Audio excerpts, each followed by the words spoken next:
So we'll start with the session today. And for this paper presentation session, Sri Gopi Nath, scientist E, CDAC Bangalore, will be the session chair. I request sir to please come over the dais. I request Sri B. Ravi Reddy to felicitate scientist E, CDAC Bangalore, to felicitate our session chair.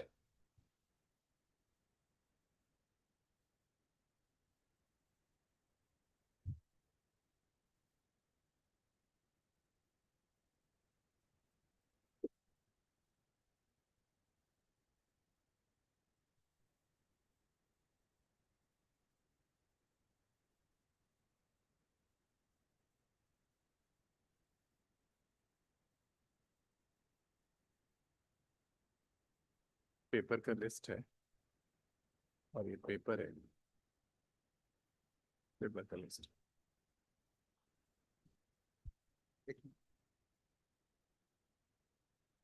Yeah, good morning all. A warm welcome. Fine. So this is the third paper session of this conference, first for today. And we have two papers to be presented in this session. And the first paper to be authored is authored by Mr. Akash Ango. Title of the paper: Design and Implementation of a Post-Quantum Double Ratchet Using ML-KEM. Okay, can we have the presenter, please? Yes.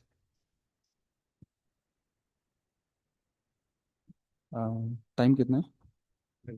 10 minutes for presentation frame.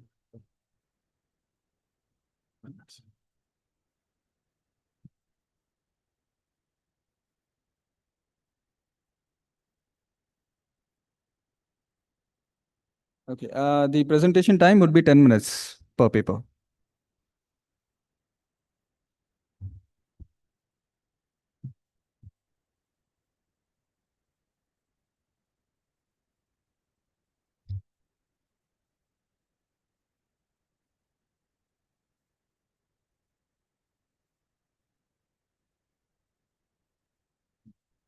Namaskar. Good morning to all. Myself, Akash Angom. I am an MTech student from NIT Agartala. So I am presenting my paper titled Design and Implementation of a Post-Quantum Double Ratchet Using ML-KEM. So this is a part of my MTech project where we do a preliminary study on the migration of end-to-end encryption in secure messaging. This is my table of contents. Coming to the introduction, we have the Signal protocol. So it's a peer-reviewed open source end-to-end encryption protocol for secure messaging. So it is used in modern web applications such as WhatsApp and Signal. Now coming to the double ratchet. So it's an algorithm which guarantees that every message is encrypted under unique individual keys. And so traditionally, it is dependent on the Diffie-Hellman key exchange. For example, the X25519. And designing and substituting with a post-quantum secure primitive is crucial in the post-quantum era. And for this NIST drafted standard for the key encapsulation mechanism, the ML-KEM is a potential substitute. Coming with the motivation, so the Apple's iMessage chat application uses a PQ3 protocol, which claims to use a hybrid post-quantum rekeying scheme, but the details are not published to the public. And next, the Signal app is developing its own post-quantum upgrade, but it is not yet released. Now, to address this gap, we propose ML-KEM as a replacement for legacy Diffie-Hellman in double ratchet. Now, direct substitution is non-trivial since KEM differs fundamentally with Diffie-Hellman. Coming with the background, our main security objectives of this double ratchet will be to achieve the confidentiality, forward secrecy, message authentication, integrity, protection, post-compromise recovery or break-in recovery, asynchronous messaging, replay attack resistance.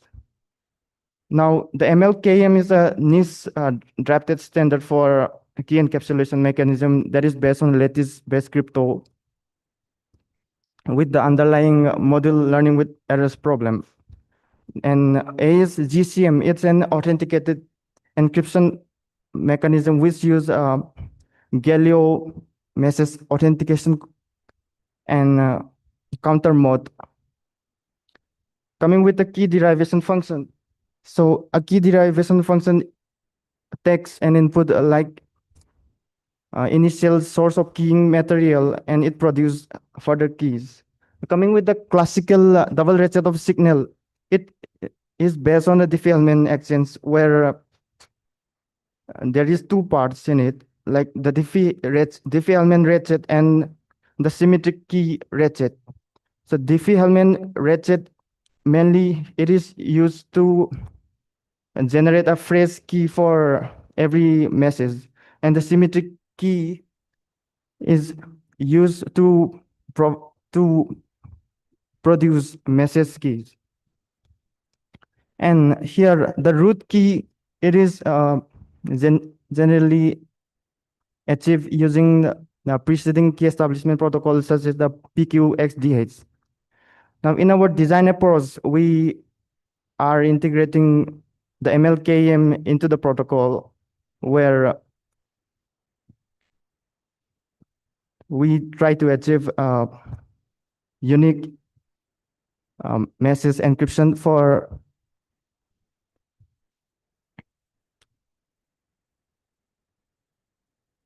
and it has two phases. The first phase is handling the initial chain and to obtain the public keys, that is the encapsulation key of both the parties, and to handle the initial ciphertext, which is nothing but the encapsulated key.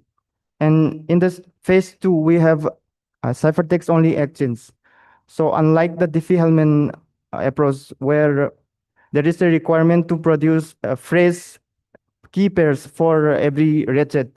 So in the case of MLKM, we do not require because of the probabilistic nature of the MLKM.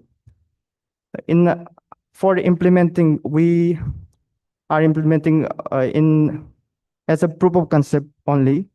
So, and it is written in Python, and the source code is also uploaded in the GitHub. Further, we require the use of a buffer server so as to facilitate the asynchronous communication. In our results and analysis, we have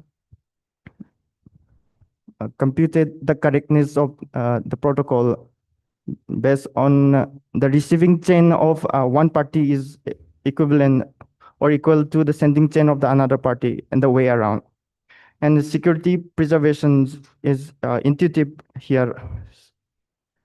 And it provides the security objective that we have mentioned in our introduction. And next, we discuss the network load. So obviously, due to the increase in key size and ciphertext sizes, so the network load will be definitely increased.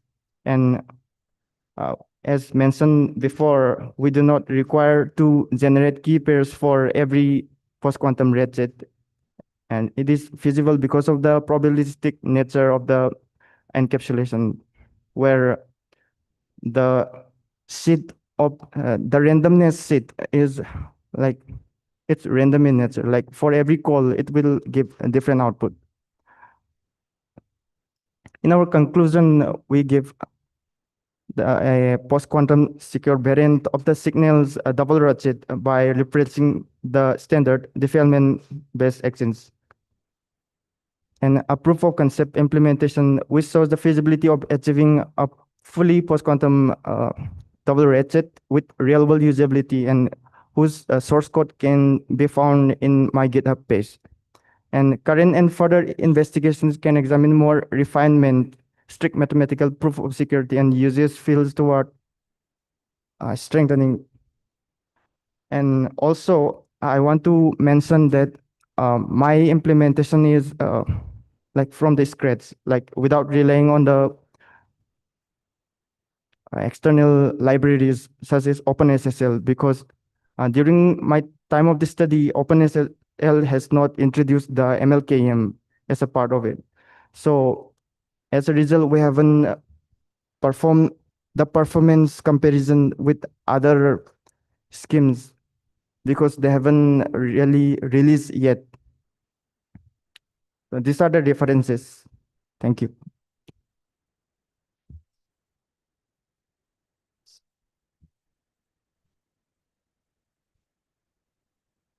Any questions from the audience? Okay. Okay, right. I just have one question. If the key is compromised, how does double ratchet help that to further exchange a new key and progress with that?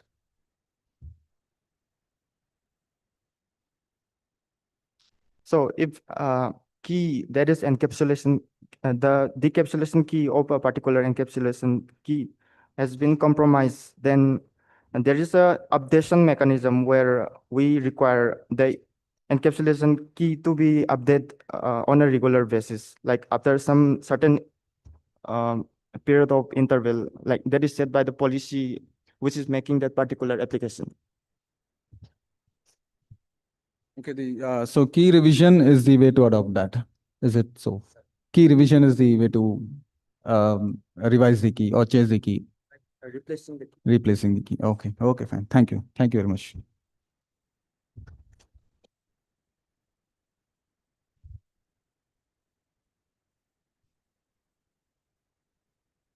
Okay. I'd like to call upon the next paper for the session. The paper author of the paper is Adil Khan Kulkarni. Title of the paper: A Usable and Secure Authentication for Multi-Server Environments to Enhance Digital Trust. Okay, fine. Please come. Yeah.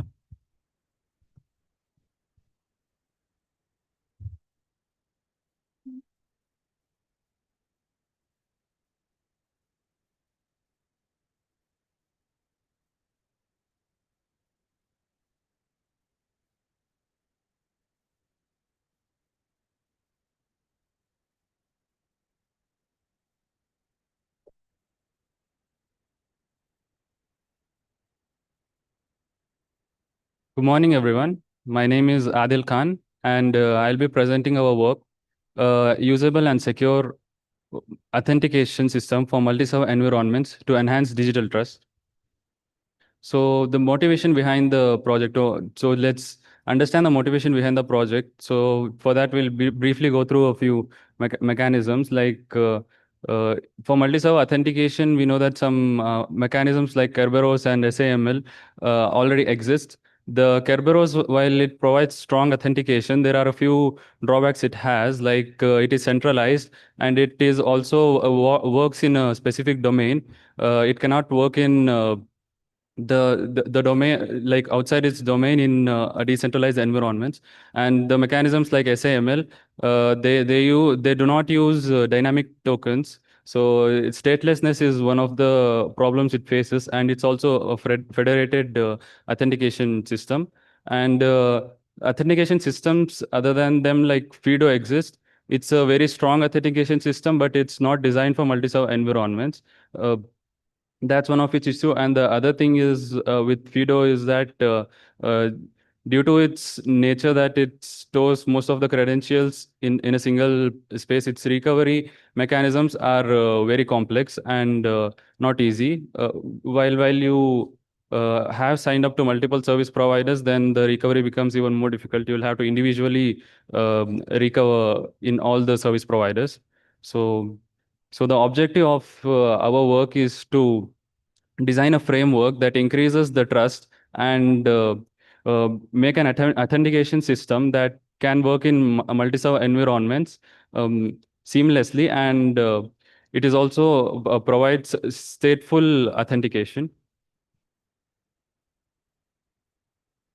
So the challenges faced in the multi-server authentication current paradigm is one of the well-known things is the password hash is being stored on the server side. They can be compromised pretty easily, and we come across these uses of those password hashes and the they being compromised and being used by attackers. And the other factors like the protocols like FIDO using biometrics, they can be spoofed. Uh, the limitation in FIDO, one more thing is that it is scoped to individual relying parties. So our key challenges for research were like maintaining the sessions across the independent service providers and securely transferring the authentication to multiple service providers while the user is authenticated within one service provider. So there's also a lack of robust state management in the existing protocols. We try to address this in our protocol. So the proposed solution is a protocol for multi-server environments. It's called State Token Relay Protocol. So the entities involved in this protocol are the authentication server, the user, and the service provider. The user is me and you, the regular users who access the internet and who want to authenticate to services. The service providers are the ones who are providing the service to us. The admin server is someone who is a trusted party, and he facilitates the authentication process. He acts as an intermediary, a trusted intermediary for us to manage this authentication. So this protocol, it provides a dynamic state token management with secure multi-party chain authentication process. This enables a robust authentication in multi-server environments. So the protocol, we have divided it in five stages. So 5 phases. The first phase is the registration phase. Here, the user or the entity, the user or the service provider, can register to the admin server. When during this process, there are cryptographical exchanges that happen, and in the end, they generate something called a state token. This is a dynamic state token. We'll come to the details of it in the next slides. And then there's a state token generation phase, which runs along with the registration phase, which is responsible for generating this state token. In the authentication phase, it is basically used to authenticate the user for the service providers. The validate phase is a phase where if a user is authenticated with one of the service providers and he wants to access another service provider's service, then he can go to that service provider, and the previous service provider who had authenticated him, he can assist the next service provider. Basically, like he won't have to authenticate again. So his authentication the second time or the upcoming times, it will be easier and faster. And then there's a recovery phase where if the device or the system is compromised, then the user can recover his account. So contribution one, the dynamic state token. So what exactly is this dynamic state token? Dynamic state tokens are something they are not like a regular state tokens. They have something called they have three properties that I specifically want to talk about. That is state entropy, counter, and the life cycle. State entropy is a uniquely generated secret that is generated as a result of the cryptographic exchanges between the admin server and the entity. The counter, it increments on each cryptographic request that goes from the user, from the entity to the admin server.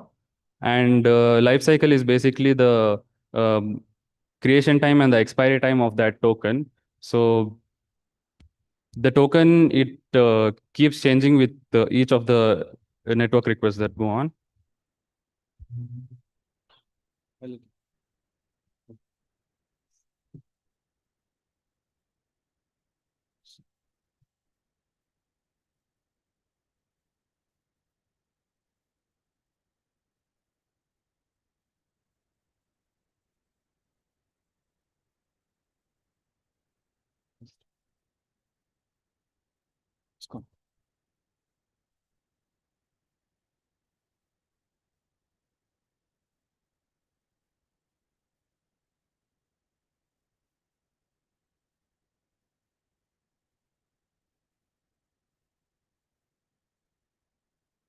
Okay, so the contribution to the validation phase.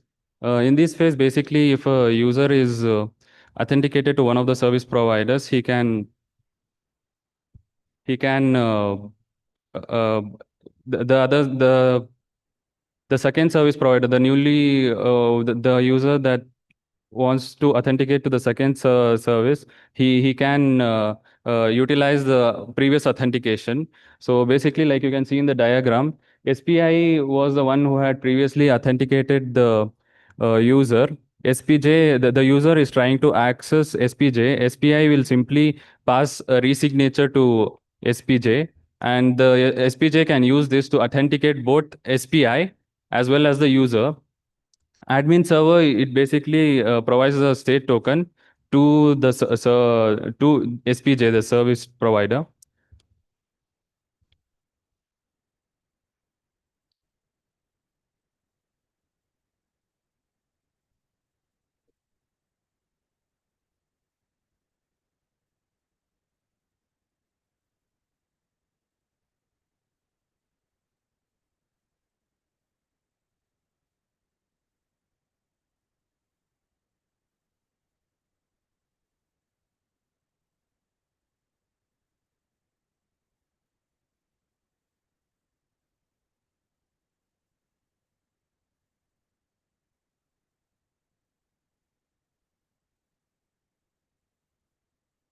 In addition to these, in our framework, we are using something called privilege groups and trusted server lists.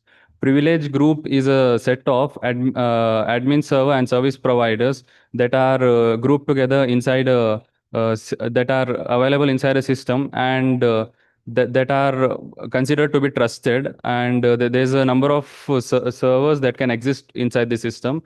And trusted server list is a list that consists of all the public keys of these trusted servers, and it is digitally signed by the admin server. So the protocol was analyzed using ProVerif. So it guarantees the secrecy of the user's secret terms, and the authentication is also guaranteed. No secret parameters were leaked as per the analysis. So in conclusion, we introduce a novel framework for authentication in multi-server environments. This delivers a single sign-on like experience for users with explicit and verifiable trust. So there's also mechanisms like dynamic state tokens that exist that increase the trust inside the multi-server environments. We also have formalized trust boundaries and security guarantees that are verified using ProVerif. Thank you.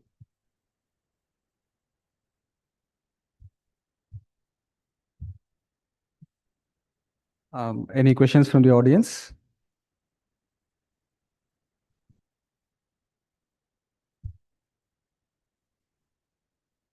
Yeah, can someone pass on the mic, please?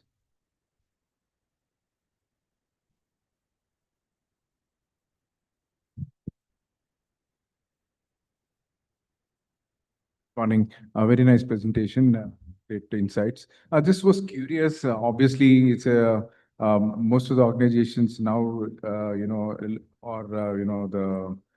personnel look at requiring a single sign-on SSO is a pretty much in demand. So how do you see that ability to motivate a single sign-on? Do you see any constraints towards providing that, or it is more sought after, like in terms of, do you see that potential for any kind of vulnerabilities or something like that? So how are you approaching with your ability to motivate and provide the single sign-on? That was my question. Yeah, thanks. So the question was how are we trying to bring people towards this protocol? Okay. So the thing is this protocol is it's not a rip and replace kind of protocol. We can use this, like if people are not willing to replace the entire authentication systems, they can use specific parts of this protocol. This is like an entire framework So we are trying to introduce something like state tokens. So they can use it along with their regular authentication systems. It's like we didn't specify that the authentication systems must use passwords or biometrics or some particular cryptographic operations that need to be done. Like there are cryptographic operations, but then we haven't specified the algorithms. The algorithms are like they can choose elliptic curve cryptography, which currently is like considered secure in current dynamics. And even on the user side, they can use biometrics along with passwords. That's like the recommendation we provide. And we believe this protocol is secure in many forms. Like we are using digital signatures for authentication, and even the state token, it uses mechanisms like the counter mechanism, which makes it dynamic, so it's easier to authenticate that way. So I believe that they see this as a or more secure way to authenticate compared to those traditional ones. So Yes. And a readiness to accept that. Like, most of the times Yes. we go ahead and configure. See, configuration becomes a pretty much an issue. Like Right. you know your product, but you also don't know the organization. So Right. towards organization implementing that single sign-on is a challenge for you to see that they are prepared to have Right. that prerequisites already, It available. will be So indeed a that's challenge. what I was trying to look Right. at. Yeah. It Thank will you. indeed be a challenge. Yeah, got it. Thank you. Thank you, sir. Any other questions? 1 minute, 1 minute. Any other questions from the audience? Okay, just one question from my side. I mean, I understand that a state token is binding the multi-server authentication mechanism. So, are there different states for the token, or how is it? How do you define the states here? The state token, the word state we are using it is because it's stateful, meaning it's not a static token. It's dynamic. So whenever inside a authentication system, whenever there's a user, there's service providers and authentication servers, so they all have this state token, and they all are supposed to have like the same value. They have the same value because they know what cryptographic operations are happening and how many of the communications have happened between the user, the service provider, the admin server.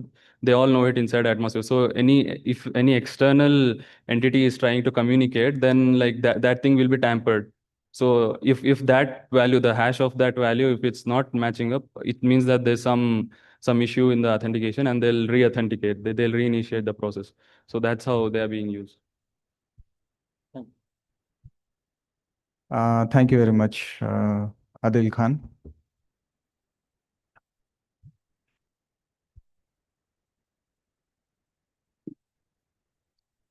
With this, we come to the end of this paper presentation session. Can I invite Anup Kumar Pandey for the next part of the session? I would like to request Arvind sir to come on stage to present a memento to session chair Gopinath sir. Sir, please. I request you to present a memento as a token of appreciation for the session chair.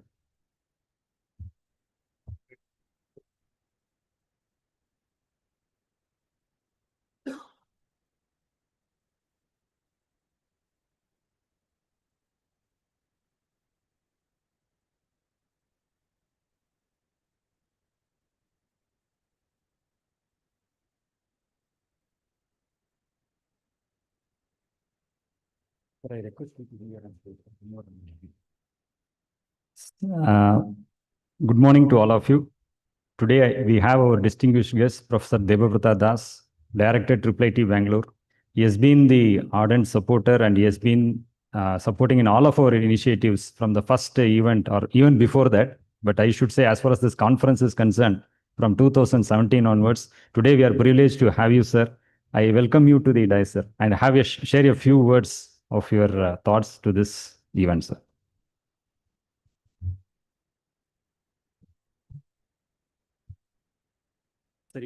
Oh.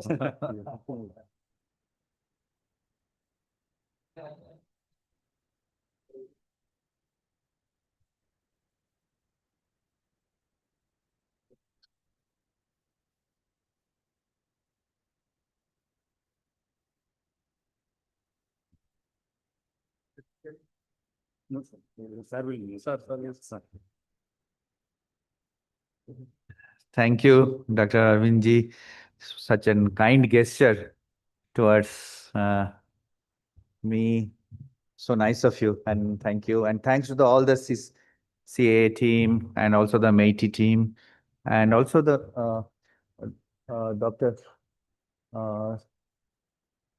Balaji and Dr. Mahmood and Dr. Pandey and all our CDAC team, Dr. Sudarshan, and all the CDAC team who has organized this conference with the IEEE Computer Society, this PKIA, so you know, as one of the very important area.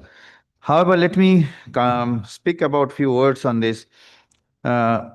Digital infrastructure across the globe is very much needed for upliftment of the mankind and also the ecosystems.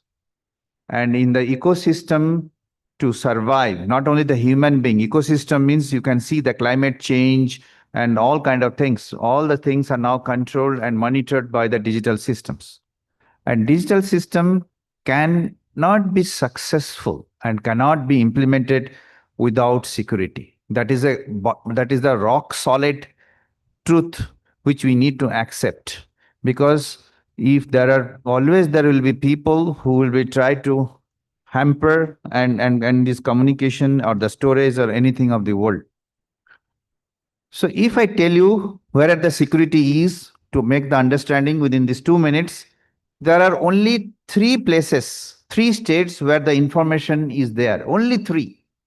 These 1 and zeros, if you look at the digital information, only 3. I call them 3 C's, capital C. The first C is the conservation of the information, called the storage. If you look at these 1 and zeros, these are on storage, your memories, hard disk, or your RAM, your flash memories, or any 3, this is called conservation of information, C.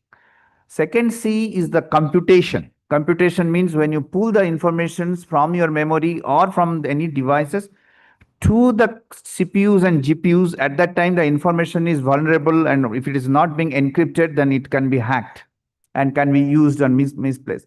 And the third C is your communication. When you are communicating from one place to the other place, when it is on the fly, there is only major 3 mediums. One is called your wireless, second is your copper, and third is your optical. Now, when the information is going through these mediums and or inside your systems, well, for the communications, you can hack and take the information and manipulate.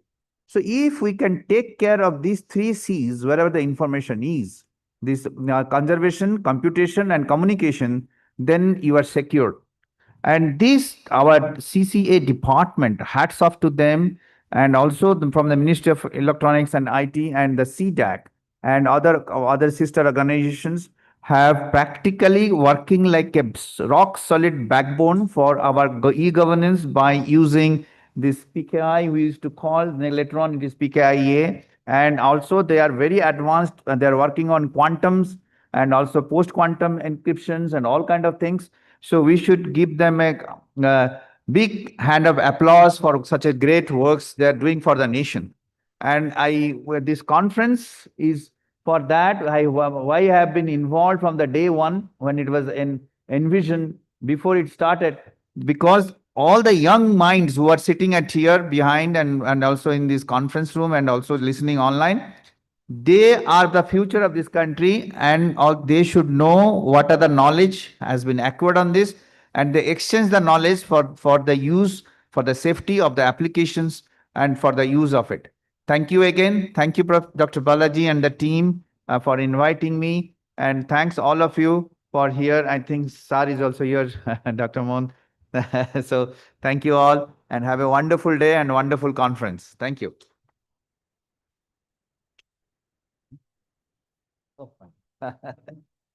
Thank you, sir. As a small token of appreciation, I request Dr. Anand Mohan sir to come on stage and felicitate Professor Debabrata Das sir. Thank you, sir, for taking your valuable time out. I know that sir has been fully engaged throughout the day-to-day meetings. So, but despite this busy schedule, he has managed to crunch some time today for us. So we are privileged to you for this, sir. And you stated a very important point that youngsters have to be enlightened about the efforts of digital public infrastructure. Thank you so much, sir.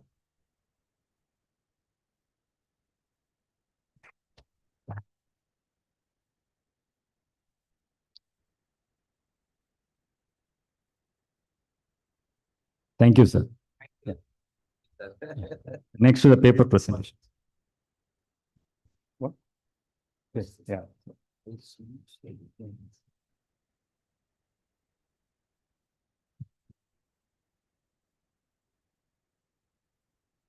So we'll start with our next paper presentation session. And for this paper presentation session, we have two session chairs, Sri R.P. Pandey, Assistant Controller Investigation, Office of CCA, and Sri Samsuddin Khan, Assistant Controller Technology, Office of CCA. I request both of you, sir, to come on the dais. And I request Dr. Anand Mohan to felicitate our session chairs.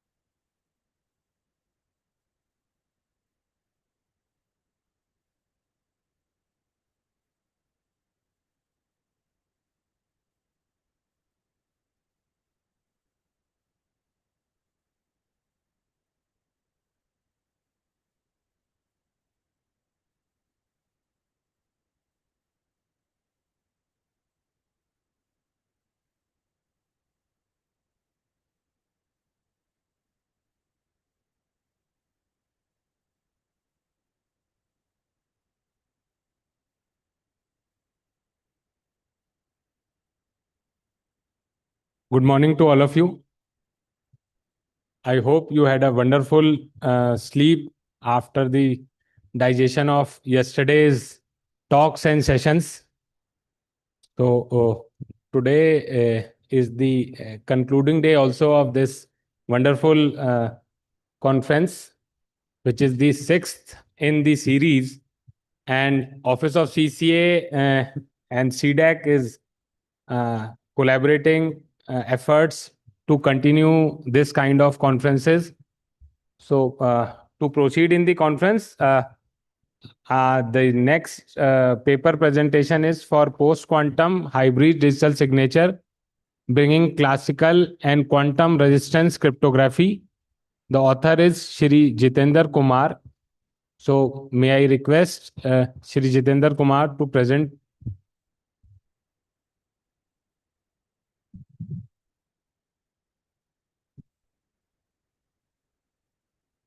Over to you.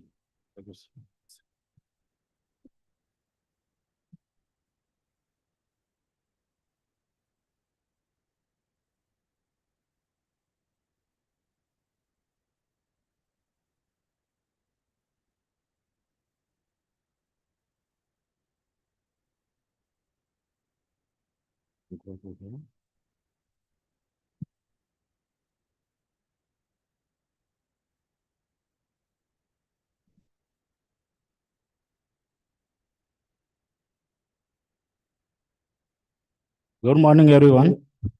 Am I audible to everyone? Yeah. Actually, a little bit preface. As we know that quantum computer is in the horizon, but it is still not signing because something like cryptographically relevant quantum computer has not yet been developed. The current quantum computer cannot break RSA 2048 or any elliptical curve-based cryptography. Then basically we have to transition from classical classical cryptography to post-quantum cryptography, and there is a transition period. And during transition period, there are multiple solutions are suggested, and one solution is called hybrid approach. And this paper is co-authored by Dr. Balaji Rajendran, Mr. Ashish Banati, Dr. K.K. Sundra Pandian from Office of CCA, and Dr. S.D. Sudarshan from CDAC Bangalore. This is the background and motivation, because quantum computer basically threatens the traditional cryptography, which are basically based on RSA and elliptical curve based cryptography. Then this vulnerability basically arises because of source algorithm, which can break the prime number factorization problem and discrete logarithmic problem. On the prime number factorization problem, RSA is based, and discrete logarithmic problem, electrical curve cryptography is based. And post-quantum cryptography presents a promising quantum-resistant alternative, but questions about performance, implementation, readiness, and trust are still remaining.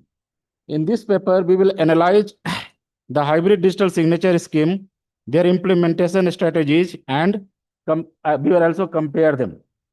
The primary focus of this paper is that whether hybrid digital signature is a practical or secure solution during the transition period. This is a relative study, because post-quantum field is an evolving field, and there are so many new terminologies are there. One terminology like post-quantum cryptography itself, like quantum-resistant cryptography. Then there are other terminologies which are related to the hybrid digital signature or hybrid certificate, post-quantum based certificate chain, like hybrid certificate chain. There are so many such new terminologies are there, and that terminology is defined in this particular RFC, which is which is there in the reference 1. And one more paper, I have added here one more reference. In this one author, these authors are defining a composite MLA DSA scheme.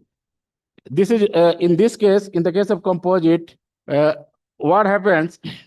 It will generate a single digital structure, but that digital signature structure is generated by two algorithms, one with quantum algorithm and another with the classical algorithm. I will talk about this in the following slides.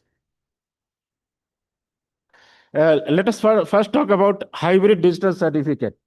The hybrid digital certificate must include at least two keys, dual public key. One is the classical public key, another is the post-quantum based public key.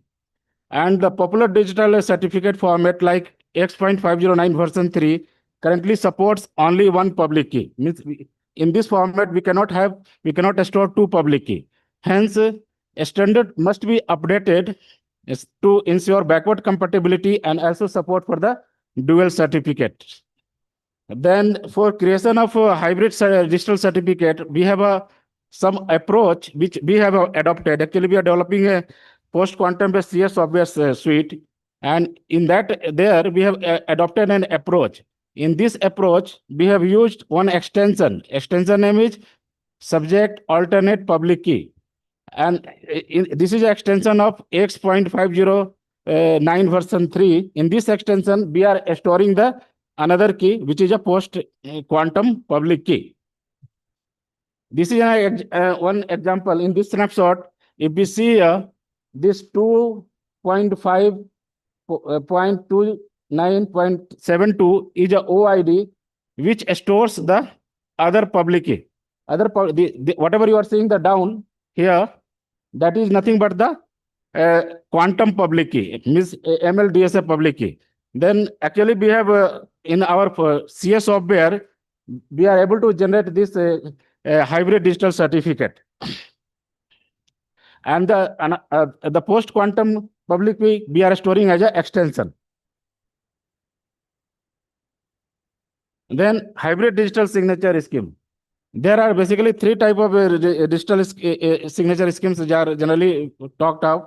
One is called parallel. In this case, parallel digital signature, we will have a two signature, we will have a two parallel signature, one with the classical cryptography, another with the post-quantum cryptography. This is useful because this is backward compatible and forward security against future quantum threat also can be ensured. Another is a concatenated hybrid digital signature. In this also, we have two signatures. One is a quantum based signature, another is a classical signature. Both are generated independently, but both are concatenated. Third one is the called here nested. In this case, one signature authenticates the other. I will talk about all those things in the following slides. Another is the composite signature. This is a discussed in a one RFC draft. Actually, it's a draft only. There is no RFC. In this case, what happens? It uses two algorithm, but actually generates only one key pair. Means it will use RSA plus MLDSA, but it will generate a composite key pair. Only one key pair, one public key, one private key.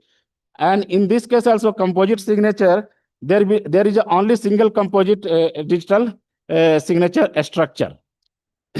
And because it is though it is using two public key for generating the key pair, but it resembles the way currently all protocols are work. That's why this scheme can utilize the existing field in PKCS 10 CMP protocol and X.509 certificate architecture and cryptographic messaging syntax also.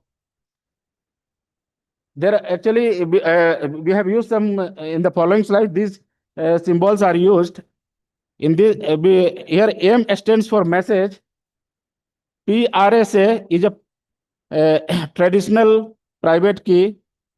PRMLDSA is a post-quantum private key. PURSA is a traditional RSA public key. PUMLDSA is a post-quantum MLDSA public key. H1 is a traditional hashing algorithm. H2 is a post-quantum hashing algorithm. E1 is a traditional encryption. E2 is a post-quantum encryption. D1 is a traditional decryption. D2 is a post-quantum decryption. S1 is a traditional signature. S2 is a post-quantum signature. F is a cryptographic message syntax, because we require a cryptographic message syntax to storing the signed information. Then in the case of parallel scheme, this is a data flow diagram. In this data flow diagram, this circle represents functions and this square represents some kind of entity. Means this circle is a verb and this square is a entity. Then this is, suppose M is our original message and H1 is a hashing algorithm, which is a traditional hashing algorithm. We are passing this M to the traditional hashing algorithm. The output we are encrypting with the private key of the RSA private key. Then certainly we will get a signature here. Output is a signature S1 here. And then next step is the message we are passing to the crypto post-quantum based hashing algorithm. Then we are encrypting with the post-quantum based MLDSA private key. Then we will get S2. And then both S and S2 are kept parallel. And this is the message and this is the header, which will contain information about the certificates and other things. Then this overall, this in this function, this header message and S1 and S2 is created using the cryptographic message syntax. For this can be created using the CMS based structure or standard. Come to the verification scheme. In the case of verification, is easy because it's a parallel. What we will do, we will take the signature S1 and we will use the public key RSA. Then we will have a hashed message over here. This message we will again hash with the H1. This is a traditional hashing algorithm and we will compare. If both are matching, then it means that message integrity is maintained. Similar process we will do with the post-quantum based approach. And if both are matching, then we can say the message integrity is ensured. Just want to remember, because we are not still in the quantum era. Quantum era will come after 2030 or maybe beyond. Then just before quantum era, one verification is enough. We don't have to do the other verification. But why we have added the redundant signature? Because this redundant signature will help during the quantum era. Suppose this message is still used during the quantum era, then the message integrity can be ensured using this redundant S2 signature. In the case of concatenated approach, this is similar to the parallel approach only, but only thing those signatures are concatenated. S1 and S2 are concatenated. And the difference between parallel and concatenated is that the parallel will oblige to the current protocols like TLS and many other thing. But this concatenated hybrid signature cannot comply to the existing protocols, but it will still verify your or authenticate your message. Verification is also similar. Here, concatenated signature will be on concatenated S1 and S2.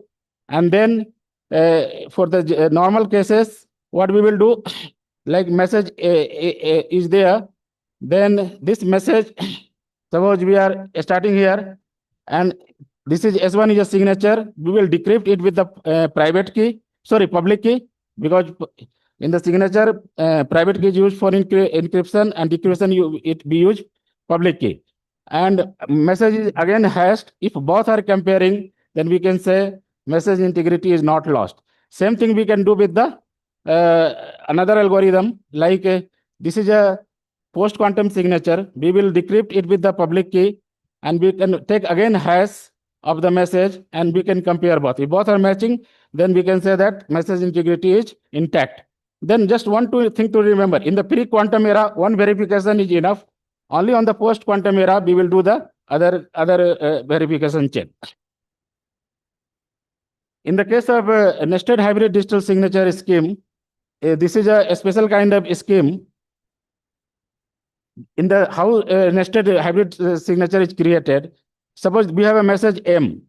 This is passed to the classical hashing algorithm, and then hash is encrypted with the private key of RSA, and this is a message. We will add it, then we will get the message and signature. Then this message and signature is again hashed with the post-quantum based hashing algorithm, and then we will encrypt the output with the MLDSA private key, and we will, this F is a cryptographic message, cryptographic CMS means cryptographic message syntax function, and it will create this CMS structure like header, message, and S1, this is a one block, and S2 is a out. Then this is called nested because S2 actually authenticate S1 also. This is a creation scheme. Now come to the verification scheme. In the case of verification, suppose we are in the pre-quantum era, what we will do, we will signature, we will again decrypt it. We will certainly decrypt it with the private key. It's not mentioned over here. And again, we will take a hash one. If both are matching, then we can say that message integrity is not lost, it is ensured. In the post-quantum era only, what we will do, we will decrypt this S2 with the MLDSA public key, and again this whole block M plus S1, we will take a hash, and output of this and this we will compare. If both are matching, then we can say that, okay, message integrity is still maintained and it is not lost. Just to remember, this check can be only will be performed during the post-quantum era, when actual quantum computer has come, and which is basically which can break the classical cryptography. Pre-quantum era, this check is enough. Then these are the PQC signature sizes.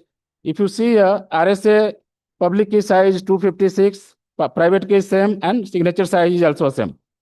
This is about elliptical cryptography. This is MLDSA 44.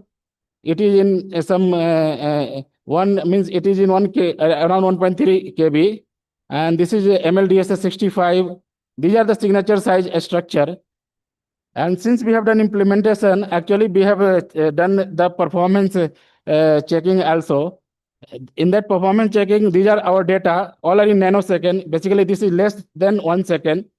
This is 0.03 second. And for this, I have used a laptop with a 16 GB RAM and 1 terabyte of SSD, and AMD Ryzen 7 processor, while we used NetBeans and Java, some software which was running. It will come different on the different system, but still relative performance will be almost same here. I have just given the performance metrics for the primitive operation like RSA signing, RSA verification. This is a RSA signing. It takes around, you can say, it takes around this many nanoseconds. If we compare, this is a MLDSA signing, and this is a MLDSA verification. In this MLDSA, we have used MLDSA 65, and this is a nested. Nested, if we compare this MLDSA normal with the nested, it only slight increase of performance is there, because in the case of nested, just we are adding 256 byte extra during the hashing process. And but there is a significant difference from the RSA. That's why there is a trade-off in the performance if we are going for the hybrid digital certificate and hybrid digital signature. Certainly, in the case of parallel, this RSS, this means verification, parallel and concatenated digital signature scheme, signing and verification is will be same, but the time which it takes for the CMS creation of CMS structure, it will little bit change it. And that's why I have not kept here. I have just kept the primitive. What is the timing for the primitive operation? Now come to the conclusion. The hybrid digital signature can be a practical solution during the transition period, because it combines the strength of both traditional as well post-quantum algorithms. And this paper presents hybrid digital signature. Actually, we have implemented also design, implementation, and strategies, and also we have compared the performance.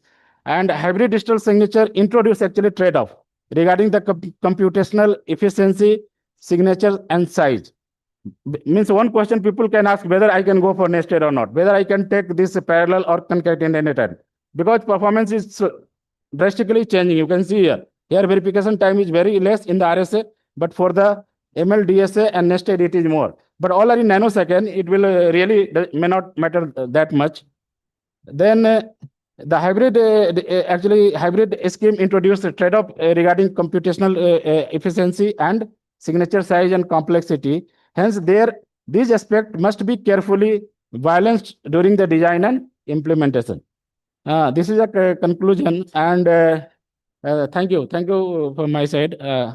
I will be happy to answer some query if you can ask.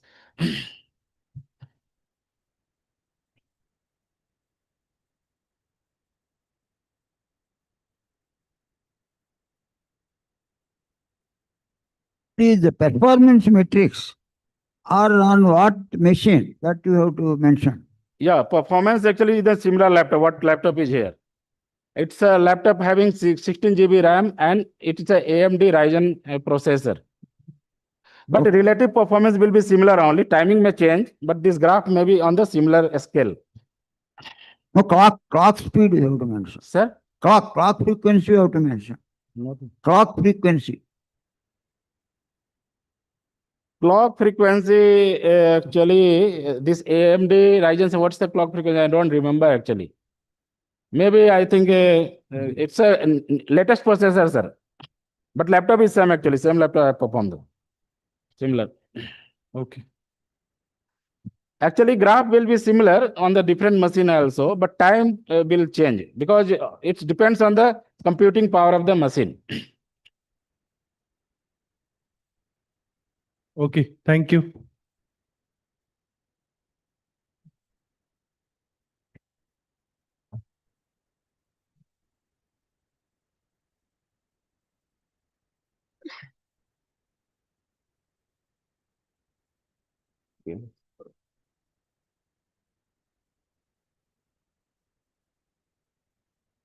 Very good morning to all of you. We have already gone through the previous sessions on digital signature schemes based on the classical and quantum resist algorithm. Now, I call Mr. Kamna Sahu for his paper presentation on the title, A Lightweight and Efficient Model, LWE Identity-Based Encryption Schemes for post-quantum security. So over to you, sir.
Good morning to all of you. I'm Kamna Sahu, PhD scholar at IIIT Naya Raipur.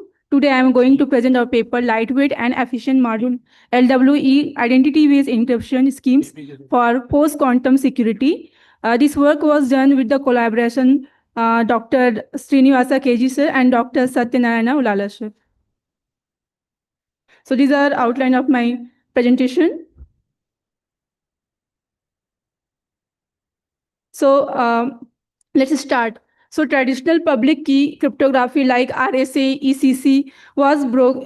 This algorithm is broken by the source algorithm because nowadays development of quantum algorithm, this our security is on risk. So how we can secure our data from quantum attack as well classical attack. So there is a need for some algorithms which is like post-quantum cryptography. Post-quantum cryptography is a public key encryption which is secure our data from classical attack as well quantum attack. So to address this context, one is the identity-based encryption or IBE. The identity-based encryption is a tool which the public key is derived by the user's identity like user's identity like phone number or email ID. So the problem is that in existing crypto system like existing LWE or module LWIB is suffering from large key size. LW is a lattice-based cryptography. So these are like post-quantum algorithm, but still this algorithm is facing storage. Next, why I choose this topic? So identity-based encryption is a attractive tool for IoT and decentralized system. Existing schemes impractical for deployment because of the large storage. So this is a critical issue. So the goal is to design lightweight identity-based encryption, which is secure and efficient. So related work, the identity-based encryption is introduced by the SEMIs. Then it is made by practical by Bonnet-Franklin by using pairings. Then in a lattice-based scheme, Gandry, Picard, and Waconton introduced trapdoor lattice-based identity-based schemes. Still, this algorithm is still facing large key sizes. Then, in recent development, like recent algorithm like Approx trapdoor and NTRU, which is based on DLPIB and Latte, this algorithm is improved their performance and security, but these are still facing the large key size. So on this base, I find some how we can reduce the master public key size and master secret key size. So I propose one algorithm. The lightweight module LWE identity-based encryption schemes with seed-based key compression for post-quantum security. So here, I use a standard IBE structure, which is based on 4 algorithms: setup, extract, encrypt, and decrypt. The two innovation is seed-based master public key and master secret key compression, and second, dual mode benchmarking.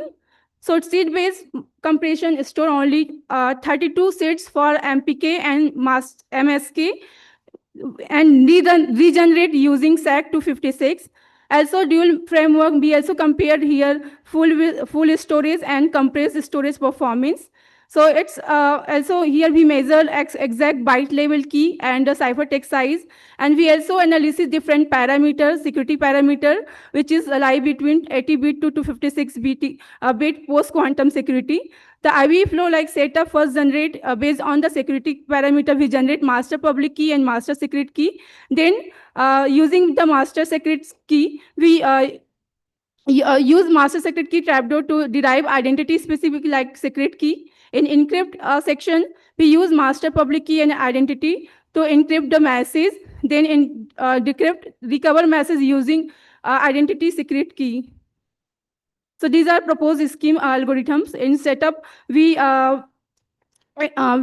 give sets. N is a lattice dimension, Q is a module. So first we generate, here is two things. If full mode generate a full matrix A and a secret and a T, which is a matrix.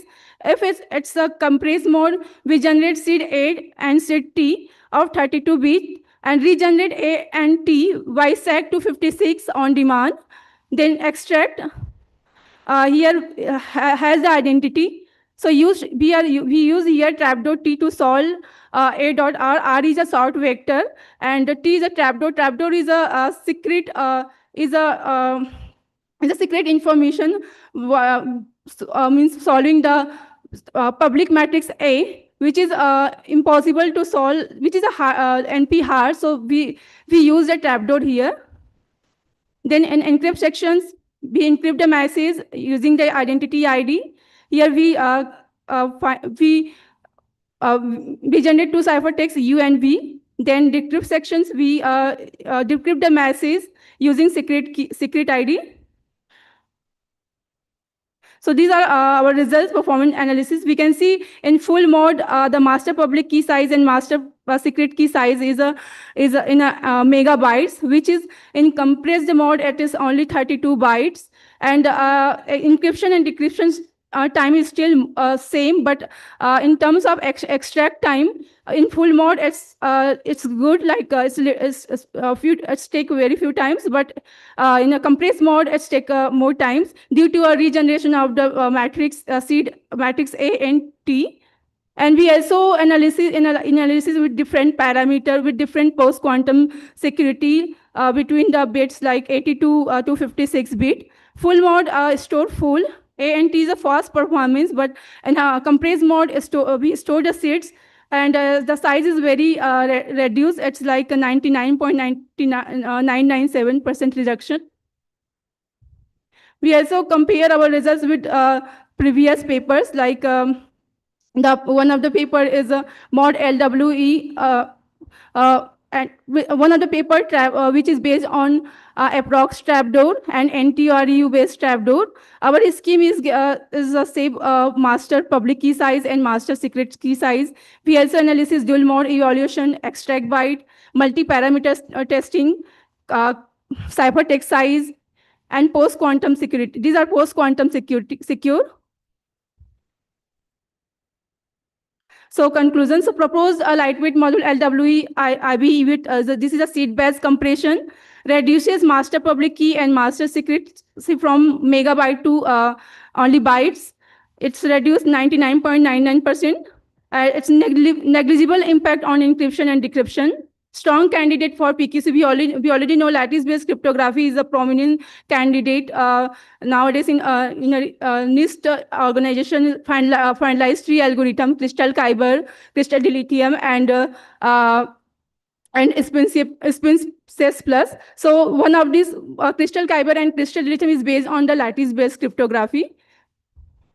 And we can say in the future work, we can extend this work with hierarchical attribute-based and revocable identity-based encryption, hardware optimization, side channel resistance, and extend to other lattice primitives. These are differences. Thank you. Any questions?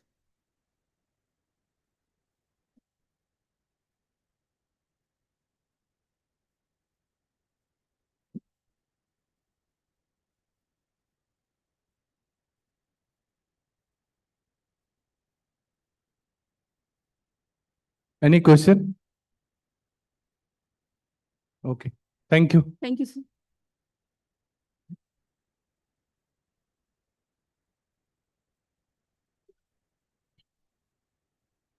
Now I would like to invite Mr. Amir Suhami Hassan, Chief Operating Officer, POS DigiCert Malaysia, on the topic. The title of the talk is Charting the Future of National PKI, Malaysia's Strategic Outlook. Mr. Suhami Hussain was appointed Chief Operating Officer of POS DigiCert on 5th September 2012. He joined POS DigiCert as a project manager, was a part of the pioneer team that set up the POS DigiCert as Malaysia's first licensed certification authority in 1998. Prior to that, he has started his career with Time Telecom, SDN BHD, and later joined as a Urus Daftar Automotive Barrack Compter SDN BHD. He also superintended various teams responsible for implementing key strategic and compliance initiatives. And during his tenure, POS DigiCert has obtained international recognition as Web Trust for Certification Authorities ISO 9001 2008, Quality Management Systems, and ISO 27001 2013, Information Security Management Systems. Over to you, sir. Okay, hi, good morning. Can I share my slide now?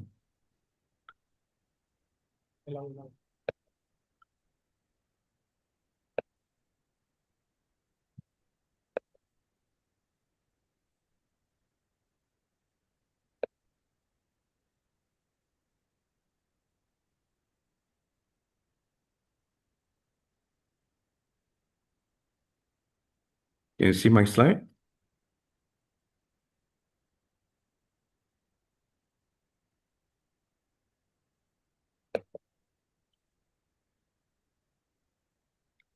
Can you see my slide? Sorry. I can see. Kindly put it in slideshow mode. Okay, all right, cool. Hang on.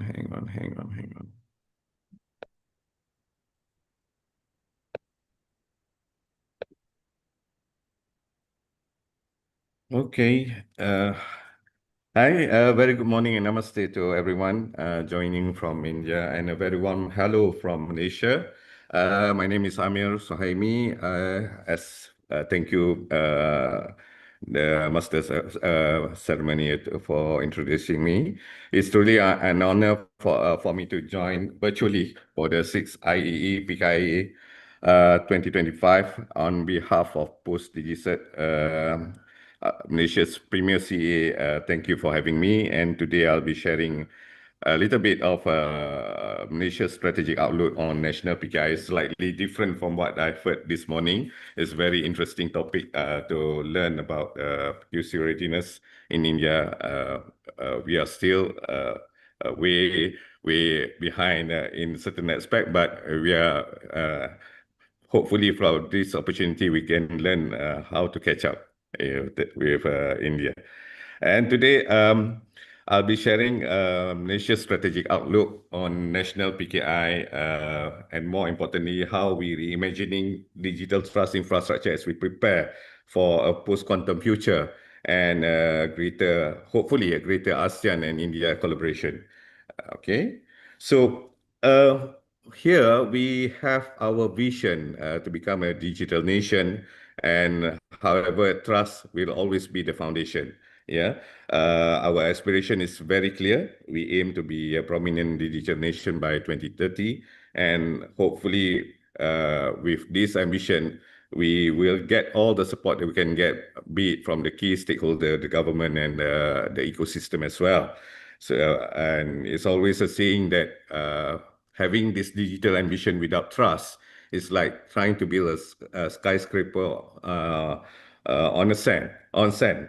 So it will be very fragile and very, it will not be doable in that sense. So with our, in our aspect is we still have for PKIs, although we started in 1998, we are still evolving in a way that other nations, hopefully faster than it's supposed to be. We from our newly launched My Digital ID into the recent e-invoicing, we do hope to embark into smart cities, and of course with the foundation of AI and fourth industrial revolution. And this question I get a lot, whereby in fact I still receive from my board, is PKI is still relevant. So we've been hearing it for the past over 2 decades, and this is something which irked me most. Obviously, I always say that PKI will be there and will be as the living trust infrastructure that must evolve alongside with the national priorities. So I told my all the key stakeholders, no trust, no transformation. So simple as that. So a little bit about POSI is that we are the first licensed CA in Malaysia. We are incepted in 1998. We are built to facilitate during our previous Premier Tun Mahathir. He has this vision that we will be the bridge to facilitate the migration of the physical world to the internet economy then. And up to this very day, we are the majority, the biggest, most premier CA in Malaysia, holding more than 87% of total digital certificates issued. And with that, we are also recognized within some of the standards and some of the compliance along the way. And we are working closely within this region and abroad to actually share our technology and experience as well. So, and in a nutshell, we are also a subsidiary of Post Malaysia, equivalent to India Post. We have transformed a 200-year-old company from delivering mail into delivering digital trust. And with that, I think, of course, in comparison, we are small, but we are serious. And we believe trust can only grow through action and transparency and also collaboration. And this is why I'm truly thankful being invited here by my good friend Biju, and with reference to Dr. Balaji, to be able to have this speaking opportunity and get to know new friends in India. And with our PKI ecosystem is something similar. We have 4 CA currently, and I heard there'll be number 5 coming along. And with this ecosystem, we also have this, our implementation for the government PKI is basically supported by what we call My GPKI. It's handled by the National Digital Department, and hence it serves as the government CA per se. So that's how we has evolved over the years for the past 27 years. And obviously our journey has not been without challenges as well. And therefore here I would like to take this a few opportunities just to actually share some of the use cases, interesting use cases that we have launched over the years. Most popular one as well.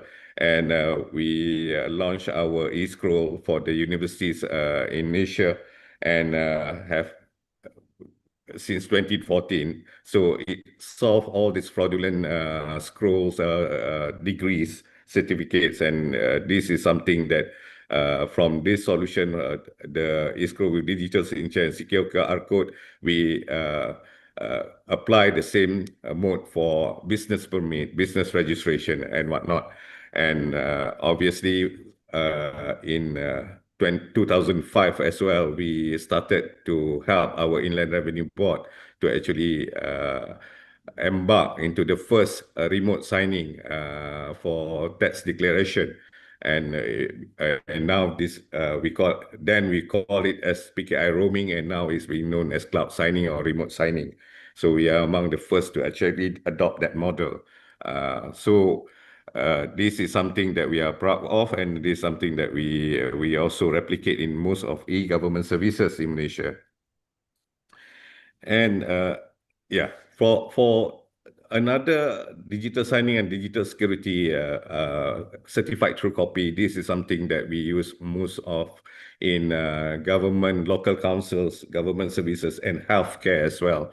The medical records, consent letter, and the latest in our stable is the e-prescription. This is something that we are proud of, and this is something that we push forward to have more take-up rate in terms of use cases in digital certificate. Because while this PKI or digital certificate exists, however, I still sadly say that awareness and adoption don't always follow in tandem. There are still people asking us about what is PKI or what. So even when we embark into this My Digital ID, people see it, My Digital ID as the merely a use case, but not many actually understand the backbone behind it. Is something that PKI is fundamental in the overall implementation. So that's why along the way, I think over the years, I think we've learned the hard lesson is actually don't talk about so much about the issuing cert or PKI and all that. Just focus on the use cases, and hence we I think especially in the past 5 years we have evolved from just issuing certs and into enabling secure workflows. Especially I mentioned about remote signing just now, and we are moving towards LTV compliance as well. So these are the all the way to full certificate lifecycle automation in the future with AI in the plan. So in short, we can consider ourselves, we are no longer just merely a CA, we are also digital trust enabler. Yeah, this is some the components that how we structure ourselves as a CA, and the type of digital certificates that we have issued. Okay. And again, I think this is something quite common because from my engagement in Asia PKI consortium, which I is also a member, we hear this a lot. But obviously, we have to move on because time waits for no one in this transformation. But barriers to our national PKI adoption has always been some of the challenges. Early days, we are very much token dependency. We also have interoperability challenges as well. So from the people side, it's great.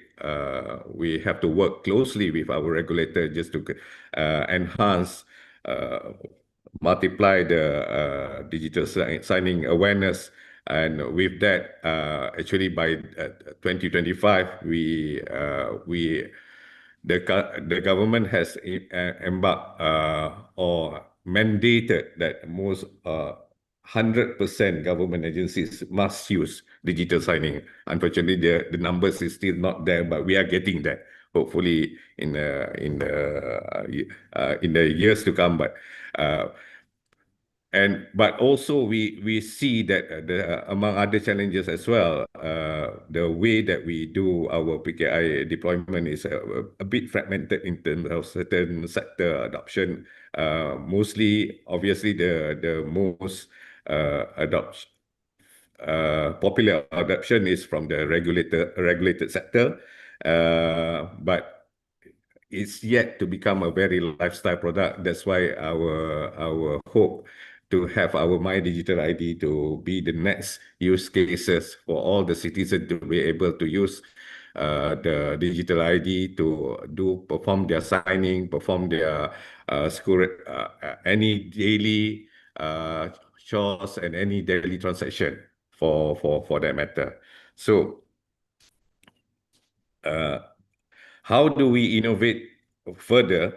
What will be the next frontier? So as I mentioned from the nutshell, now our digital ID project itself with PKI integration with PKI backbone is not only every ID will have users authentication certificate, the next will be on the signing certificate as well. So and also due to this ID is on mobile, there are certain challenges that we are going there and actually trying to enhance. But among other things, we have to be wary about the PQC challenges as well. So this is what we have in the framework. We have to take into consideration all aspects and to ensure that all being planned out and all the key stakeholders in in Malaysia, government and financial sector, and also all the impacted telco and education sector, you name most, will be highly dependent and is critical. And that's why the recent announcement by our Prime Minister for this Malaysia Digital ID will be headed by the new, not the new, but the National Security Council, to oversee the implementation. And we talked about signing workflows just now, and obviously looking at the opportunity, blockchain plus PKI, and AI in CLM, lifecycle management, is something that we are exploring as well. And this is something that in the very, very near future will be prevalent in the immediate use case. So I want to touch a bit about our post-quantum readiness. For Malaysia, we are obviously we have plans for our own algo, and it's in line with NIST, PSI. But for this particular reason, that's why the government has encouraged for all the key stakeholders to come forward and embark into POC, proof of concept, with the national algorithm, and but also ensure that our preparation also include the known MLDSA, dilithium. We have pure SLHDSA, and also our hash SLHDSA as well as ping C+, in our development and preparation for our production as well. So it takes also policies reviewing our CPS, and to actually include the new algorithm in our development stage. And our HSM upgrade is something also that we are looking very seriously in terms of the new component and the firmware that involved in our key management. So hang on. And we do know that over the next 5 years, especially for ASEAN and Malaysia being chair this year for ASEAN chair, we have started to embark some regional trust frameworks with some of our neighboring countries. And with the help of ASEAN PKI Consortium, we have certain engagement, and hopefully we also have certain presence in East Africa, and we do have some presence as well in Middle East, but they are still preliminary. But we are proud to say that we have working engagement with our fellow CAs in ASEAN countries. This is something part of bilateral initiative that we are exploring, and this also include our regional alignment on PQC initiative as well, and we also explore any effort on joint development in terms of sector specific models, if because we believe no country can go it alone, especially tackling this post-quantum future. And at Post GZ, we are trying to align, we have our vision, we call it Premier Trust 2030. By 2030, we must be ready with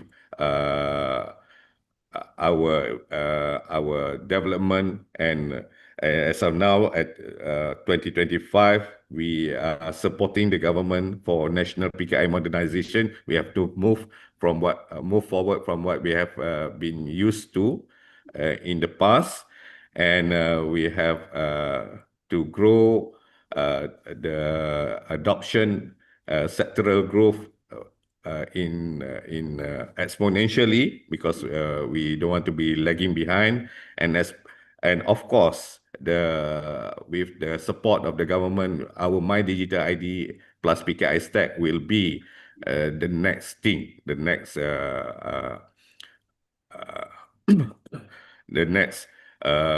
development in terms of getting all the citizens to actually embark.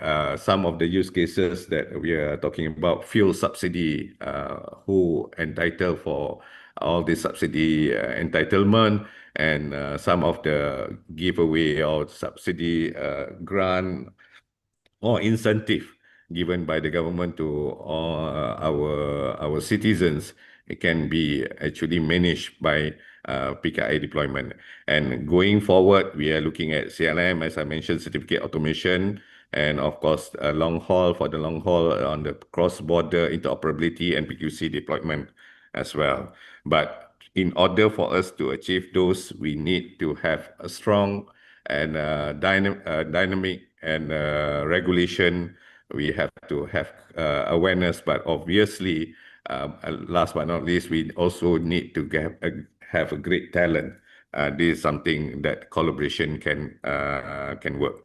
So, in all, I believe that digital trust is the bridge between ambition and action, and we do hope to actually looking towards the future, and with collaboration, because we cannot do it alone. And of course, we will welcome our partners in India if we can have opportunity to talk more about how we can actually achieve our vision, maybe help us out in terms of understanding the trust frameworks, the standards, and some of the protocols. And so let's achieve this in solidarity, and most of all, in togetherness. So last but not least, I think I will also like to take this opportunity to welcome all of you to Kuala Lumpur this October, whereby we are going to play host for the PQC Conference 2025, organized by PKI Consortium together with Post GZ in Kuala Lumpur. And I shall share the registration QR code later on with Dr. Balaji to share with all of you. And we do hope that it will be a platform to actually learn more about PQC pilots, and what are the strategies and interoperability showcase as well. So if you are serious about post-quantum readiness, this is where you want to be, and we definitely welcome in this participation, leadership and partnership. And with that, terima kasih, thank you, shukriya, and my name is Amir Sohaimi, and I can be reached out to at this email address and also LinkedIn. Thank you very much. Any questions? Any questions? Okay, one question from my side. Yes. Am I audible? Yes, yes. Yeah. Yeah. So this mutual recognition from one country to another, that digital certificate, at what stage is it? Oh, currently it's still very early because we are mostly focused. I take for example in Thailand, for example, they are very focused in what they do, but there are certain countries we are a bit lagging behind. This is something that we've done in East Africa as well. We provide PKIA as a service using our infrastructure here, but for interoperability in like in ASEAN, this is something that we have initiative what we call ASEAN single window for the trade. And this is something that we've discussed along the way, trying to get framework ready. And obviously, the readiness must be on to both sides. So this is, but we are living in a very exciting time. I do believe in the coming years, once the framework, once the is much more clearer, and we will be there. Yeah. So, are you also working towards developing any standard for this framework? Yes, this is something we are looking at it, but again, sometimes I will admit for first, because we are so preoccupied what's going on locally, that sometimes our attention in terms of looking at the standard a bit lacking. We always it's a stopgap measure, but we definitely with what has been discussed, especially this year when Malaysia chair ASEAN as our being chair, this is something that have been put on the table as a minute, that we need to have a common standard for all ASEAN countries. But I wouldn't say should stop with ASEAN alone. This is something we even explore, like glide with China and OBIN. This is something that we develop, but having that standard, the simple answer to you is still very preliminary. We don't have an exact standard just yet. Thank you, Amir. Yeah. One more question. Yeah. I have a question. So here, apart from the NIST standardized algorithms for post-quantum cryptography, are you looking at any other algorithms or any from other countries, like you mentioned about China? They are having certain developments. Proprietary algorithms. Yeah, we do have our local. We are developing our own local, but obviously our local must be approved and being accepted by NIST. This one of the conditions given by the but so apart from that, it will be we do explore, but we are not saying that we will only follow NIST. We will explore what would be the best option, and especially readiness, and in terms of security, what are the options available for us on the table.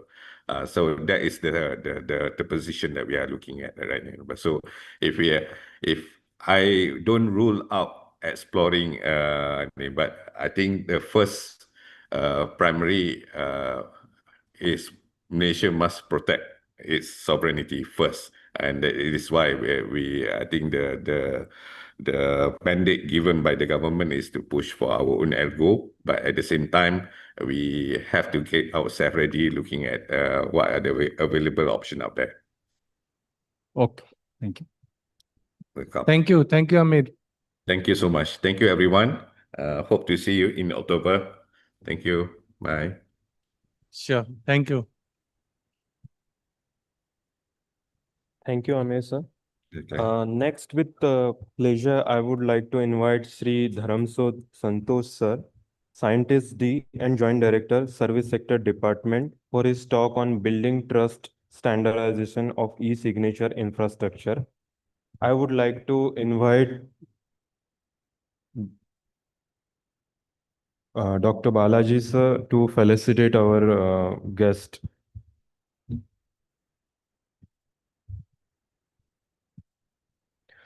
Shri Dharm Santosh sir is a scientist D and joint director in the service sector department BIS.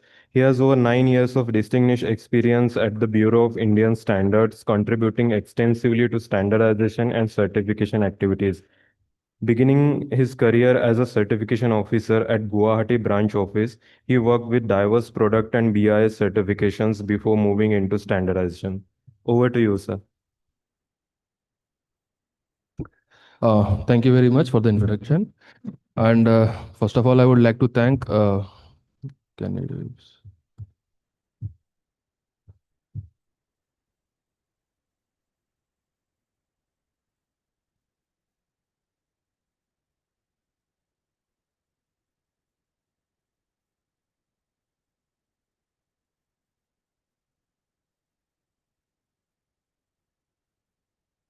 Yeah. Good morning, all of you. Before starting my presentation, I would like to thank CDAC, Bangalore, and the CCA office for inviting me to give a talk on standards and what we are doing right now and what we are going to do in the future. So my presentation is all about standards, and I have gone through 2 sessions this morning, and I have seen that lots of work is being taking place in the area of digital signatures and electronic signatures. And so my contribution for today's today's event will be like to sensitize you what standards we are developing in this area of digital signature, and how the audience here can also be part of the standard formulation process. And you can also suggest some topics and areas where if you feel that the standards are required in this area. And I will show you the list, all the developments which we are taking place in my presentation, and you can also go to those lists. And if you feel that there are any areas where you can give the proposal of having standardization, that you can give. So we'll start with the presentation. So initially we will talk about BIS, and I think most of might be knowing BIS, Bureau of Indian Standards. And then we'll go through some introduction of standards, what is author standards, and what are the standardization has been taken place in area of electronic signature services, and what is the future roadmap, and how it will benefit you if you participate in the standardization. So with this, I will conclude my presentation. So a quick introduction of BIS. So it is a national standard body of India. So we have given this status of National Standards Body of India through BIS Act 2016, and before that we used to known as ISI. In the Act 1986 of BIS, so we got this statutory status, and now we are the National Standards Body of India. So we have several branch offices and regional office all over the India, and the main headquarters at New Delhi. And we have a branch office in Bangalore as well, in Pinya industrial area. So these are the areas which we basically work as a BIS. So our main core activities is standardization, and then followed by conformity assessment also we do on the standards which we publish. And we, in order to to see how the standards are successful, so we also have this laboratories to test the standards which we have formulated. And most of you are aware of this hallmarking, the gold hallmarking. So we also provide this hallmarking services, and we do have this training center at NITS. So where regarding to all these activities, we provide training at Noida, New Delhi, sorry, UP. So a small question, can anybody say what are the standards? So you have any idea what are standards? I think you must be knowing, but there is some, as per the ISO Directive 2, there is an official definition of a standard. So if anybody has any idea what is the standards? Okay, no issues. So as per the ISO Directive 2, so standards are nothing but a document which are established through consensus. So consensus means whether if you write any sentence or a line in a standard, it has to be approved by all the stakeholders who are involved in the process of the standardization. That can be yes or no. So for everything, there should be consensus. And it is approved by recognized body, like in India, it is BIS. And what standards provide? They provide us the common and repetitive use, so that every day you can constantly you can use the same standard, or for suppose for a production of a water bottle or production of a packaged drinking water. So there are a set of rules mentioned how we have to produce these things. So, and it also provides guidelines and or characteristics for activities or their results aimed at the achievement of optimum degree of order in a given context. So there are several types of standards. One is product standard, and there are also code of practices, terminology standards, and the process specification, service specification, and test methods, as well as system and dimensions, etc. So you must be knowing standards are normally voluntary in nature. So it's the up to the regulatory bodies or line ministry to make it mandate. In this case, if it is when we are developing standards on digital signatures, so we are whatever we are developing, those standards are voluntary in nature. It's up to the CCA office of MIT to make it mandatory that this has to be followed by the Indian industry. Like in this case, CS, they have to follow these standards, and it is established by the all the interested parties. Here, in the next slide, you'll show who are the interested parties in development of the standards. And basically, standards are industry driven, and they are drafted by the technical experts, and it is approved by a recognized independent standardization body. Again, in this case, it is BIS. So these are the stakeholders. So whenever a standard is developed, it is developed through a committee. So the committee has one chairperson and a member secretary from BIS, and it is represented by various stakeholders. So in the slide, you can see we have industry associations, and we have suppliers, experts, and we have academias, we have government bodies, consumers, and PSUs. And we try to have all kinds of stakeholders so that nobody is felt left out, and everybody's point of view is put in the standard. So normally development of standards are through two process. One is indigenous standards we call, and other is adoption of standards. So adoption of standards can be from other SDOs or like ISO, IEC, ITC, and you can ANSI. All standards we try sometimes ASTM standards also we try to adopt. So when we do adoption, we try to make sure that are in line with the Indian scenarios and in line with the Indian laws, rules, and regulations. So it's not like that simply some ISO standard is published and we try to adopt those as an Indian standard. Yes, if we feel that everything which is provided in the standard is as per the Indian context, we written as it is. And sometimes we feel that for example, when we adopt any test method standard, so we have to see the environmental conditions, related humidity conditions. Suppose those standards are formulated in European countries. So in Indian conditions and their conditions, the temperature is varies very much. So we have to make sure that those kind of small requirements, we have to see that it is in line with the Indian scenario. And as I told you that the standards are developed by the sectional committees we have, and secretariat is also is with the BIS, and it is responsible for the management of all the standard development process and all those things. So this slide shows you the stages, how standards are formulated. So we receive a new work item proposal. So again, here, new work item proposal can be submitted by anybody. Those who are sitting here, you can also propose a new subject to BIS. Then it is up to we will see that the subject which you have proposed, is there any existing standard is there available? Or if we feel that there are no standards available at present, so what we do is that we will take those subjects to the concerned committees, and those concerned committees will review the proposal. And if the committee feels that this is a good and we can take up as an Indian standard, then the actual process of standard formulation starts from the preparatory stage, where we call it as a working draft. So where we draft the standards, and we constitute a dedicatedly experts where they take up this subject and they sit together and draft each and every line of the standard. then it is circulated to the committee who is responsible for the development of standards, so that they can also give their point of view on the standards. So this stage we call it as a preliminary draft stage. Then it is gone to the approval stage. We call it as wide circulation stage. So once the committee approves the document that okay, this standard is now okay, then it is sent to the public comments. So public means apart from the committee members.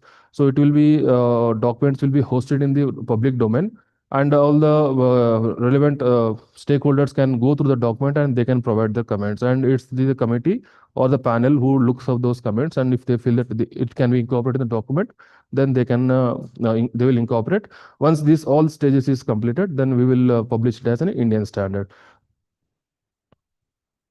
So right now we have 17 division councils, which is looking up to the various sectors of like electrical, electronics, mechanical, chemical, civil, all those sectors constitute 17. And we have 386 committees, and so these are the numbers, just you can see. And right now at present we have developed more than 22,000 Indian standards, consisting of all product standards, method of test, code of practice, guidelines, and vocabularies. So we now move to the area of my presentation where we are doing the standardization. So we have one committee of IT and IT-enabled services under Service Sector Department of BIS, and that committee has created a panel, digital signature panel. We number that as SSD10P4. And this panel is responsible for the formulation of standards in the field of electronic signature service or digital signature, you can say. And this panel is convened by Mr. Vijay Kumar in personal capacity. Earlier, he used to work with eMudra. And we have co-convener also, Mr. Dineshan Sharma. He is Director SSI. And I'm the member secretary for this particular panel. And you can see the list of the experts who are in this panel. It starts from the CC office. We have Mr. Deepak Kumar from CDAC Bangalore. Dr. Balaji is there. And from NPL, we have Mr. Ashish Ranjan. And Glyph from Glyph India, we have Mr. Vikas Kumar. From IDRBT, Dr. VN Sasri. From Zoho Corporation, we have Mr. Subramanian, Infineon. And you can see in this particular panel, we have government, we have regulatory bodies, we have the CS, and we have academia, and we have even in personal capacity. So again, here we are trying to have a composition of covering all these stakeholders. Now, coming to the published standards by BIS. So this particular slide covers the standards which we have published in the field of electronic signature. So there are several standards, and I have segregated as per the year in 2025 what standards we have published, and followed by the following years. So you can see the titles. First is in the present year, we have published a standard on general policy requirements for trust service providers. And we have also published standards on cryptography suits. And we have standards on, in order to have the common terminology in the field of electronic signatures, we formulated a standard which covers all the definitions and abbreviations of electronic signatures. Then we have standards for ADS, digital signatures, and policy and security requirements for applications for signature creations, signature validations. And for the healthcare documents, digital signatures, there are also some standards which falls under the category of health informatics. And you can see the list. There are several standards. So I think this slide will be shared with you all after this. And there is one attachment here. You can see this attachment. And this attachment will let you know what exactly this all standards all about, and what exactly the scope of the standard, what these standards covers. Everything is mentioned in this particular attachment. And these are the work which are under process now. And there are at several stages. As I told you that there are, in my previous presentation, I covered we have wide circulation, we have peer draft circulations. So wide circulation is that it has completed the public consultation. So the serial number 1, 2, 3 you are seeing in the slide. So they have completed the public consultations, and now it will be proceeded for the publications as we have completed this stage. And rest serial number 4, 5, 6, you can see it is with the committee now. So the committee will review the document, and we have the main core document which we have taken here is the standards of IEEE. So IEEE is the European Telecommunications Standard Institutions, and they are one of the standard body where they have dedicatedly published several standards on digital signature. So what we thought of is that in order to need not to reinvent the wheel, so we thought that we will take this as a base document, and we have gone through the each and every line of this its document, and we thought that wherever our Indian scenario like IT Act or wherever we feel that our Indian contents should be there we have modified it, and we have made it as a indigenous kind of a standard. So these are several other standards where we are working upon. So again, these are also at the pre-draft circulation stage. So what are the standards future roadmap, we can say? So right now we have work upon near about 20-25 standards, and there are more than 30 subjects for the in future we are going to take up as an Indian standards. Again, you have attached an Excel sheet here. Again, you can see the list, and you can, if you want, I can show the list also. I think for this, I think I have to how to open this? I'm not able to open this. I have to. It's not showing actually. We have to escape, I guess. Yeah. It will open. Yeah. I think they won't be seeing this.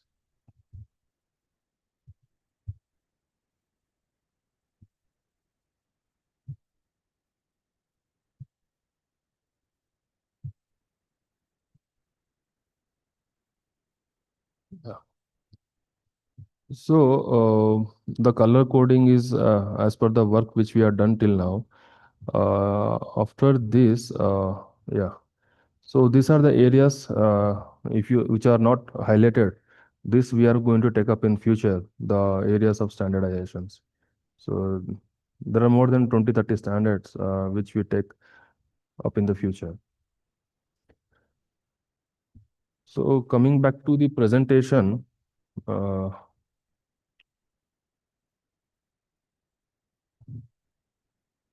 you make it to the presentation?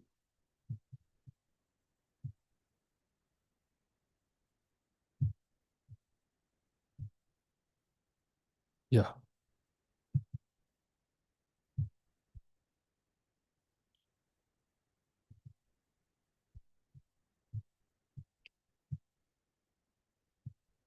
Yeah.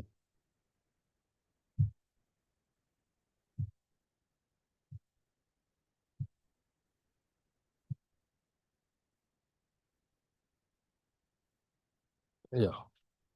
So right till now we have covered what are standards, how we develop standards, and what are the standards under digital signatures, what we have published till now, what are the development, and what is our future roadmap. This is my conclusion slide, you can say. So what are the benefits of participation in standardizations? So you can be the part of the standard development process, and you will be acknowledged after every standards. We mention the names of the members who have contributed in the formulation of standards.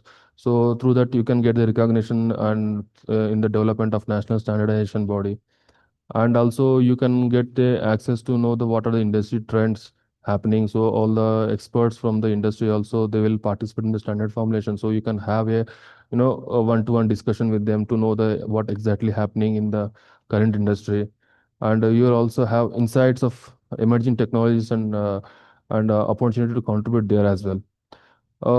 Again, you have this networking with the professionals, and we can also have exposure to the technical and regulatory business knowledge, and what are the challenges industry are facing, and what are the innovations we will get to know.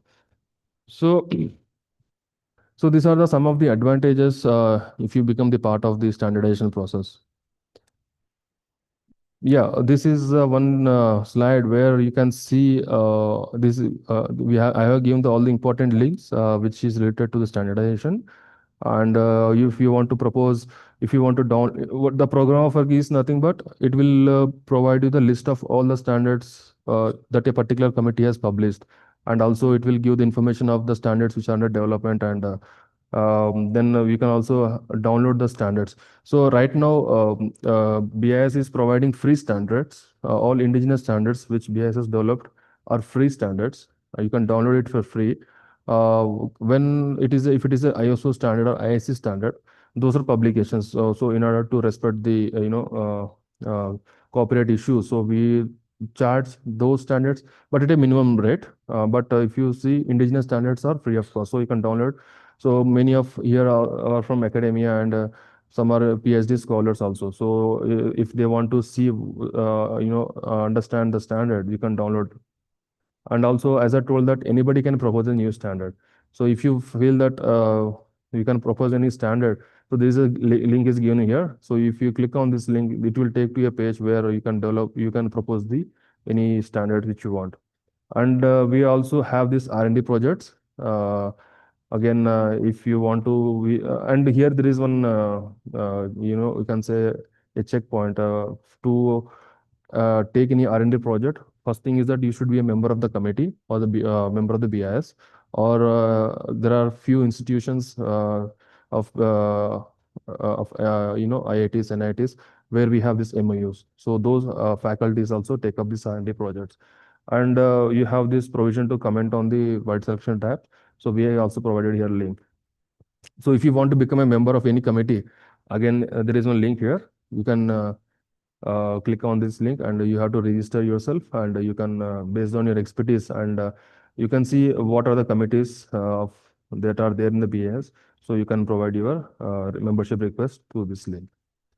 I think that's it from my side. I'm happy to take any questions if you have. There are two questions. Two members are raising their hand. Yeah.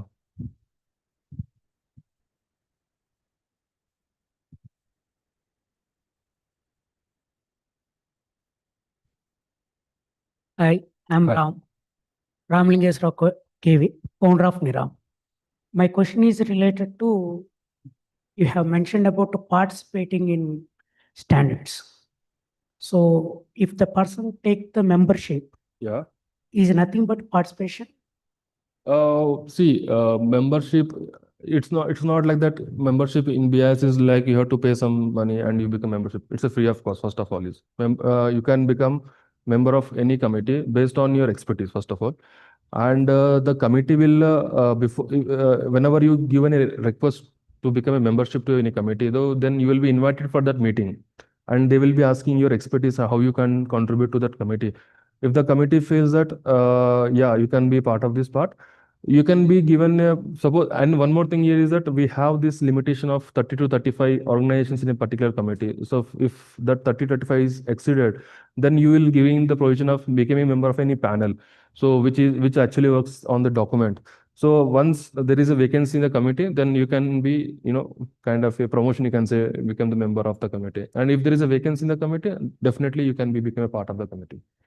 And once you become the part of the committee, then you can, contribute in the standardization process by attending the meetings and by providing comments on the document. And even also you can take the responsibility of a drafting of the standard as well.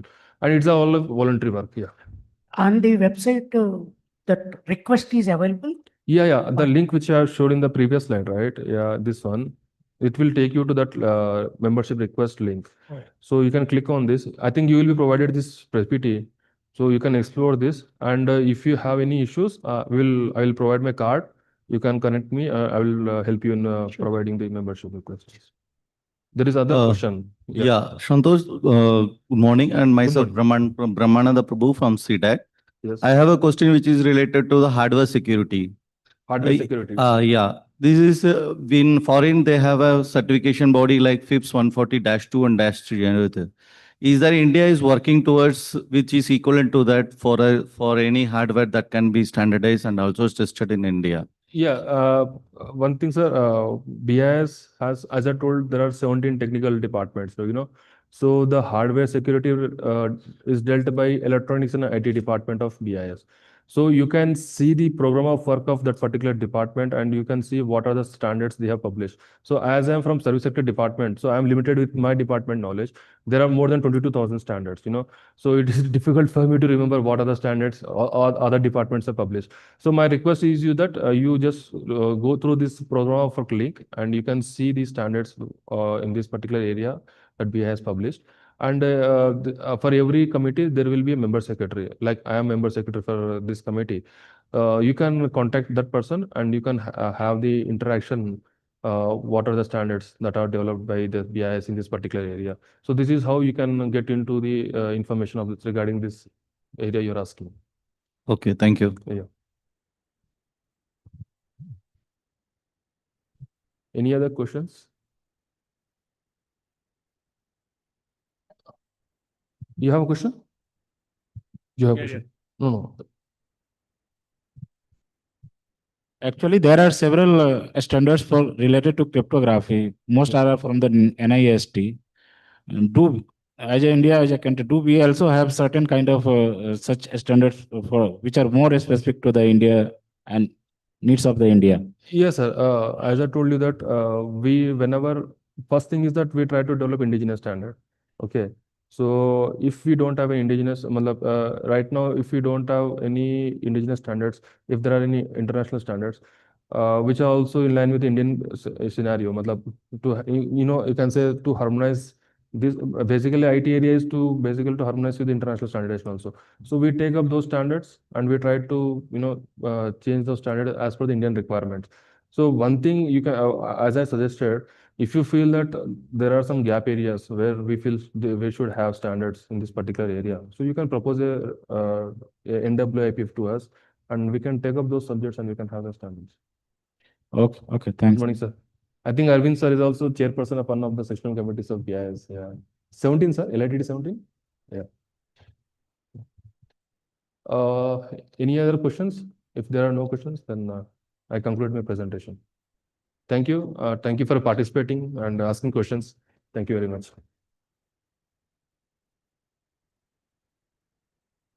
Thank you so much, sir. Now, I would like to request Dr. Mohammad Misbauddin, sir, to present a memento to our speaker as a token of appreciation.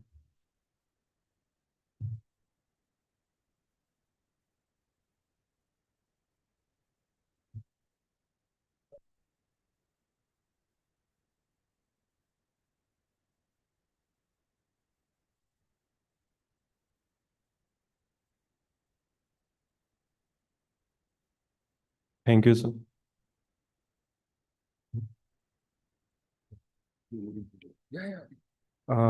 We will have a short tea break for about 15 minutes. Please gather back around 11:13. Thank you.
So our next speaker is Mr. Robert Metere, lecturer, Cybersecurity, University of York. He'll giving a talk on From Proofs to Practice, Formal Verification for Real World Security. Mr. Roberto is a lecturer in cybersecurity at the University of York. His research bridges formal verification and cryptography, developing rigorous proofs to secure both digital and cyber physical systems. He has worked on commitments, Sigma protocols, searchable encryption, and authentication schemes with practical impact on smart buildings, vehicle-to-grid security, and Wi-Fi standards. His current projects include the verification of WPA3 SAE patches, physical layer security for next-generation networks, and tools to make formal verification more accessible. Mr. Roberto, can you share your screen? So, welcome, sir. Yes, I can see your screen. Thank you for the invitation. Really happy to be here. Can you hear me well?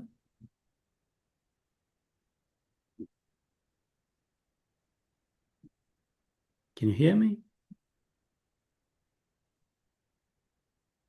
It's not yet shared. Do I share my screen?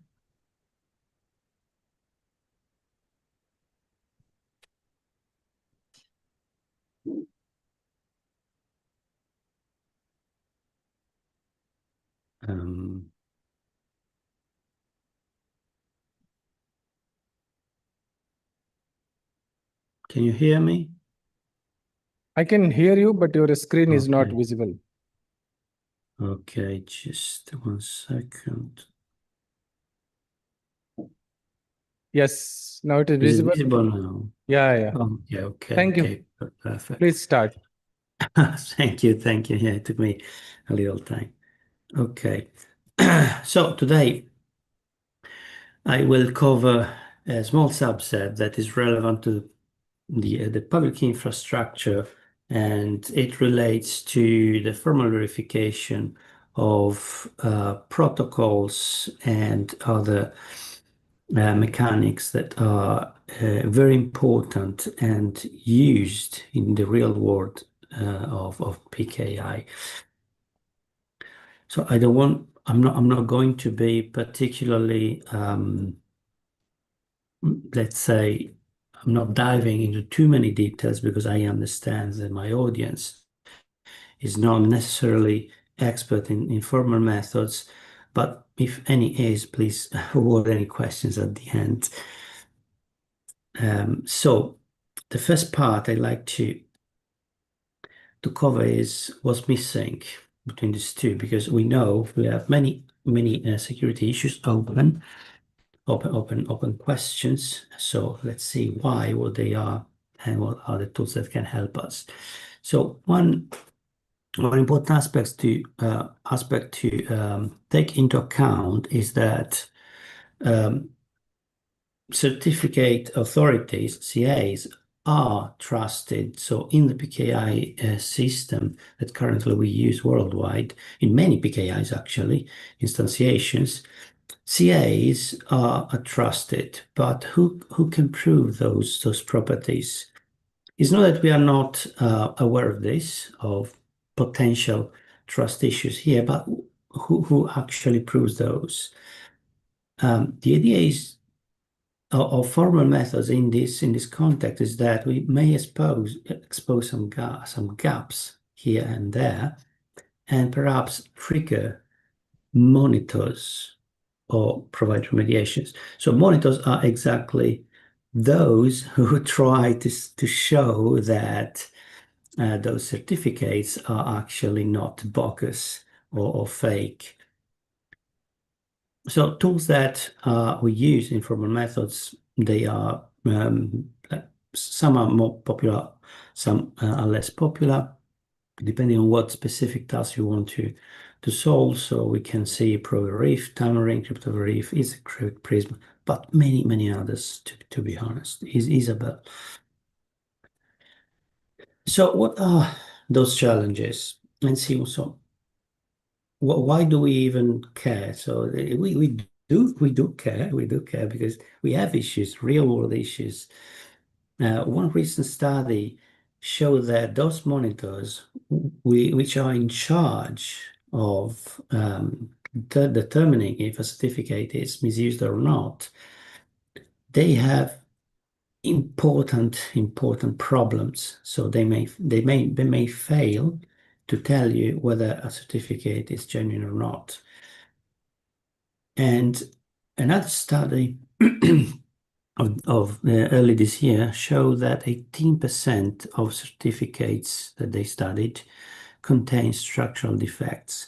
So this does not mean they are necessarily insecure, but they have still defects that can be seen. 18% is a huge number if you think about it. And some are not mathematical failures even, they are real-world breakdowns in the infrastructure itself, similar to what CT monitors do. So the challenges of providing an actual answer to all those issues is that the complexity, the scale, the standards and policies are continuously evolving, and the specifications as well is not really helping into it's kind of infeasible up to today to be so broad in providing strong guarantees. So we don't need just proofs in a sense. So we cover proofs in formal models, but it's not the only thing that we need, because workflows may be bugged. So we can have the best say cryptographic protocols in place, but we make them insecure because of workflows. Also, we don't have enough strong tools, and we need integration, sometimes even between different public infrastructures. Think about electric vehicles, that they use their own infrastructure, PKI infrastructure, but as well as the internet one, because they are also connected to the internet. So it's kind of sometimes difficult. So let's now clear up what is this formal verification I've mentioned a couple of times. I want to give you a quick idea of what's about. So it generally relates to mathematical models to rigorously prove properties. Those models can be either symbolic, they are quite fast, but generally over-approximate the reality, or can be computational. They are key-based, they are definitely not fast to use, proofs are manual. So sometimes, even when we want tighter guarantees from computational models, we still may end up with symbolic ones. A very nice reading that I personally found very insightful is one from Barbosa et al., which was a systematization of knowledge in computer-aided crypto. It's kind of relevant if you want to understand which tool is the best one for some specific task. So, among the many challenges that we have, one can be trying to bridge the specification gap. To all these, I am personally researching in an attempt to fix this ambiguity in a way that structure specification can replace the textual modeling that we now do. So if you open any specification now, many times it's a mix of natural language and some mathematics. Sometimes they also share some code, some C code, for example, or CPP, if I remember correctly. It's a C/C++ code, and some others. I try to apply to fix this gap with like very let's call them comparison protocols, because they are They are used and they are the basis of many other protocols, Diffie-Hellman, Needham-Schroeder, and its patch. And the Needham-Schroeder protocol is kind of, it can be thought as a initial PKI. It's like certificate-less PKI is more a key exchange protocol, but there is a trusted component exactly as in the PKI we can see. So that's the relation and why it's relevant to this case. So, I mean, while every little component of PKI needs to be secured in a way, we focus mainly on protocols and how do we use those protocols in the infrastructure itself. So, in a second part, let's have a look at some verified protocols, so some case studies, and the aim of this is not to bore you to death. We have verification protocols. It's more to give you a glimpse of what does it mean from my perspective, from my kind of research, to address issues of the PKI. So let's say, giving a little more details of what we already mentioned, we know that many PKI certificates are either exchanged or embed TLS keys, like keys using the TLS protocol. And this protocol in particular is very well studied, both with symbolic proofs and computational proofs, as well as the monitors that are not exactly formal methods. So these are two angles. They have been proven to sometimes fail. And this is kind of suggesting that formal methods could help in how CT monitors work. But this is still not, let's say, provided or proposed. So it's a nice area to work on, to be honest. So one other element that uses certificates and trust them is when you connect the Wi-Fi to something. So one of my recent works involved me into the symbolic verification of the authentication protocol of the modern Wi-Fi.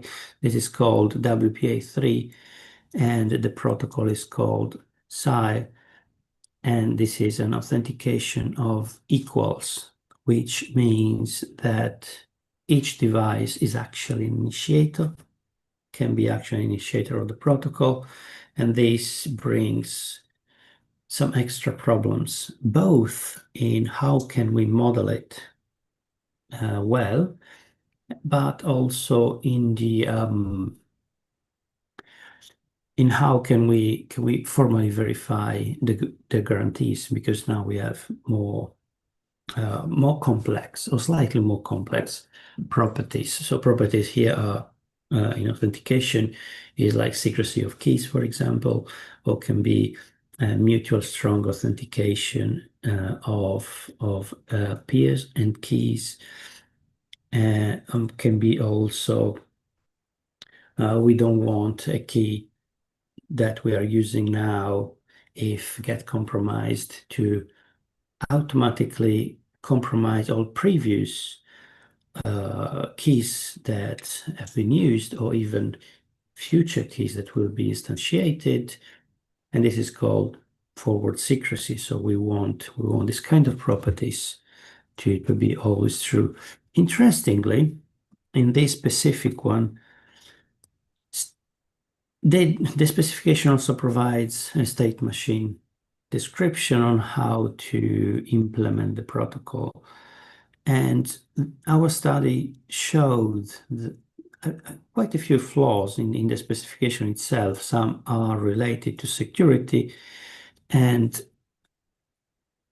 the interesting part of using formal methods in this case was that we could provide verified patches. So it's not only finding attacks, it's also can you demonstrate those properties that you want. So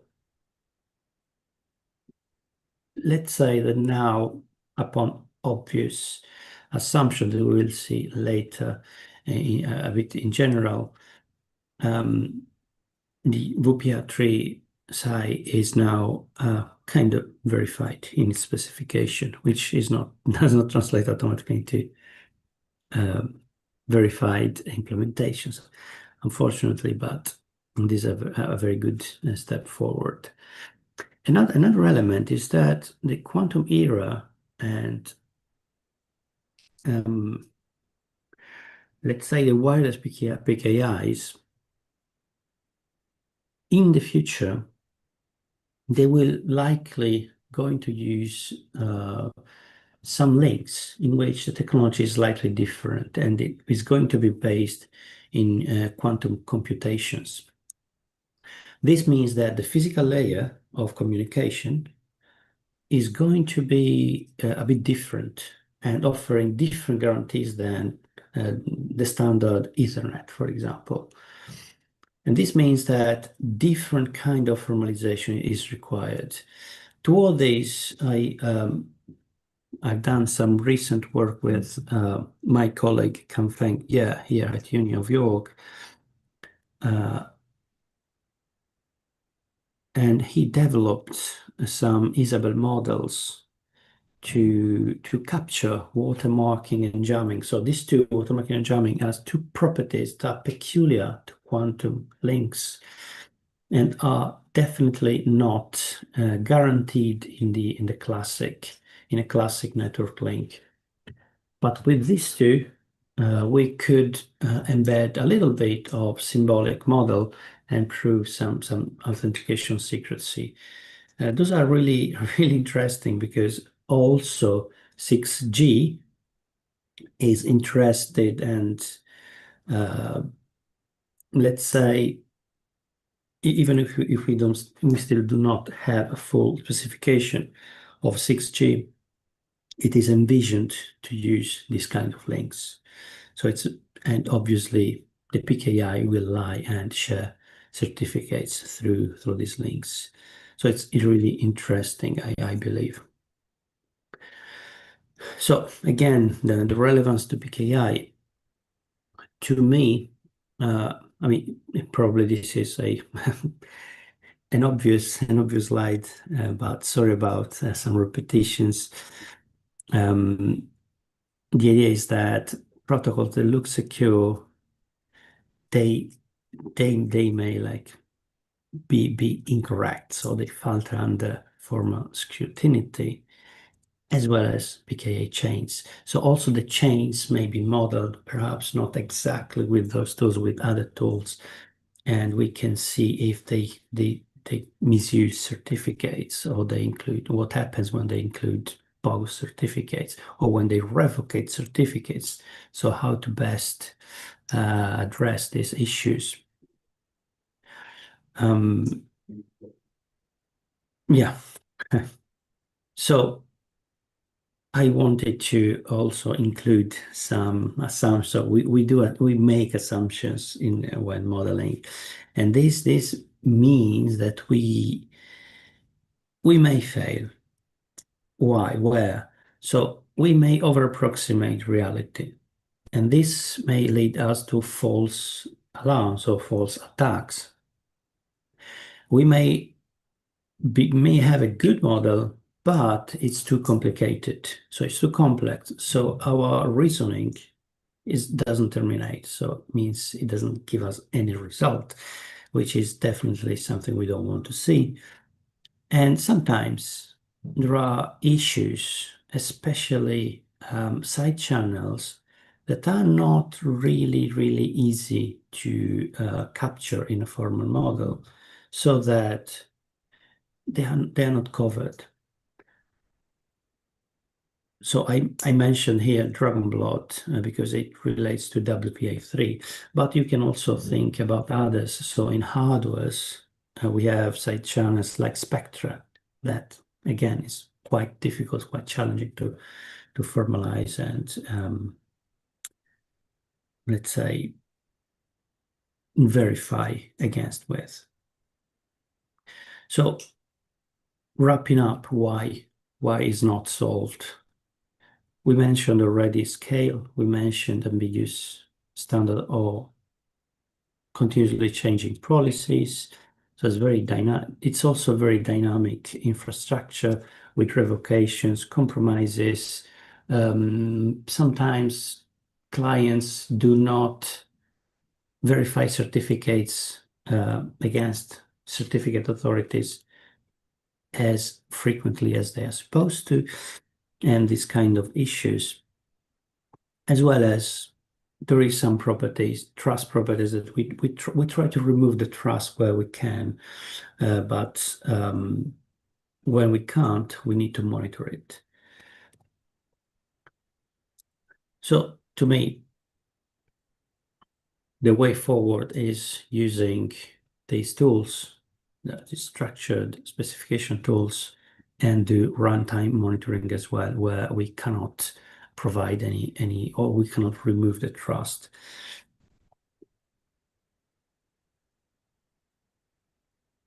So wrapping up, I would say that both it's kind of both a duty and now of academia and industry to meet together and do those, like, study and analyze very well those workflows and runtime check and do runtime checks and how they are done, and try and attempt to reduce failures and errors as much as possible. So what mathematical guarantees when they cannot be used in a way. So I hope I have not I mean, I've said everything in clear. The main, let's say, the take-home message is kind of there are challenges. We are trying to patch all gaps, and I would ask you if you have any questions, either from industry or academia. Very, very welcome at any level, please. Any questions?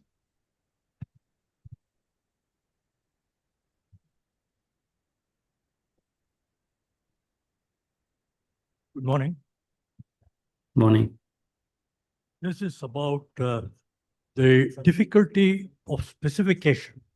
What's the kind of specification language for casting for the prover in any of the systems? So what specification languages can we use? I meant, is it like, again, writing a natural language or some logic specifications, or how he sees it, or a programmer, for example, or a system developer? Like a program, for example, the OCPP that use also some code in the specification. Yeah. Yeah, sometimes this happens and really helps understanding like what's written in natural language. This is a fair point. While we do not still have a very good specification language itself from which we might be able to generate natural language specification from it. These are really challenging because specifications take really many aspects that are difficult to put into one single language. That's why it's still commonly used a mix of maths and natural language. These are really challenging issue. So my envision for the next future is that we still will not have a general enough specification language, yet we might create a specification language like we're trying to do like me and some other researchers.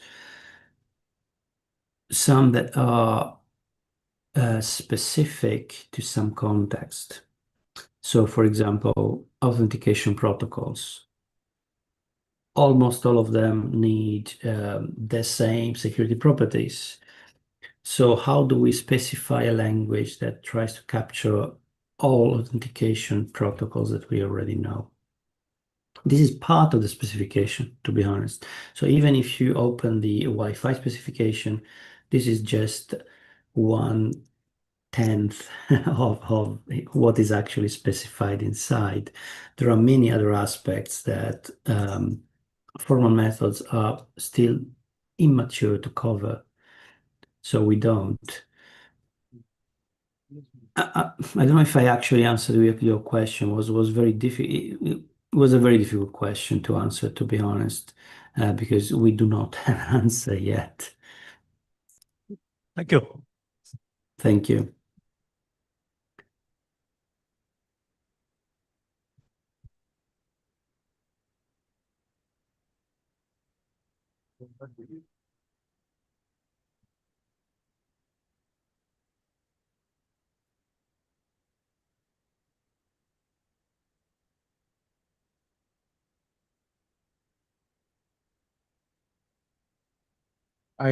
Any more questions? I think there are no more questions. Thank you. Thank you so much for your insightful talk. No problem. Thank you for having me. I really enjoyed it. Thank you. Thanks.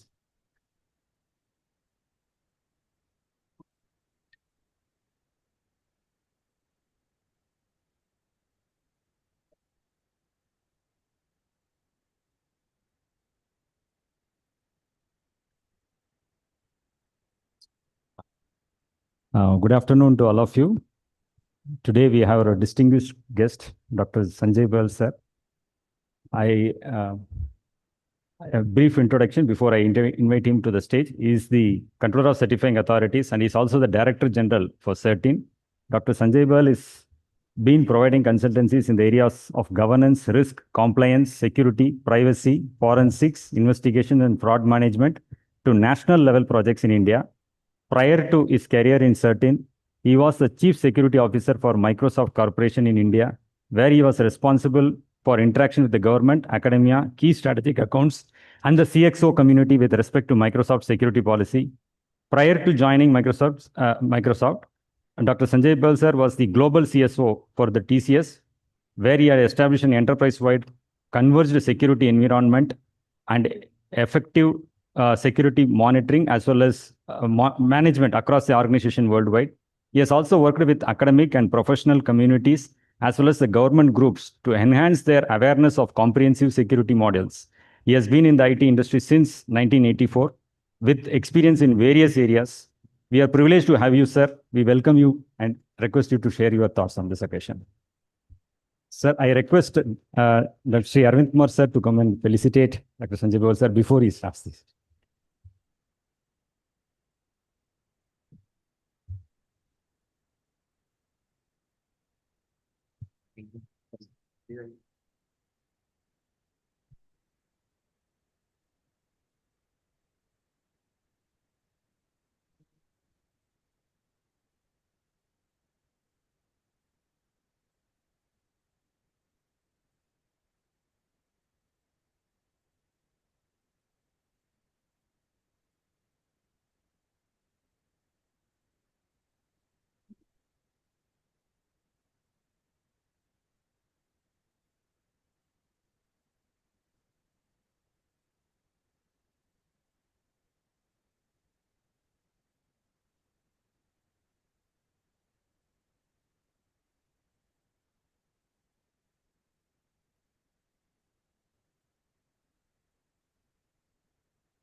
So we moved into the afternoon. So good afternoon. And it's a privilege being amongst you all. And thank you for inviting me here and for me being here. So the topic that been given to me is to speak on the future of PKI innovation, resilience, and trust in a digital world. So today we live in a world where transactions, whether economic or otherwise, and governance use digital technologies and systems. This requires a comprehensive framework of policies, processes, technologies in terms of hardware and software to secure communications, authenticate, and manage digital identities. The public key infrastructure plays a crucial role here, while not just enabling but being the backbone of digital trust through digital certificates for authentication, encryption, and integrity checks.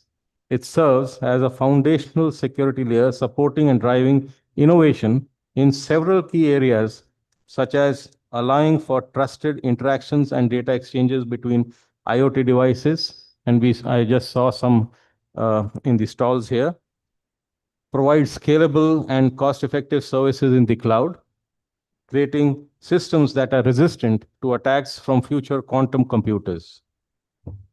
Globally, digital transactions and volumes of sensitive data is growing, and hence governments and regulatory bodies are enforcing stringent frameworks to secure them by implementing advanced security solutions such as PKI. In addition, the growing trend of bring your own devices in organizations, adoption of cloud platforms by the MSMEs, the increasing number of cyber attacks, and growing proliferation of IoT devices are propelling the market growth for PKI, and the market size was valued at $4.7 billion in 2024. And as we accelerate into a hyper-connected, AI-driven, and quantum-aware future, PKI would not just be relevant but indispensable. And it is projected to grow at a compounded annual growth rate of 22.3% between 2025 and 2034. So let us examine some of the trends in PKI. Organizations are rapidly shifting to cloud environments, including MSMEs. Hence, PKI is evolving to support scalable cloud-native deployments that offer centralized certificate lifecycle management, automation, reduced infrastructure overheads, enhanced compliance to regulations, and global reach. PKI integration in the foundation of zero trust frameworks and architectures, including in zero trust enforcement machine identities. The certificates provide continuous authentication of users and devices, as well as machines, while validating every transaction and enforcing granular access control across segmented networks. When I say machine identity, what we are referring here to is the credentials used by non-human entities like servers, containers in the cloud, IoT devices, APIs, and microservices to authenticate and communicate securely. These identities are managed using digital certificates, cryptographic keys, and automated provisioning systems. While machine identity is now outnumbering humans by a ratio of 40:1, managing them has become a strategic imperative. As we move ahead, the explosion of machine identities, IoT, edge computing, and AI agents will drive exponential growth, and we may expect a 100:1 machine-to-human identity ratio by 2030. PKI will provide the secure machine identity backbone for IoT and edge devices by issuing digital certificates to machines for authentication and secure firmware updates, encrypting communications between devices and services, automating certificate lifecycle management, that is issuance, renewal, and revocation, and enforcing zero trust policies by verifying every machine before granting access.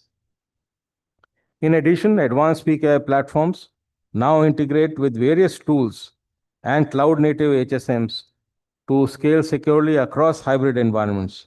Also, lightweight cryptographic protocols are being developed that secure low-power devices without compromising performance. These expansions show that PKI is not just keeping up, it is evolving to become smarter, faster, and more resilient. For broader adoption of PKI in the society, which can be termed as non-technical users, there is a need for making PKI easier to use. Unified interfaces for digital signing and simplified certificate management would be an important consideration. As the digital space gets crowded with a gamut of devices and segments, the need for interoperability across domains or cross-domain identity management would be a necessity.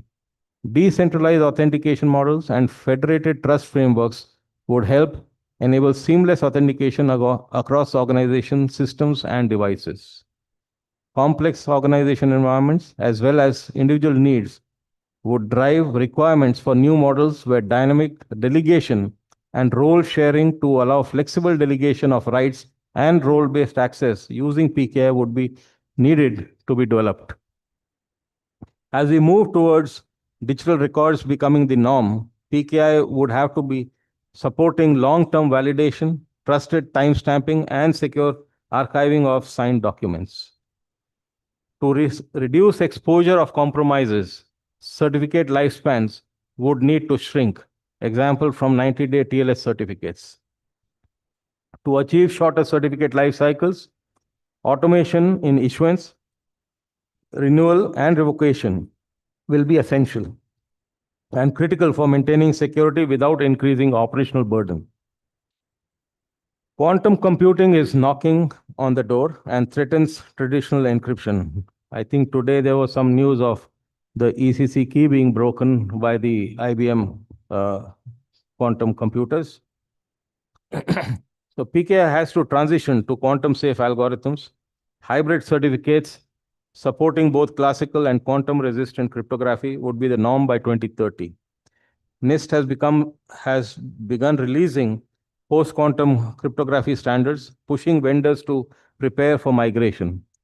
The Indian Computer Emergency Response Team, or CERTIN, has published a white paper on transitioning to quantum cyber readiness, along with CISA, which is headquartered in Bangalore, for organizations to begin their quantum safe migration and preparing for quantum readiness.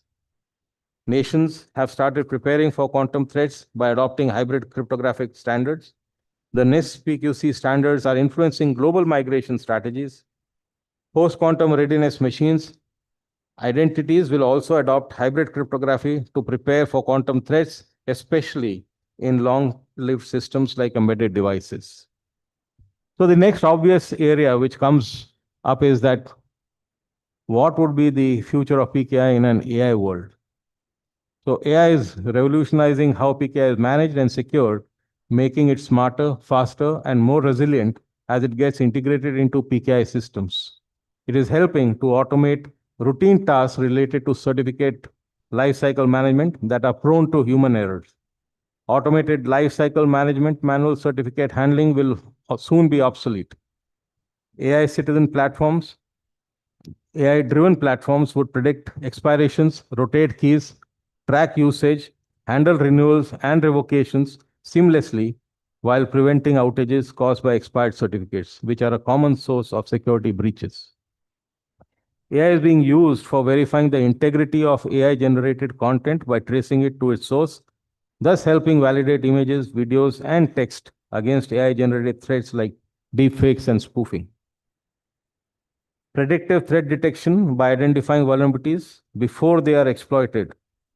It analyzes historical certificate usage and security incidents to flag anomalies in issuance or access patterns and proactively mitigate risks such as certificate misuse or unauthorized access. I think some of that is shown in the stalls here. In one of those I've seen from CDAC. AI uses machine learning models to continuously learn from new threats so as to ensure adaptive security protocols by dynamically validating rules and access controls while responding to emerging attack vectors like AI-generated spoofing or phishing attempts. As mentioned earlier, it enhances machine identity management so as to help manage the growing number of digital certificates for devices, bots, and services while ensuring secure issuance and rapid authentication of machines across complex networks.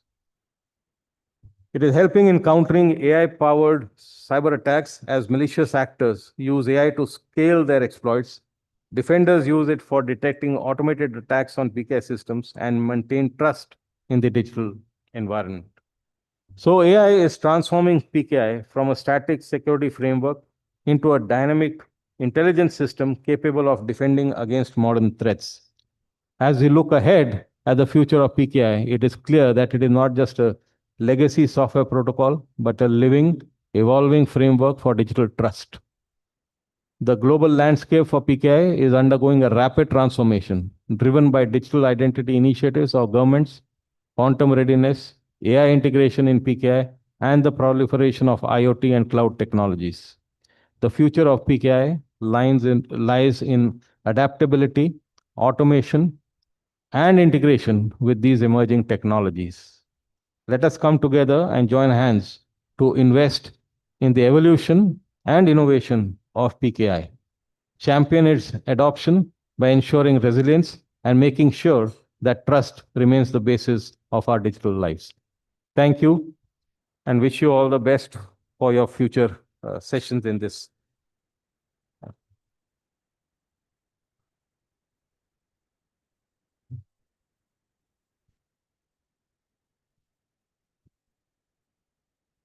I request Arvind Kumar sir to honor Dr. Sanjay Bell sir with a memento.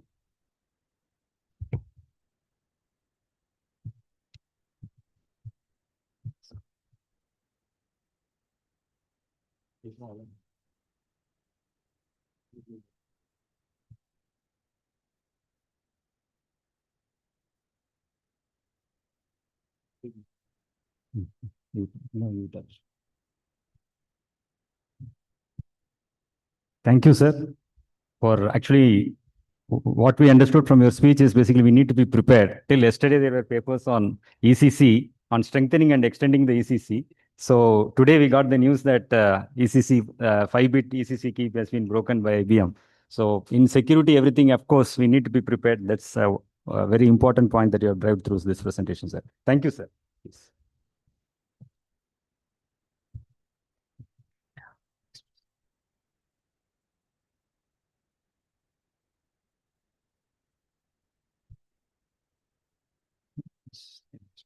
Right.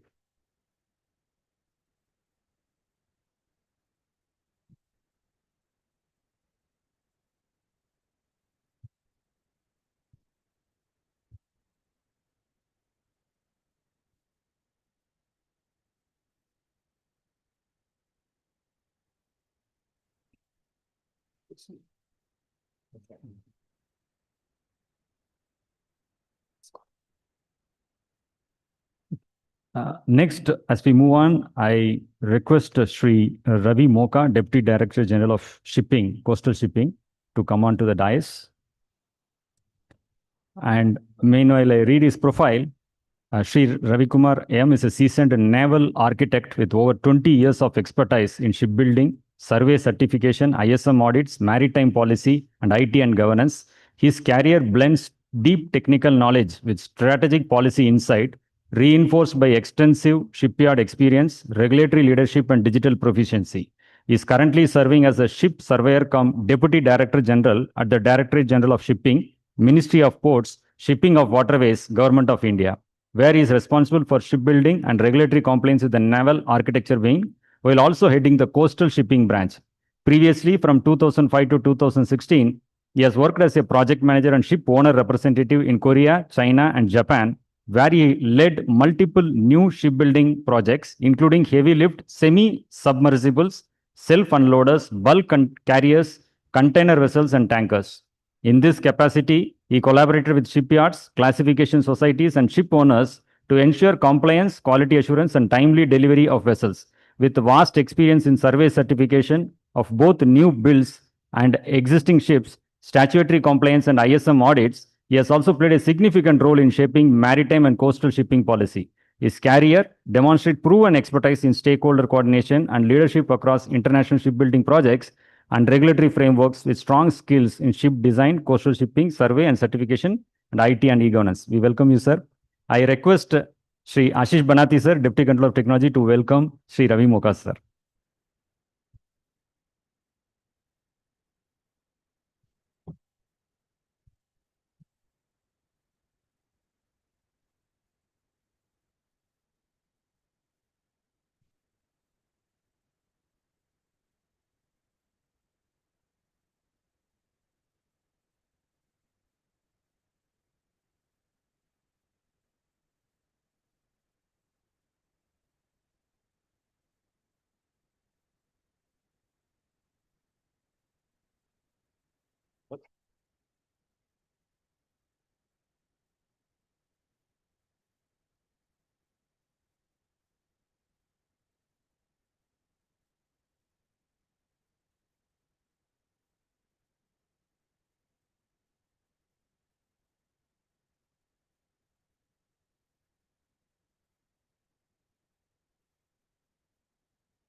Namaskar.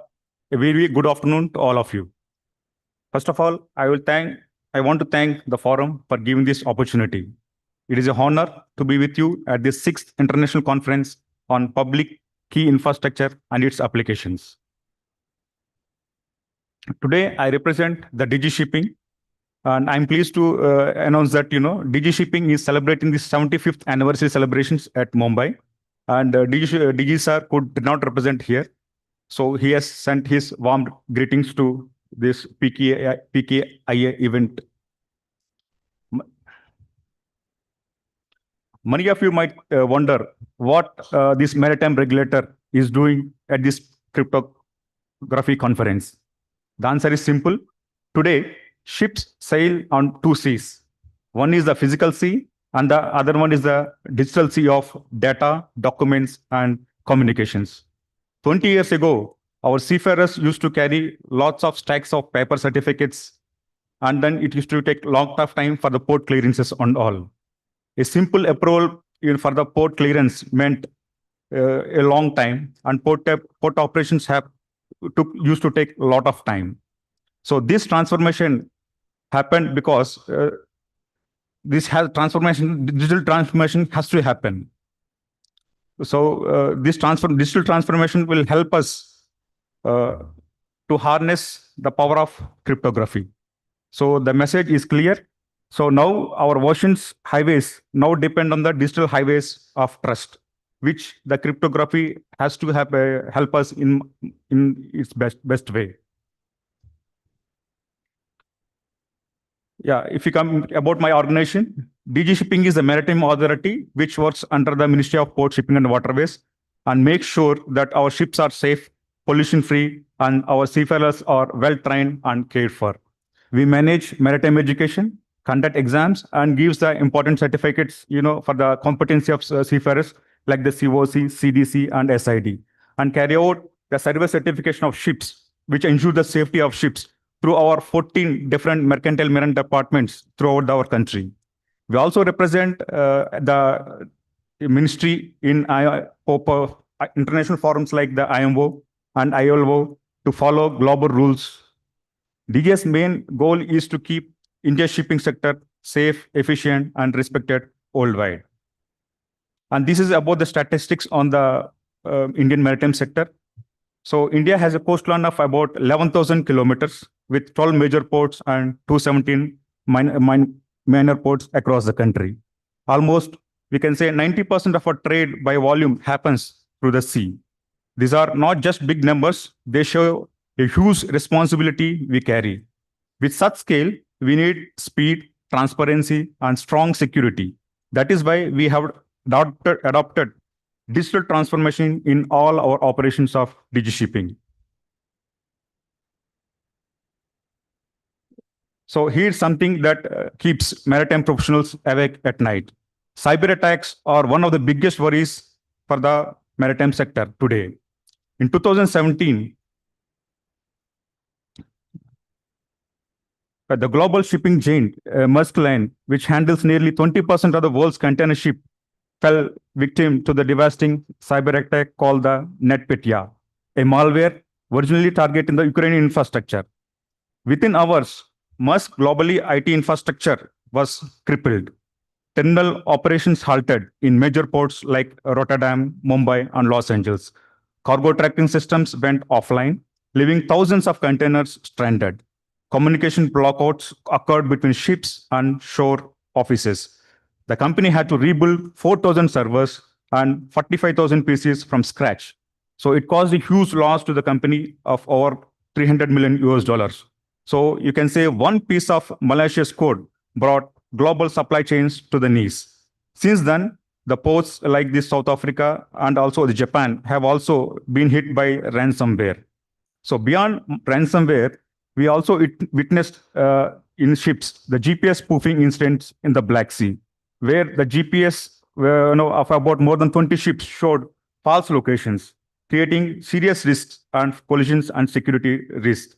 So if the GPS is falsified, then the digital in the sea, the ships only sail through the GPS and the disk, electronic charts, all these features. So if these are spoofed by external factors, then we have got a lot of collisions and many maritime collisions happen, and then pollution incidents will also happen. So the reality is simple. When digital systems fail, physical operations stop. Even a single cyber breach can bring an entire port to a standstill. So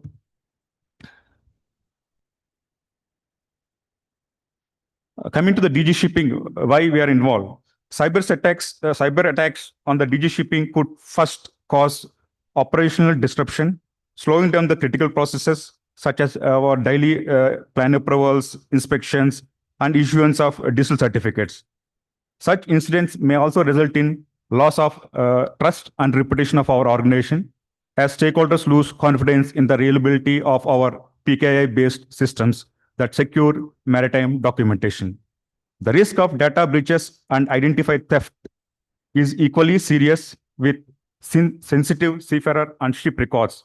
We have got about more than 3 lakh seafarers. So their data is very sensitive and it will be affected.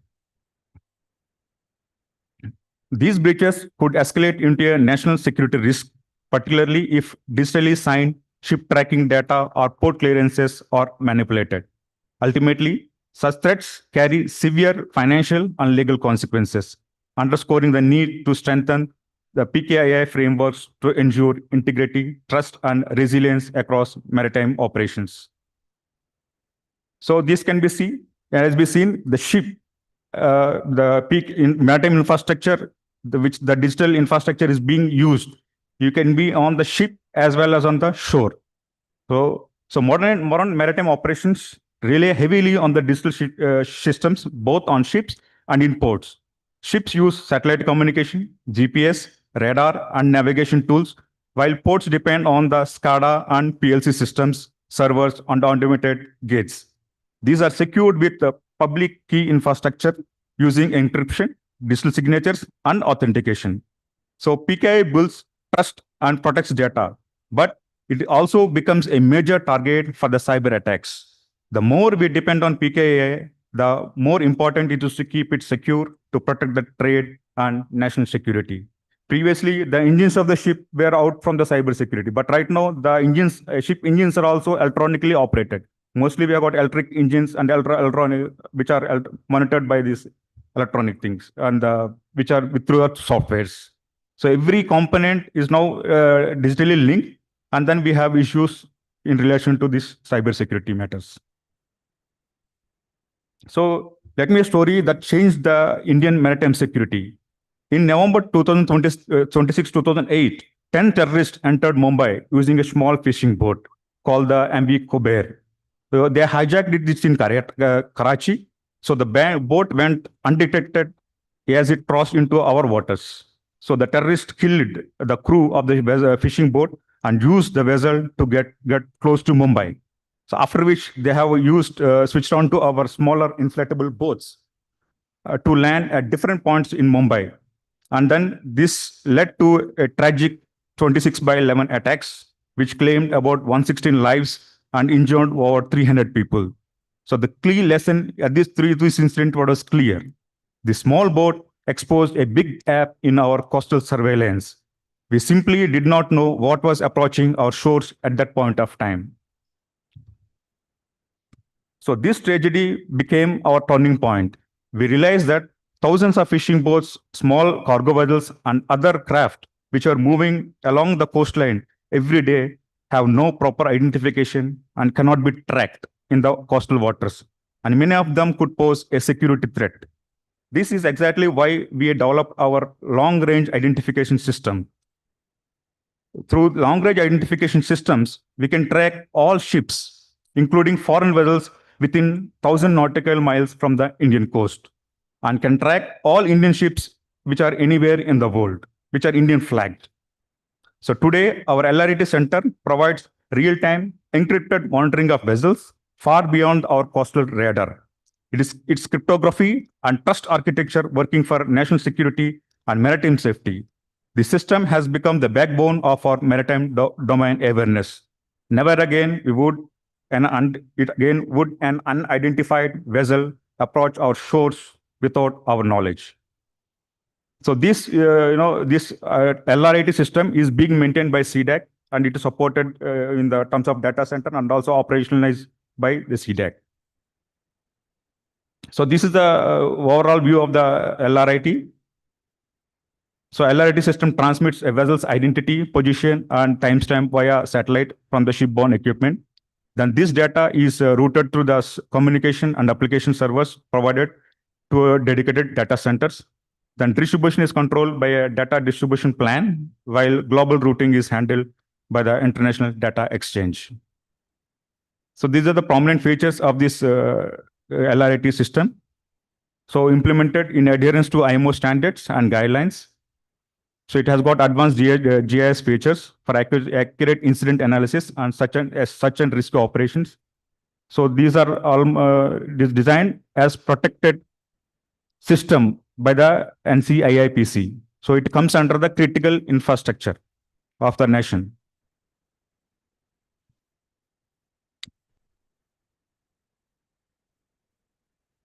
Let me share more about our DG shipping uses in our daily operations with related to PKIA. We issue over 50,000 seafarer certificates annually, all with digital signatures and cryptographic seals. Our certificate of competency for officers, ratings, and medical fitness certificates are all digitally authenticated. Ship registration certificates, safety certificates, and pollution certificates carry digital signatures that can be verified instantly by the port authorities worldwide. When ship arrives at any international port, officials can verify the authenticity of our certificates within seconds using the cryptographic verification. Again, our port state control inspections means the foreign vessel inspection now use e-signatures for all our inspection reports and deficiency notices. This means faster processing and tamper-evident records. Flag state inspections of our own Indian vessels are conducted with digitally signed survey site reports and maintain their integrity from ship to shore. Our approved training institutes use e-signatures for the course completion certificates and examination results. This prevents certificate fraud and ensures only qualified seafarers receive genuine credentials. We have also digitized our ship survey process completely. Marine surveyors use tablets and smartphones to conduct surveys with GPS stamp, timestamp, and digitally signed reports. These surveys cover everything from hull of the ship to safety equipment verification. The entire process is cryptographically secured from the data collection to final approval. Our digital transformation journey has been remarkable. Through our eSamudra platform, which we are in the process of stage of ongoing, and this will be made live by next year, by January also. So through that eSamudra platform, which is a mini ERP solution for the complete functions of DG shipping, these company applications or any seafarers applications are authenticated with e-signatures. And we are also be using Aadhaar-based verification for accountability here. The technology advantage is very clear. Elliptical cryptography enables secure digital bills of lading even with the limited bandwidth at sea. Smart ports use digitally signed messages for container movements, custom declarations, and berth scheduling. Everything is auditable and tamper evident. Blockchain platforms like CargoX are revolutionizing how we handle shipping documents, making them transparent, instant, and secure across the borders. Smart contracts automate settlements and conditional releases. We are not working in isolation. We are also aligning our infrastructure or our framework with the international standards. This includes IMO cyber risk requirements under the ISM code, updated maritime cyber risk management guidelines, IACS requirement for cyber resilience in new ship designs, and India's Digital Personal Data Act 2023. So DGS has initiated robust cybersecurity transformation. A unified cybersecurity compliance framework has been developed, aligning with the global standards. Let me outline our vision through the DGS trust framework. First, we want universal digital certificates. Second, we are building a unified e-signature experience. One seamless signing platform for shaping lines, agents, training institutes, ports, speed without compromising the accountability. Third, we focus on trust and compliance through regular cyber audits, incident response drills, and certificate verification exercises, all aligned with our IMO guidance.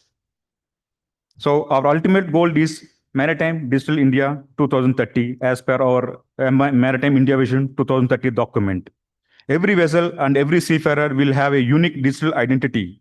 We will have a role-based permissions, end-to-end encryption, and cross-border tamper-evident records. We are also pursuing responsible innovation through blockchain pilots, smart contract workflows, and digital currency use cases, all in controlled sandbox environments. Again, we cannot do all this alone. The PKI architects here should help us build hardware-backed keys, secure enclaves, and revocation systems that work at maritime scale. The industry leaders should make security a competitive advantage, not an afterthought. The academia and the startup should innovate and help us detect spoofing, harden IoT devices, and build user-friendly verification tools. Your innovations will literally sail with our ships and protect our oceans. As I close, let me leave with you the three fundamental truths. First, cryptography is the backbone of the maritime digital safety. From the authenticity of a distress alert to the integrity of a cargo manifest. Second, digital signatures and e-signatures are not just convenient, they are essential enablers of trust at scale. Third, collaboration is our compass. Only together, regulators, industry, researchers, can we secure the world's sea lanes in digital age. So on behalf of DG Shipping and Ministry, I thank IEEE, CDAC, and the PKIA for organizing team for creating this vital platform. If PKI is the lighthouse, then cryptography and signatures are the guiding beams of leading India's maritime sector into a safer, faster, and more trusted future. The ocean of possibilities is vast. So with your expertise and our shared commitment, we will navigate it securely. Thank you and wish you all the best for all the things.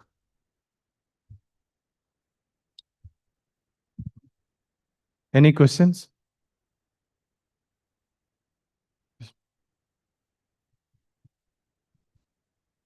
I will request Sri Ramchandran, Scientist G, Office of CCA, to present a memento to our speaker.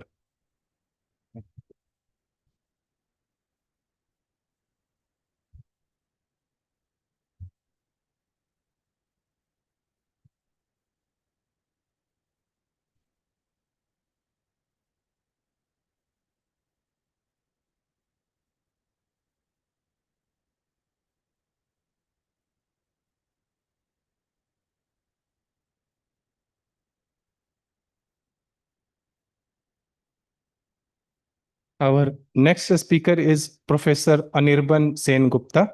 Professor of CSC, Indian Institute of Technology, Indore, MP. He will be talking on high-level synthesis-based hardware security and IP core protection. So first, I will request Sri Dilip Burman, Deputy Controller, Office of CCA, to felicitate our speaker.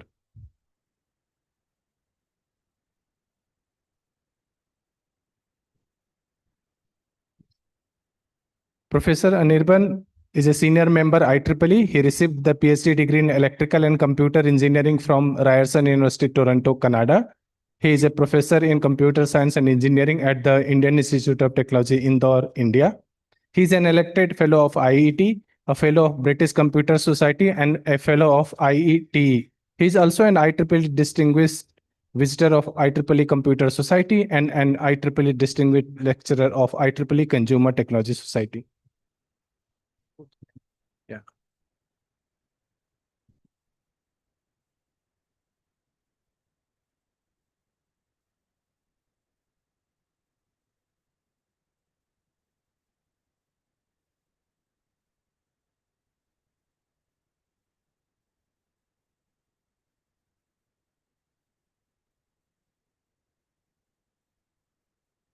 The last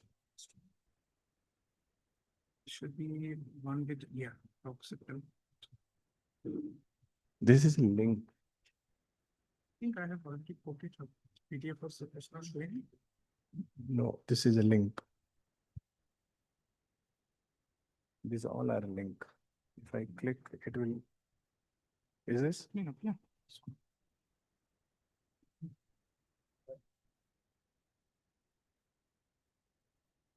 Share it.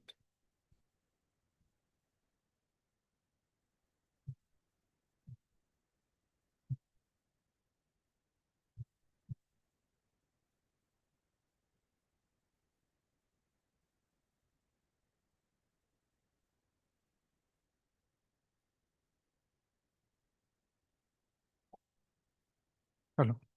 Thank you so much for having me. A special thanks to Dr. Mohan and Dr. Balaji for inviting me for this talk. It's a privilege to be part of this, excellent platform and conference. The title of my talk is Hardware IP Security and Trust. It's an emerging area of research, and it involves a lot of cryptographic applications as part of that. So for beginners, what is hardware security? So it's basically an emerging area of research that basically focuses on two main branches of securing hardware IPs, which are, widely used in different sort of applications in consumer electronics, as well as in various computing domains, in machine learning, in medical systems, and so on. The two most important branches of that comprises of authentication-based techniques and obfuscation-based techniques. So obfuscation-based techniques can again be further subdivided into something known as structural obfuscation and functional obfuscation. In structural obfuscation, what is typically done is the hardware of the respective computing device, which could be in the form of an application-specific processor or a general-purpose processor, that is structurally obscured in such a way that it becomes harder for an attacker to interpret and deduce. On the other hand, the functional obfuscation basically aims to provide an active mode of protection and, in a way, kind of encrypt the gate level circuit of the IP design. Now let's take an example of a typical camera. So if you see that it uses CCD and it converts an analog image into its digital counterpart. But that's just not enough, because it also uses a lot of data calculations in the form of JPEG, compression and decompression, as well as a lot of image processing engine, as you can see in the lower half of the diagram. So the essence here is to protect this IP or hardware designs against external threats like IP piracy, false claim of IP ownership, reverse engineering, Trojan attacks, and so on. This is a typical example of a complex JPEG codec. And this has been done, designed in our lab at IIT. And this typically kind of indicates the complexity of the JPEG codec application when it is designed at the RTL or at the gate level, abstraction layer. There could be similar applications like finite impulse response filter, convolution filter, which is an important application in machine learning and in image processing, DCT, DFT, and so on, as well as there are other sort of image processing applications like image blurring, image sharpening, and so on. These are some of the very highly popular applications which needs security and protection against standard cyber attacks. Well, let me talk a little bit about the different sort of attacks that have been explored in the scientific literature by the scientific community so far. And the work on hardware security has been going on in the last 15 years or so. It's still a young, area of research compared to the other, domains. Now, as you can see from here, we basically have the first one, which is false claim of IP ownership, which talks about how you can protect the ownership of your IP and nullify the false claim of IP ownership. The other things that includes are, piracy claim, which may have further classifications in the form of counterfeiting and cloning, as well as other things like Trojan insertion. Now, these Trojan insertions are backdoor malicious entry during the IC design supply chain, and they can be done at different levels of abstraction, starting from, architectural synthesis to RTL, gate, layout, and so on. In the typical SOC life cycle, as you can see here, it starts with the IP vendor, and then it moves with the SOC design house, followed by the foundry where the fabrication takes place, and finally the deployment. Each of these stages are vulnerable and susceptible to different hardware threats. So for example, the IP vendor house could be responsible for inserting hardware Trojans. Okay, and it can have different sort of payloads. For example, it can have battery exhaustion attacks. It can have performance degradation payload. It can have things like, hampering the energy of the final IC and so on. So that could be a lot of different payloads.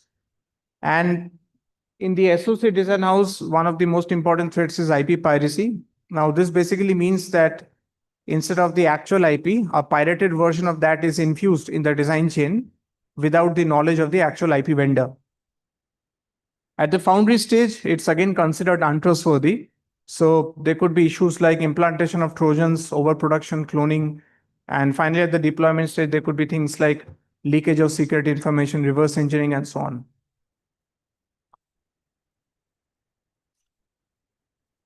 So these are some of the widely accessed, CAD-based security tools, which are publicly available for different researchers.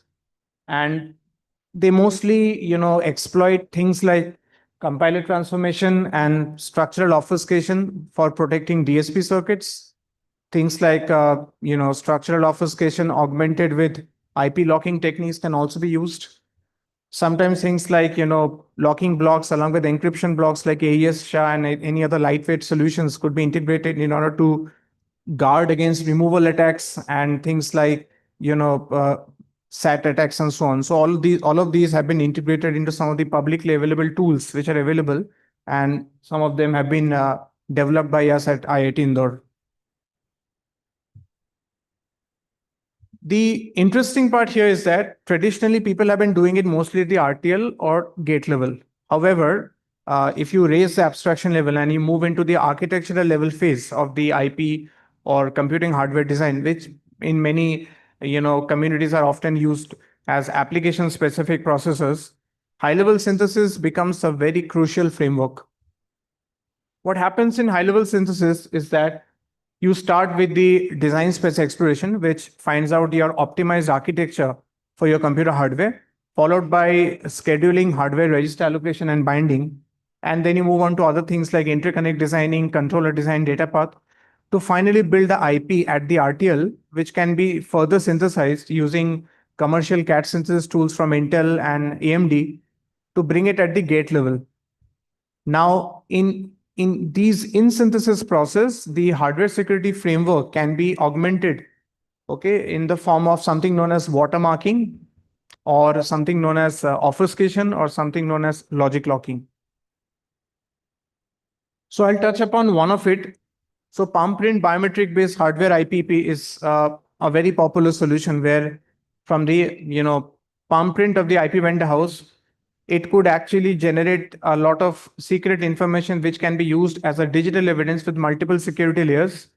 And finally, that can be converted into palm print based watermark, which could be implanted into the IP design secretly as an imperceptible, invisible watermark, which could later be used in order to prove the false claim of IP ownership. And it can also guard against IP piracy. So essence of it is that it basically acts as a deterrent for an attacker, okay, before any sort of cloning or counterfeiting can potentially take place. I will not go too much into the algorithm side of it because of lack of time, but the basic essence of that is that it captures the high quality image of the palm print and generates using certain algorithms the nodal points from where the dimensions of each features are captured, and then with the help of certain encoding rules, it could be implanted into the RTL design stage of the IP.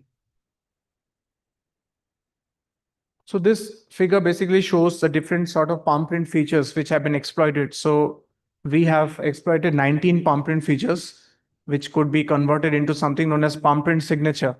Okay, either you could implant the palm print signature as an encrypted version, or you could just do it directly. Okay, encryption will add another layer of security before it could be converted into its respective watermark constraints. Once these constraints are implanted, okay, then again it needs to be verified.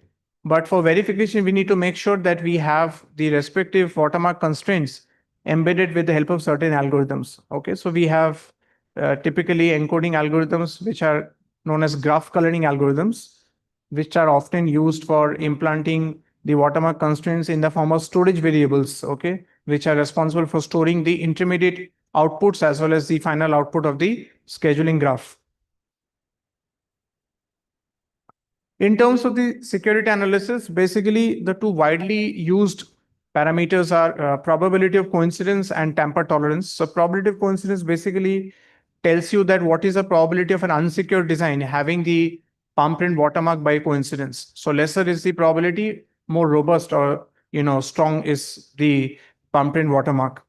And tamper tolerance basically tells you what is the ability of the design to tolerate the tampering attack as well as removal attack. This graph basically tells you the comparison of the probability of coincidence and tamper tolerance of the palm print watermark with other some of the recent standard techniques, and it shows that it has been able to achieve lot lesser PC and a much higher tamper tolerance, which tells you the robustness of the technique. In the process of doing this, another important thing is that the embedding cost or embedding overhead of the security algorithm should not be high. Okay, so once the palm print gets embedded into the IP design, we also need to compute the design cost overhead. So that is usually done with the help of things like normalized latency of the IP design and normalized area. So lower is the design cost, better it is. On a similar scale, there's something known as hardware steganography or IP steganography that is also used in a similar way, okay, to act as a watermark or act as a deterrent for the attacker.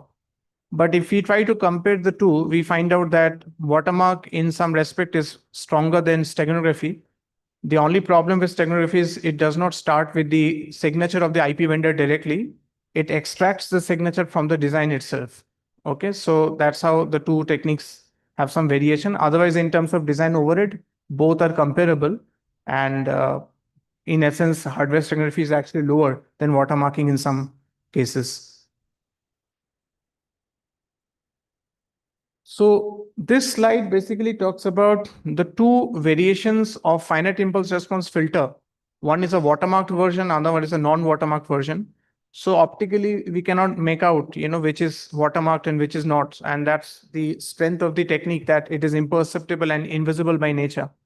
However, for an IP vendor, he can easily decode and extract the information when he has to prove it in front of a third-party authenticator.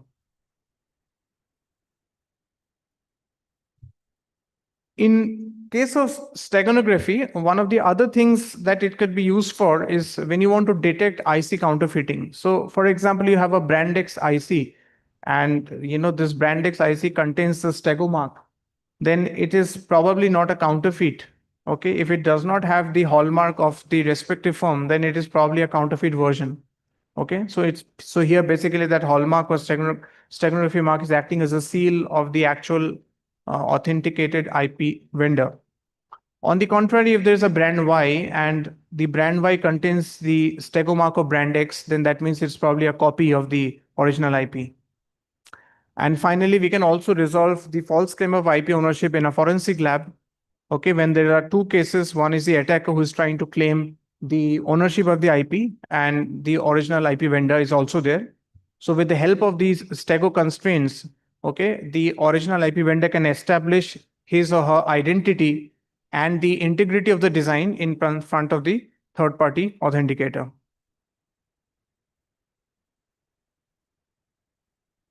This shows yet another design of something known as discrete cosine transformation, in short DCT.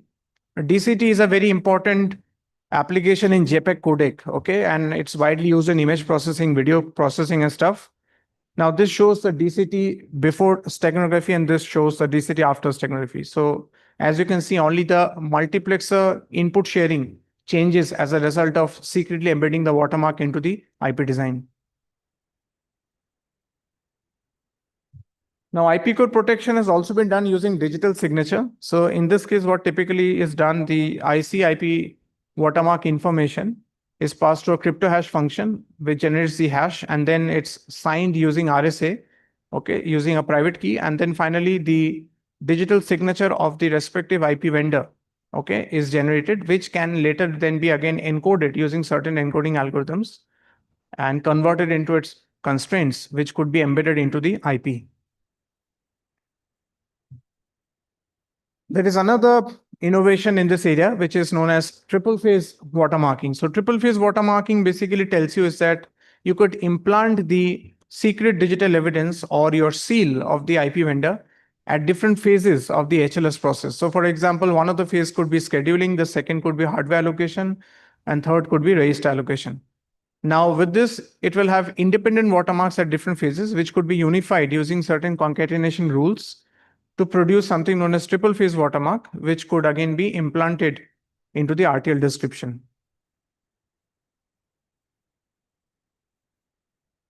The difference with digital signature and a normal watermark, if you do a contrasting study, is that in case of digital signature, it uses hashing and encryption. Okay, and in case of watermark, it uses known as variable encoding. It's encoding rules that is capable of generating the watermark. So that is basically the fundamental difference between the two techniques. So I'll move into the other branch of hardware security, which talks about obfuscation. Now, obfuscation, as I said, is a technique through which you can obscure your design and make it more harder, okay, resilient against reverse engineering. So what reverse engineering basically does is it tries to extract the netlist of the IP without the knowledge of the actual IP designer. So obfuscation makes it more harder and it thwarts reverse engineering to a large extent. So in the literature, compiler-driven transformations, which could directly be applied on the graph level designs of the IP in the form of things like redundant operation elimination, logic transformation, tree height transformation, and so on, could be performed in series to produce the obfuscated CDFG. Now, CDFG stands for control data flow graph of the respective design. And then again, it could be made resilient against transient faults and so on to finally make an obfuscated version of the IP. Similar sort of things can be done for image processing applications like blur filter, sharpening filter, vertical embossment, and so on. And as you can see from the results here, that in the entire process, the functional obfuscation or the structural obfuscation does not disturb the final functionality of the IP. That's the most important thing. In the process of embedding watermark or obfuscation, you cannot make any changes to the functionality. So it has to be zero tolerance for change of functionality as compared to other domains like image watermarking and so on.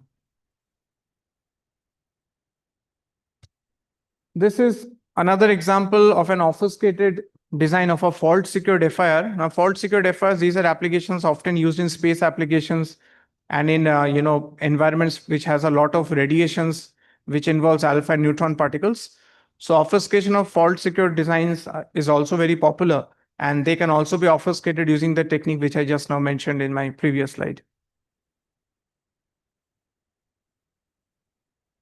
As you can see, the difference between a non-obfuscated version, okay, is a lot of structural changes, but ultimately the final output or functional correctness will be same in both the cases.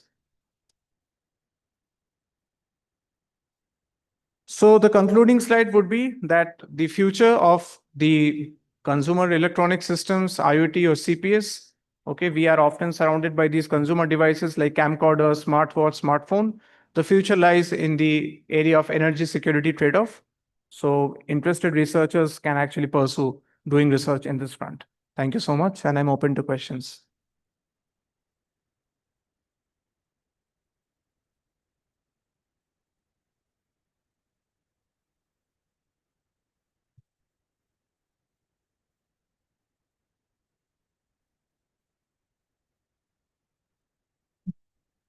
Hello, Professor. My name is John. I'm from a private company. This topic that you have been taking, right? The hardware security is phenomenal. I just have a generic thing, especially our nation being a great contributor towards the silicon industry. And now that we are growing in the silicon industry, I feel this is one gap where there is a challenge between the education and the industry that needs to be addressed. Because including my son who's doing his electronics engineering, when we go through the syllabus, we see them cybersecurity as part of networks paper, right? The basic thing. Right. But what you just showcased was something fantastic, right? They go to the gates level to address the backdoor entries, the puffs, and other things. I feel our Ministry of Electronics and Information Technology should take enough steps to address this at the education level, so that I completely agree that this is a research area, but still, since we are growing in the semiconductors where we are trying to fabricate and grow our chip designs, I think at the education level, this needs to be addressed. I'm just trying to make this as a point. I completely concur with you. And in fact, Ministry of Electronics and IT has taken some initiatives in this regard. I mean, they do a lot of funding for sponsored projects, but at the education level, I think obviously there are some gaps that are still pending. And unfortunately in India, the areas such as this are not that much taken up yet, but in US, DARPA, which is a government, security agency, they have huge investment on this front. DRDO needs to take this up in a more proactive manner. And I think it will probably come up in the next 5 years or so. Fantastic. Thank you. And also a kind request to CDAC, which is a premier institute, especially in terms of hardware testing, right? There's a side channel attack or fault injection attack. Always we have to be dependent on the West, right? Either we have to take all the way to US or to the Netherlands in order to get this tested, especially in the automotive and the IoT hardware testing. Correct. So if we can plan this for the future for our nation, that's going to be great. Totally agree. Totally agree. Hello, good afternoon. I'm Kavita here. I'm from PSU. I just wanted to know this, how to protect sensitive data in cloud computing and IoT devices. Sorry, I didn't get your question. How to protect sensitive data in cloud computing and IoT devices. How to protect? Sensitive data. Okay, got it. So if you're talking about data protection, I think, there are a lot of techniques, okay? Security as a service for cloud computing is, commercially deployed in several places. And for data protection and data security, there are a lot of, algorithms available, lot of commercial de facto standards available, okay, which could be used, like AES is one of the standard ones and several others. The most important thing which becomes very crucial now is how to actually handle if there is any sort of side channel attack on those data. Okay. So the designs have to be therefore side channel resilient. And how to do that? Of course, you need to think about what are the side channel parameters that could potentially be used by or misused by an attacker in capturing or leaking the secret information or encryption key. So I think a lot of research has to be done in that area. And then side channel attack resilient designs could definitely be made.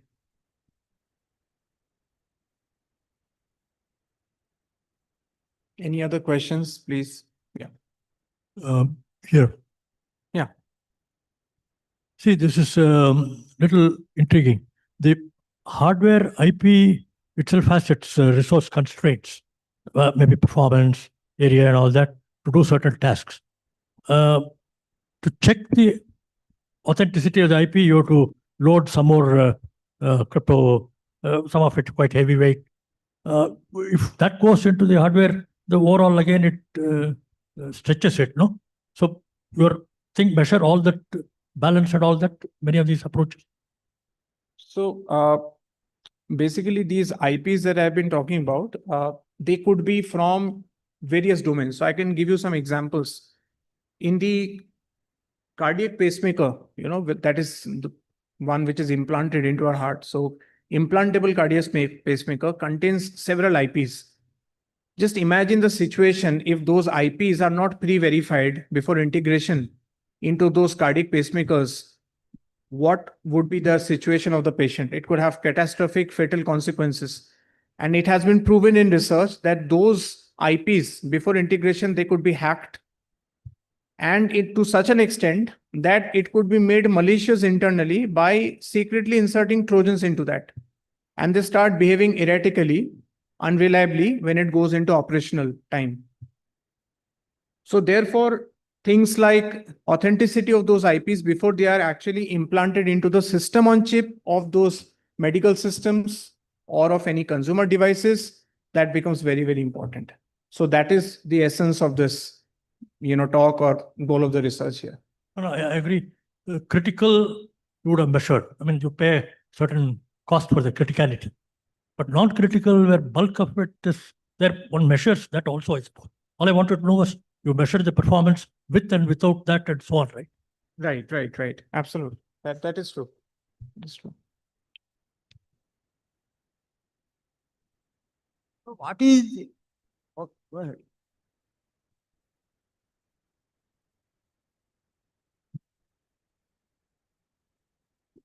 Yeah, thank you for this very interesting talk, particularly the example you gave, one of those encoding with biometric, that's hand palm related one. I know it's not very related to your talk. I'm just asking the question, especially the creative work which is happening, it may be through artists or maybe video or images art. Do you know any similar encoding which is happening? So because of the AI now, all of them can be challenged. Anything which is happening so that the creative work of an artist can be still retained when we decode it. Probably it may be helpful for our cyber security too. I know it's not directly related to your question, talk, but I thought I would just check with you. I mean, are you talking about multimedia objects like images and videos? Yes, yeah. So I think for multimedia objects, image watermarking and image encryption has been widely used. And one of the good things about that is that it could tolerate some sort of, errors in terms of the information. The non-critical part of the region of interest could still be, compromised to some extent, and that will still be good enough to prove the identity of the actual multimedia object. But in case of circuits, like hardware circuits, the biggest problem is it has zero tolerance for functional change. And that is the biggest challenge for designers here. Thank you.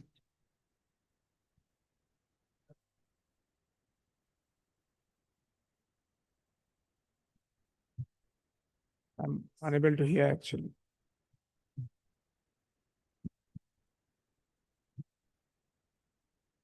We were talking about security techniques, about this obscuring.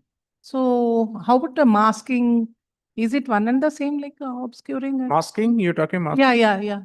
So masking is a pretty similar concept as obfuscation, basically. So when I say obfuscation, we are actually masking the structure and functionality of the design. So yeah. obfuscation is more technically correct when we talk about circuits here. Any further questions from the audience?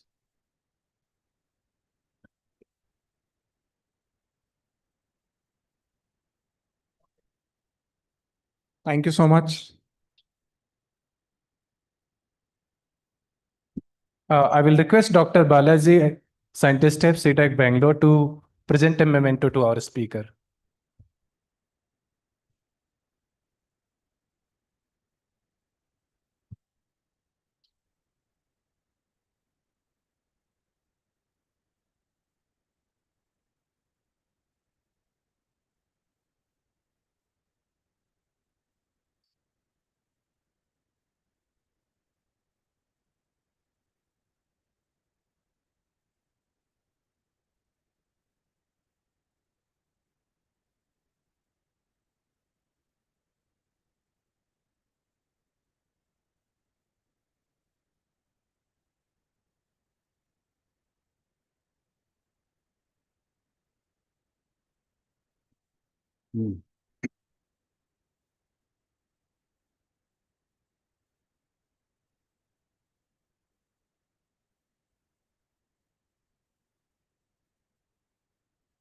Good afternoon, everyone. I just would like to give a brief introduction of the inaugural edition of Supercomputing India conference that CDAC Bangalore is going to organize this. Supercomputing conference series has been there across the globe to celebrate as well as discuss and network in the area of high performance computing. So these conferences are there, like in US, it is called as Supercomputing Conference, and it has been held since last 40 years. And then we have for the European region, we have ISC, International Supercomputing Conference. Again, for last 40 years, they have been conducting. And recently, just 7-8 years back, Supercomputing Asia is started by 3 or 4 countries, including Japan, Singapore, Thailand, and Australia. Now, this is the first time under the National Supercomputing Mission, CDAC Bangalore has brought this conference, Supercomputing, and it will be called as Supercomputing India. And it will be an annual conference, Supercomputing India's conference series that is being started here. And this inaugural edition is going to be held from December 9th to 13th, 2025. And it will be at Manipal Institute of Technology, Mahe, Bangalore campus, which is near Yelahanka. There are a lot of programs that are there for industry, academia, startups, MSME, government bodies, state government, central government, and missions like National Supercomputing Mission, National Quantum Mission, and then India AI Mission and all that. So if I just highlight the overview, you can just follow what my cursor here. So there are speakers from across the globe. Already we have started receiving the confirmations from the experts, the global experts, global leaders in the area of high performance computing, quantum, and AI. So, and then there will be an exclusive session from, we are expecting somewhere around 15 to 20 country members who already have the supercomputer installations to discuss about the HPC and in their particular country. And then apart from that, we are going to have quantum exclusive, pavilion as well as sessions on quantum and AI. And then National Supercomputing Mission Summit is also expected out of that. So there are many programs that are there, including the programs related to, if you look at here, call for papers, deadlines have already reached.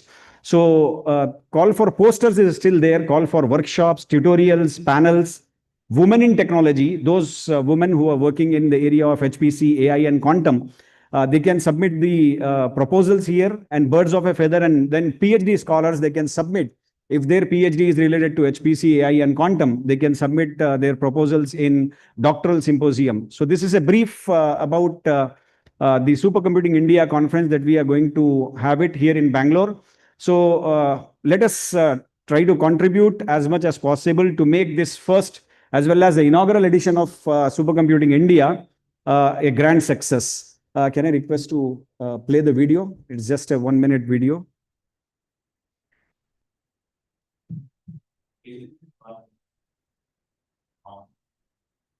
India pioneering developing innovation.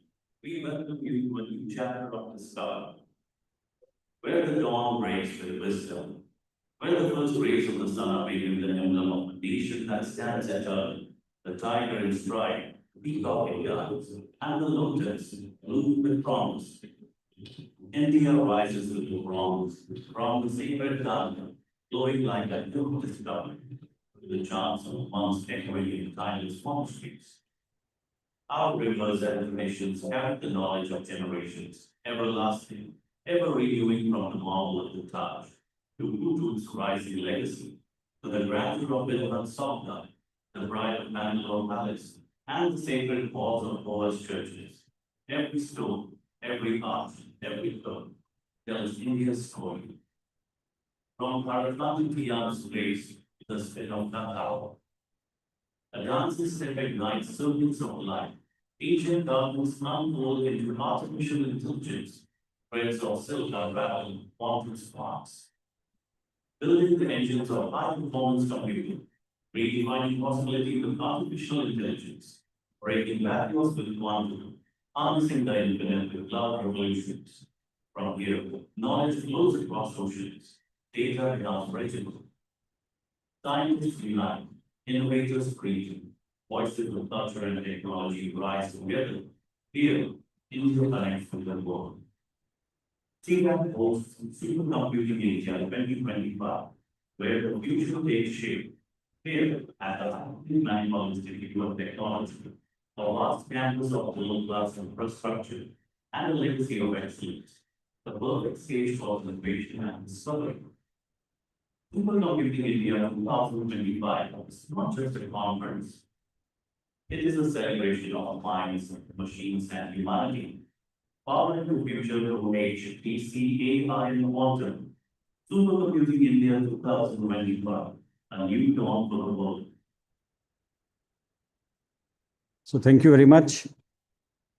So this will be the first inaugural edition, the inaugural edition of the Supercomputing India series. I welcome you all, as well as I invite you all for this conference. Let us make this a grand success, and let us show to the world that what we have done, what we have achieved in HPC advancement. Just for your information, CDAC has deployed 37 supercomputers across India. So let us celebrate that, and quantum as well as AI. Let us come up with as many workshops, tutorials as possible. Still, dates are open. You are welcome to submit. Thank you very much. So now, may I now inform you about the MOU signing as well as exchange ceremony. CDAC Bangalore is going to have a memorandum of understanding with the Christ University. So for this occasion, I request Dr. S.D. Sudarshan, Executive Director, CDAC Bangalore, Dr. Anil Pinto, Registrar of Christ University, Dr. T.V. Joseph, Dean of School of Computer Science, and Dr. Deepthi Das to kindly come onto the dais, please. We'll have this signing first, and then we'll exchange the MOU. Okay. Yeah.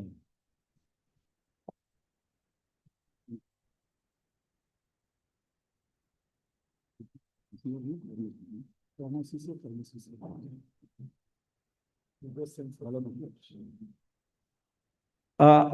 will be really privileged to have this signing of MOU in the presence of our esteemed dignitaries here. Dr. Sanjay Bahal, sir, may I request you to please come onto the dais, as well as Shri Arvind Kumar, sir. So with your, esteemed presence, we'll be happy to share as well as sign this MOU. A brief about this MOU. We are engaging with Christ University for, doing the capacity building programs and training for faculty members of Christ, faculty industry immersion programs, internship for Christ students at CDAC, master courses powered by CDAC, minor courses by CDAC, and course delivery for the students of Christ. In addition to that, application development, PhD research guidance, ideation, research and development initiatives between both Christ as well as CDAC Bangalore. Both the organizations shall strive to discuss opportunities to collaborate in the following technology areas: And few of the areas which are mentioned here are HPC, IoT, embedded VLSI, quantum, AI, big data, and language computing. So.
Sir, sorry, can I request all of you to please come back on the dais?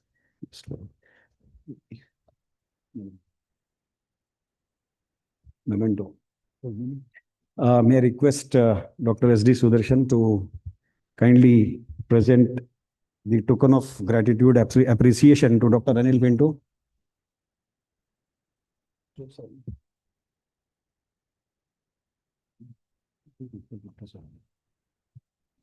Give the shawl first.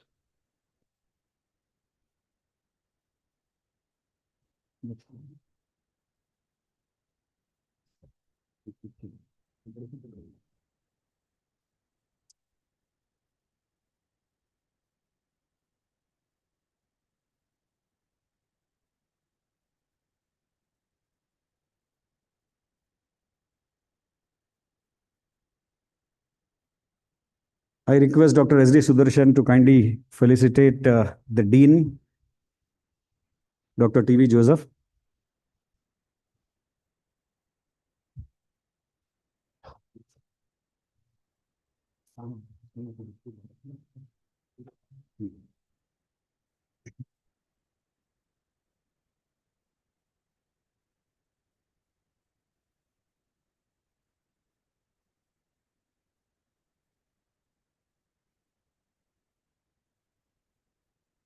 Request Dr. Sudarshan to kindly felicitate Dr. Deepti Das.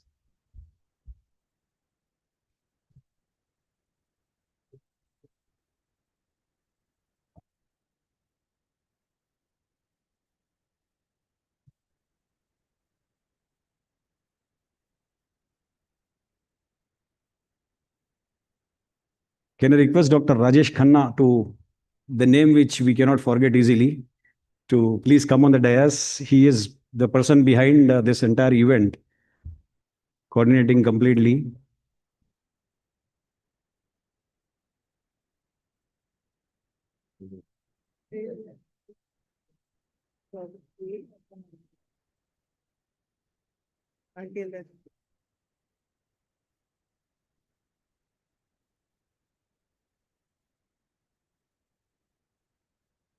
Thank you, sir.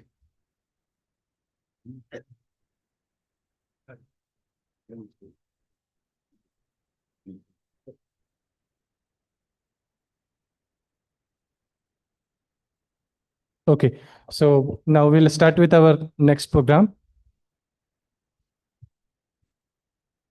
So our next talk is we have an invited talk by Dr. Gautam Pal, Associate Professor, ISI Kolkata. He'll be talking about public key infrastructure transition from classical to quantum paradigm. I request Dr. K.K. Sondra Pandian, Sir Scientist T, Office of CCA, to felicitate our speaker.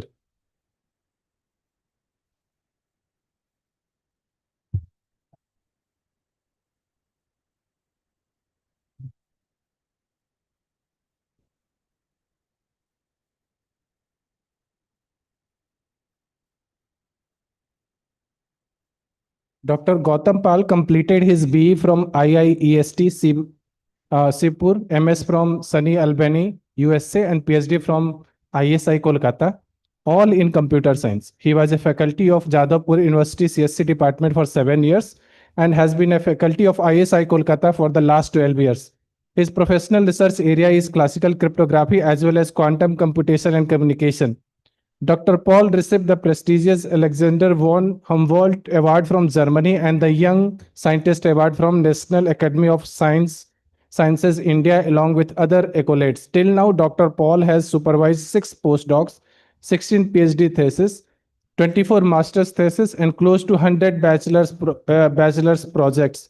He has also authored 2 technical textbooks and around 150 referred technical publications. So far, Dr. Paul has delivered around 200 invited technical lectures, as well as more than 100 motivational speeches, including 2 TEDx talks.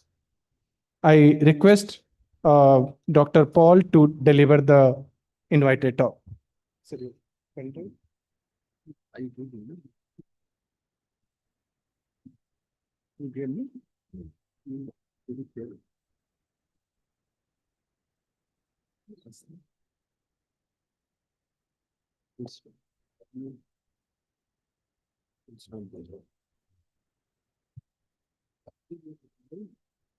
you give it back to me? Yeah.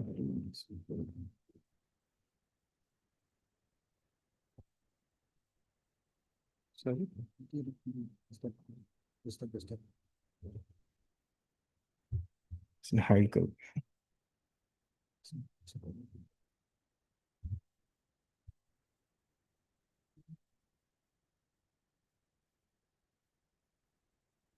Sir, we got it.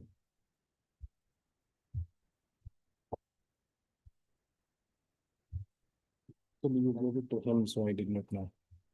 So it's okay.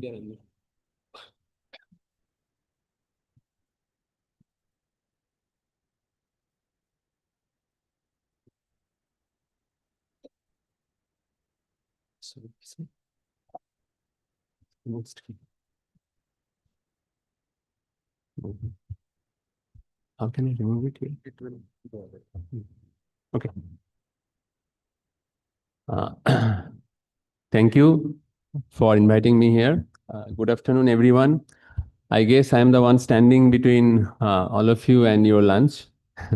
So I will try to finish it as early as possible.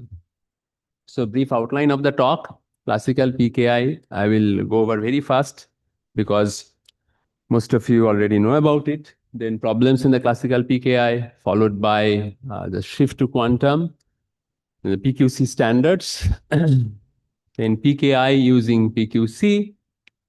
And of course, when we make the transition, it has to be hybrid because both the classical and the quantum versions have to coexist for some time, and relevant issues in PQC migration. So classical PKI, we know that it provides an infrastructure for managing encryption and authentication. So the components, as we know, there is a registration authority, there is a certificate authority, and there is a directory and repository through which the sender and the receiver interacts so that they can validate each other's certificates and send information across one another. Okay. And particularly the digital signature used in PKI operates as follows. So there are several paradigms. So there is sign then encrypt, encrypt then sign. Here it is basically hash then sign. So the idea is that because the messages can be arbitrarily long, so if you want to compute signature on a long message, that's an overkill, right? So in order to make the message length fixed, first they perform the hash and then they perform the sign so that it becomes fixed length. So that's the simple idea used behind the signing algorithm. Okay. So, and we know that the modern PQC signature schemes, they also rely heavily on hashing, right? So we'll come to PQC later. So PKI architecture, we know that it works on several trust model. Particularly, there are three different trust model. One is hierarchical, the other one is mesh, and the other one is bridge. So in the hierarchical model, there is a root, and under root, there are several CAs, and then under the CAs, there are users. Of course, it's shown one layer, it can go up to multiple layers, depending on the depth of the network and the coverage. Okay. So the mesh PKI, as you can see that here the CAs have peer-to-peer relationship. So there is no root. So the CAs cross-certify each other. So that's why you see the double arrows running between them. And after they cross-certify each other, the users are connected to them so that they can put their trust on them. And the bridge CA, the concept is that there are two different or multiple different PKIs, right? They can have a different protocol, different standards. The bridge CA's job is to connect between the two. So basically, if the two PKIs have their different routes, so the bridge CA will be connected to the routes. Now, coming to the main theme of the talk. So what are the problems in classical PKI? So the first thing is the complexity, because the PKI is not only the algorithms and the protocols, but it also about the policies, the roles, procedures, the associated hardware, software, implementation issues, etc. Right? And the complexity makes deployment interoperability difficult. Certificates are a weak point because they have to be issued, revoked, and checked regularly, right? And if the certificate is wrong or hacked, the whole trust also breaks. And reliance on classical algorithm is another problem, particularly with the advent of quantum algorithms that are a threat to the PKI algorithms, which are based on public key. So these are the classical algorithms and examples of classical algorithms that are broken in PKI. So for example, in 1999, RSA 155, there's the 512-bit number was factored, and that broke this RSA 512 algorithm, which was used in certificate encryption and signatures. And I don't want to read them out. You can see that it comes as recent as 2020, where in Web PKI, the SHA-1 algorithm was broken by a practical chosen prefix collision attack. So this shows that classical PKIs need to be replaced, right? Because they are not secure. And you see that these attacks that we are describing here, these attacks are not necessarily quantum algorithms, right? So there are classical algorithms also, such as chosen prefix collision attack, then public collisions, flame malware, etc. Right? So there are both classical and quantum threats. Particularly in the context of quantum, we know that the Shor's algorithm breaks RSA and all allied public key algorithms like Diffie-Hellman, elliptic curve cryptography, etc. So the question is now, people may argue that we are not able to factor very large integer using quantum computer. We are doing better in classical computer, right? So the idea is that the way quantum computing is evolving, you see the IBM, they had launched 5 qubits over cloud. Then they extended to 16 qubits. And just in a couple of years, it's now 127 qubits, which are now available in the cloud. And they're projecting that in a couple of years, it will go up to 1,000 qubits, right? Whereas Google, D-Wave, and NASA, they're already operating in the 1,000 qubit range. So the projection is that in 5 to 15 years, we'll have practical, Shor's algorithm, which will be killing these PKI algorithms. So what is the current status? It's like HNDL, means harvest now, decrypt later, that store encrypted data, and so that we can break them using future quantum algorithm. So this is the time when the transition to post-quantum must happen. Okay. Apart from the algorithmic issues, the classical PKI has some system-level flaws like centralized architecture, single point of failure, because if the CA breaks, then everything breaks. And the trust has to be put on one entity, and scalability is always a challenge, right? Along with implementation error, interoperability issues, lack of cryptographic agility. This crypto agility is a term which I keep hearing nowadays in many conferences, which was not there like 10 years back. So because we have so many different systems, there are resource constrained systems, there are IoT systems, there are legacy systems. So each has its own protocols and standards and interoperability issues. So the thing is that if you change the crypto systems that are existing, how can a system adapt to it fast? That is the crypto agility. And this agility is not constant. So the same algorithm, if it is implemented in different systems, so the agility changes depending on the behavior of the system. So now shifting to quantum means the attacker is quantum, but our algorithms will remain classical. So that is the idea of post-quantum cryptography. Mathematically speaking, these are based on certain hard problem. So for example, in the lattice-based domain, one hard problem is finding a nearest neighbor, nearest vector. So you given a vector in the lattice, you find the closest vector. That is the hard problem. So in hash, one hard problem is to find collision. So given a message, you find another message which will collide with it after the hashing. So in code-based, we know that decoding random linear code in noisy environment is NP hard. So that gives the hardness. Then in the multivariate domain also, it's NP complete. So the MQ problem, multivariate polynomial, how to find the solution of those variables, right? So here is a summary of problems that define the hardness. Then the example crypto systems that use these hard problems to build reliable crypto systems. And what is the current hardness status of this? So this table summarizes that.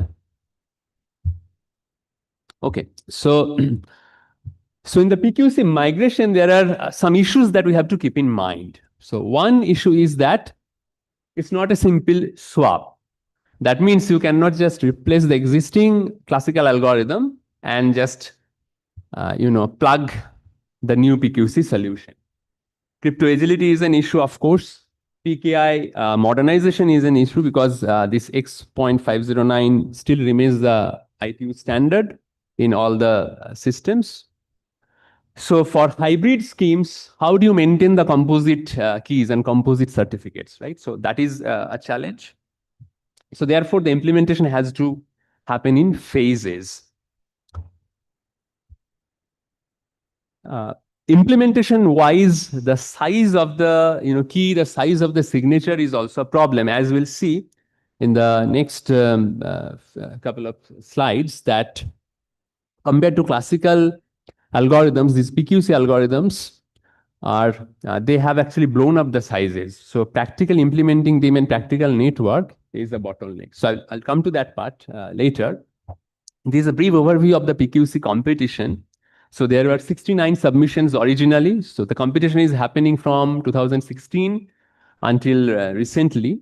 So after 3 rounds of evaluation, finally in 2022, they were unofficially announced But in 2024, the official draft was released.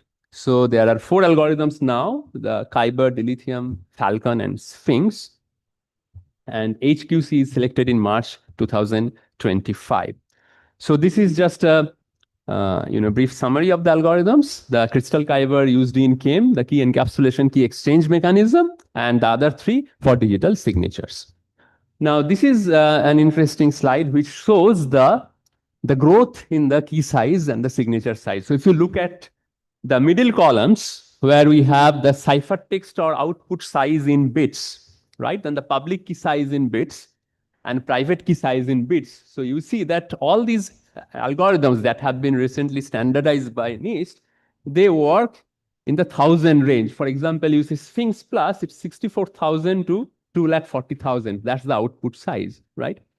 You look at Falcon, the private key size is 14,000 to 20,000. So that's an enormous size that we have to take care in order to ensure the security. Okay, so these are about the security levels. So you see that NIST algorithms, where do they stand in terms of the equivalent symmetric key? So, this 2 to the power 192 to the power 256, these are the security levels, means the exhaustive search work that you have to do in order to break them. So what are the challenges when we do the migration, right? So one thing definitely is the larger key, larger ciphertext and signature that I already mentioned. But also updating the old system and library is also difficult because they are not standalone. They are interfacing with other systems, right, which are using them as tools.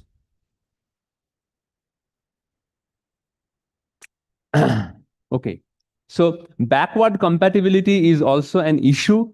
As I was mentioning, that next 5 to 15 years, we have to have both the classical as well as the PQC-based PKI in order to have the smooth transition. So one example I can give, let's say the root CA, right? The root certificate is valid for 20 years. So the existing certificates cannot be revoked just immediately.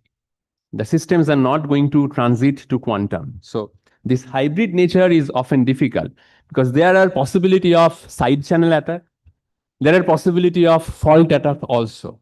In fact, the NIST PQC standards, if you see the document, so they have given arguments and results, ethical hacking and ethical cryptanalysis kind of results that have talked about, let's say, the ciphertext only attack or chosen plain text attack or chosen ciphertext attack under these kind of model. But security against fault attack, security against side channel attack is yet to be explored for the PQC algorithm. So we cannot trust them fully yet. So that is another issue. And even after the migration happens, there are some issues we have to keep in mind because the standardization is still evolving. So NIST has not yet frozen because this HQC has started recently. That is one thing. Another point that is not explicitly mentioned here is lightweight devices. Okay. So we see that NIST has also launched a lightweight crypto competition, and in 2025 they have released the standard called ASCON. So they have 10 different algorithms under the ASCON class suitable for lightweight encryption, means which are resource constrained devices like, let's say, drone or sensors or RFID tags which have limited computational resource and limited memory. So there you cannot have arbitrarily large key, arbitrarily large ciphertext and signatures, right? So that's an overkill. So for that, these standards cannot be immediately applied. So that is another issue. So once we migrate to PQC, what do we do with these lightweight systems? Because these lightweight systems and IoT systems, they don't stand on their own. They have to interact with the servers and the clients and the satellites and the legacy systems. So that becomes a threat. In the classical, purely classical domain, when PQC was not existing, this problem was not there because the sizes were not that large. So that bottleneck was not there. All right. So in short, performance overhead, integration complexity, and also the limited tools and library support for hybrid certificates. That's also an issue. And of course, cost of deployment maintenance. These are always there. So I have already mentioned about agility and migration. So I will skip that part. Then constrained environment, I have already mentioned. These have been mentioned. Side channel attack, already mentioned. Fault attack, etc. So yeah, so the goal is that we have to have phased adoption, right? Hybrid scheme, pilot testing, and policies also need to be changed, because we have talked so much about policies and security policies, etc. So for PQC migration, that is yet to be formed. So just to give you another update before I finish. So recently, our Ministry of Telecommunication has created a committee to look after these migration issues, like how to standardize the migration steps and how to evaluate if someone claims that, if some organization claims that, okay, I have migrated my existing system to PQC. So how to validate that, right? So what are the checkpoints that we should look at it? So in order to formulate these evaluations, we have a committee set up by this Ministry of Communications, which will work closely at the country level and also with ITU. And I'm also part of that committee. So the dialogues have just started. And we are in the process of making policy documents and drafts, which in due course of time will give more clarity and more, I would say, tools in order to implement PQC migration. Okay, so with that, I will end my talk and take any questions that you may have.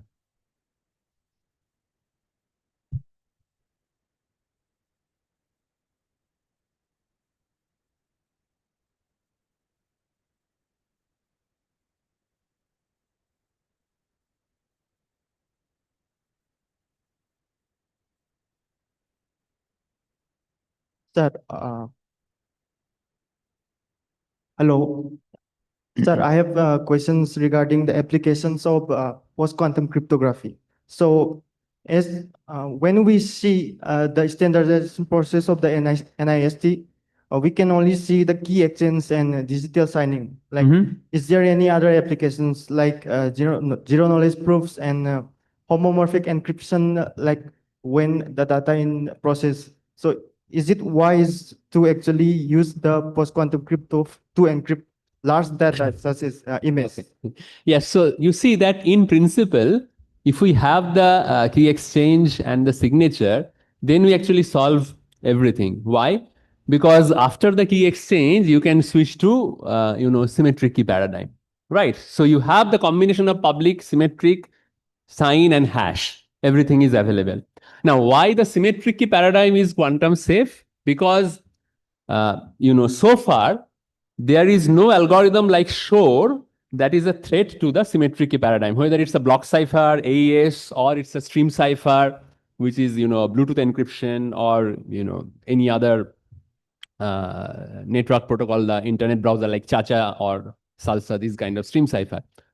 Because it turns out that Grover search is the only attack that you can perform in the quantum domain for symmetric key algorithm. So if you have a 256-bit key, the security reduces to 128-bit key, not below, and you can prove that that is the optimal. So you cannot perform a better attack in any quantum algorithm. You can theoretically prove that. So symmetric keys are still surviving because of that. And the key exchange mechanism through PQC followed by a symmetric key is the current lookout for the migration. But what you are saying is a system fully using only PQC, right, without any classical, whether it's block, stream, or public, that is not yet standardized or thought of. Sir, and I want to know about the difference between the quantum cryptography versus the post-quantum cryptography. Okay. Yes, I see. sir, and whether this quantum key distribution, whether it comes under quantum cryptography. Okay, so when the Shor's algorithm came out, right, which killed basically all de facto public key standards for key exchange, then we knew that the symmetric key is secure. So the need for key exchange mechanism came. Now for that, one option is quantum cryptography, the quantum key distribution. So in quantum key distribution, the process is quantum. That means we are sending photons or electrons from the sender to receiver, either through free space or through fiber optic channel or through superconducting channel. But the goal is to finally establish a classical secret bit string that will serve as the classical secret key for future symmetric key communication. So that's the QKD part. But QKD is not the only aspect of quantum cryptography. That's a major part of quantum cryptography. Slowly, we are having quantum secret sharing, quantum zero knowledge, quantum secure direct communication, etc. Those layers are also coming up and adding to QKD. But in all the quantum crypto system, we have the device at the sender as quantum, the device at the receiver is also quantum, and the process in between the channel is also quantum. But when we talk about post-quantum cryptography, there is no quantum in it. It's purely classical. So the encryption, decryption, and the communication channel is purely classical. But the assumption is that the attacker may be fully quantum. So the attacker may have access to supercomputers, quantum memory, all sorts of quantum devices. But the user has pure old school classical machines to encrypt, decrypt, and communicate. But still we can guarantee security. So that's the goal of post-quantum cryptography. One last question. So it's regarding the source of randomness that is used in a crypto applications. For example, when I try to implement generate random numbers, like I typically do using by importing functions. For example, in Python, import rand. So whether it is truly random or how actually we can generate randomness in real applications. Okay, yeah, this question is not related to the talk, but I'll try to answer briefly. So the typical library functions that provide random numbers, whether it's Python or Java or C++, does not matter. Those are very good for local randomness. Means you want to perform, let's say, some sampling. You have some data. You want to partition into, let's say, training set, test set, or you want to perform bagging, boosting, or in statistics, you want to create random samples from a set. For these kind of local applications, these random number generators are very much useful. But for cryptographic applications, it turns out that none of the programming languages are equipped to have suitable randomness.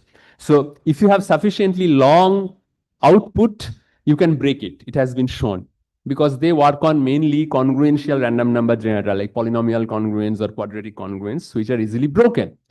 On the other hand, if we want to use random numbers in cryptography, whether it's a secret key or whether it's an OTP, one-time password, it has to be perfectly uniform, no bias, no distinguishing attack, etc. So for that, we need what is called cryptographically secure random number generator, right? Which is much more involved than this library function. So typically, these are done using stream ciphers. So, sir, in last, yes, sir, in the application of quantum cryptography, so is there a quantum random number generator which can be used as an application of? In the application of quantum cryptography, you can use both classical random number generators and quantum random number generators, right? So because it turns out that if a classical pseudo random number generator is good enough, then mathematically, as a black box testing, without looking at the inside of the device, just from the output, you cannot differentiate between a PRNG and a QRNG. Okay. Thank you. Thank you, Dr. Paul. Now I request Dr. Vishal Rathod from CDAC Bangalore to present a memento to Dr. Paul.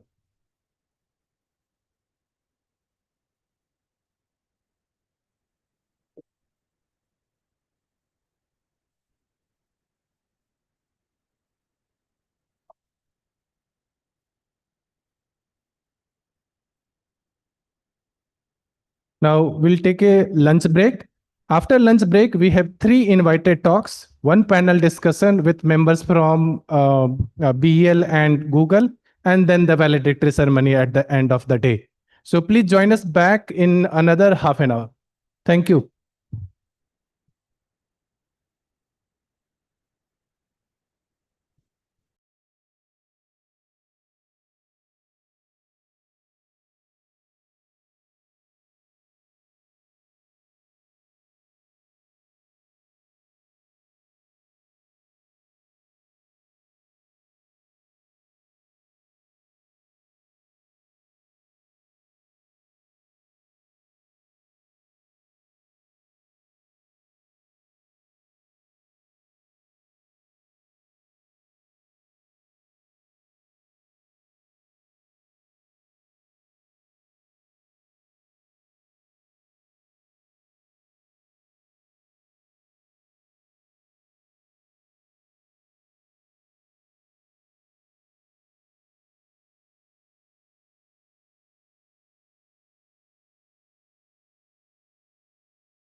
Firstly, I want to thank CDAC Bangalore. This is my second appearance at PKI. I was here 2 years ago, and it's a pleasure for me to be back. It's always a challenge to do the first session after lunch because many people are still, finishing lunch. We had a fantastic Onam lunch today, organized, gave us a glimpse of the traditional festivities and the traditional food that is normally served during Onam.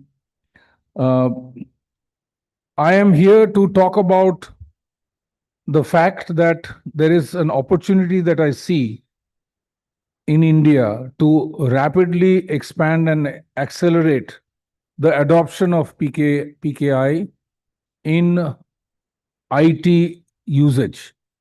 And that is the case that I want to put in front of all of you.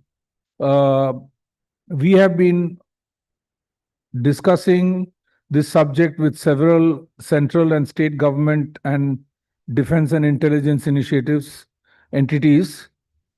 And there is a very important additional factor that I believe can now be extended beyond the traditional use of PKI as has happened in India so far, which has largely been the introduction of digital signature certificates to authenticate the bona fide of the individual who is authorized to use a certain application or do a certain transaction so far. That has kind of matured in a form to the extent that today over 4 crore digital certificates are existing in the Indian market landscape, government, private sector put together. But how can this adoption, we are a country of 1.4 billion, 140 crore people and growing.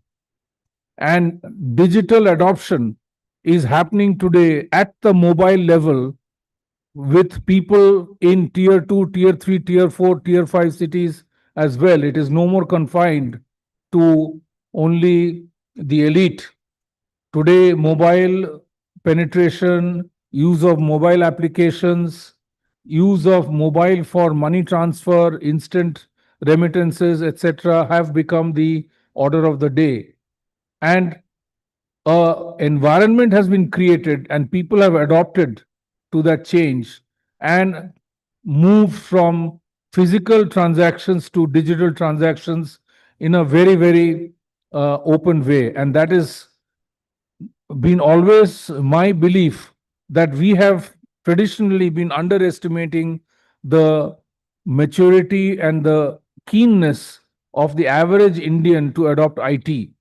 What they really required was an opportunity. Today, UPI transaction is being done by vegetable vendors, by street vendors for different kinds of use case applications where the IT literacy level is extremely, extremely limited. But because an environment has been created by the advent of such applications on an enterprise basis, people have adopted to the change. And nobody has actually trained anybody. My driver, for example, nobody trained him of how to do a UPI transaction or how to send a WhatsApp image to somebody or do a WhatsApp video call with his family in the village. Because the facility exists, they have been able to adopt to it very, very effectively.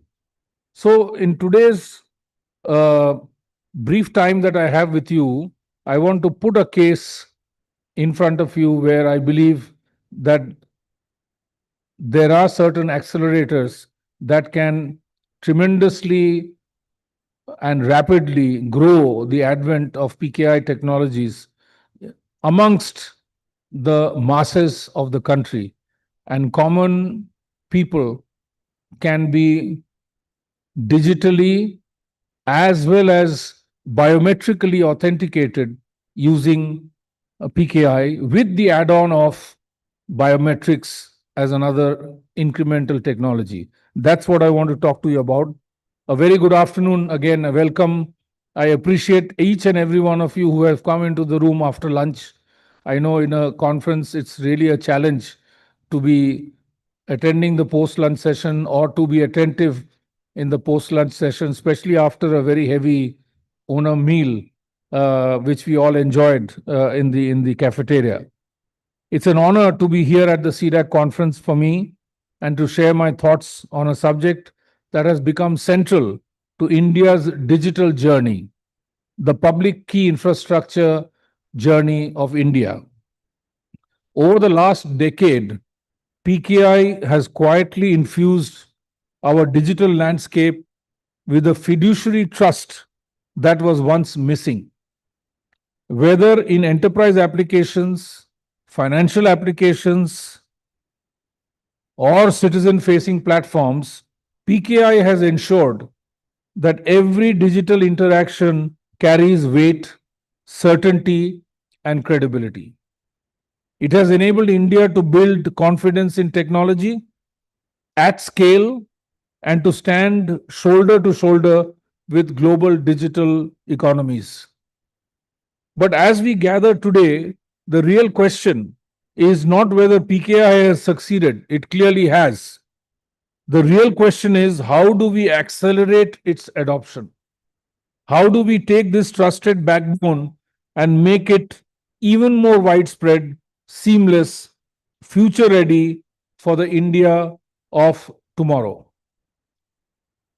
In my view, the answer lies in combining the strength of digital cryptography with a certainty of physical identity.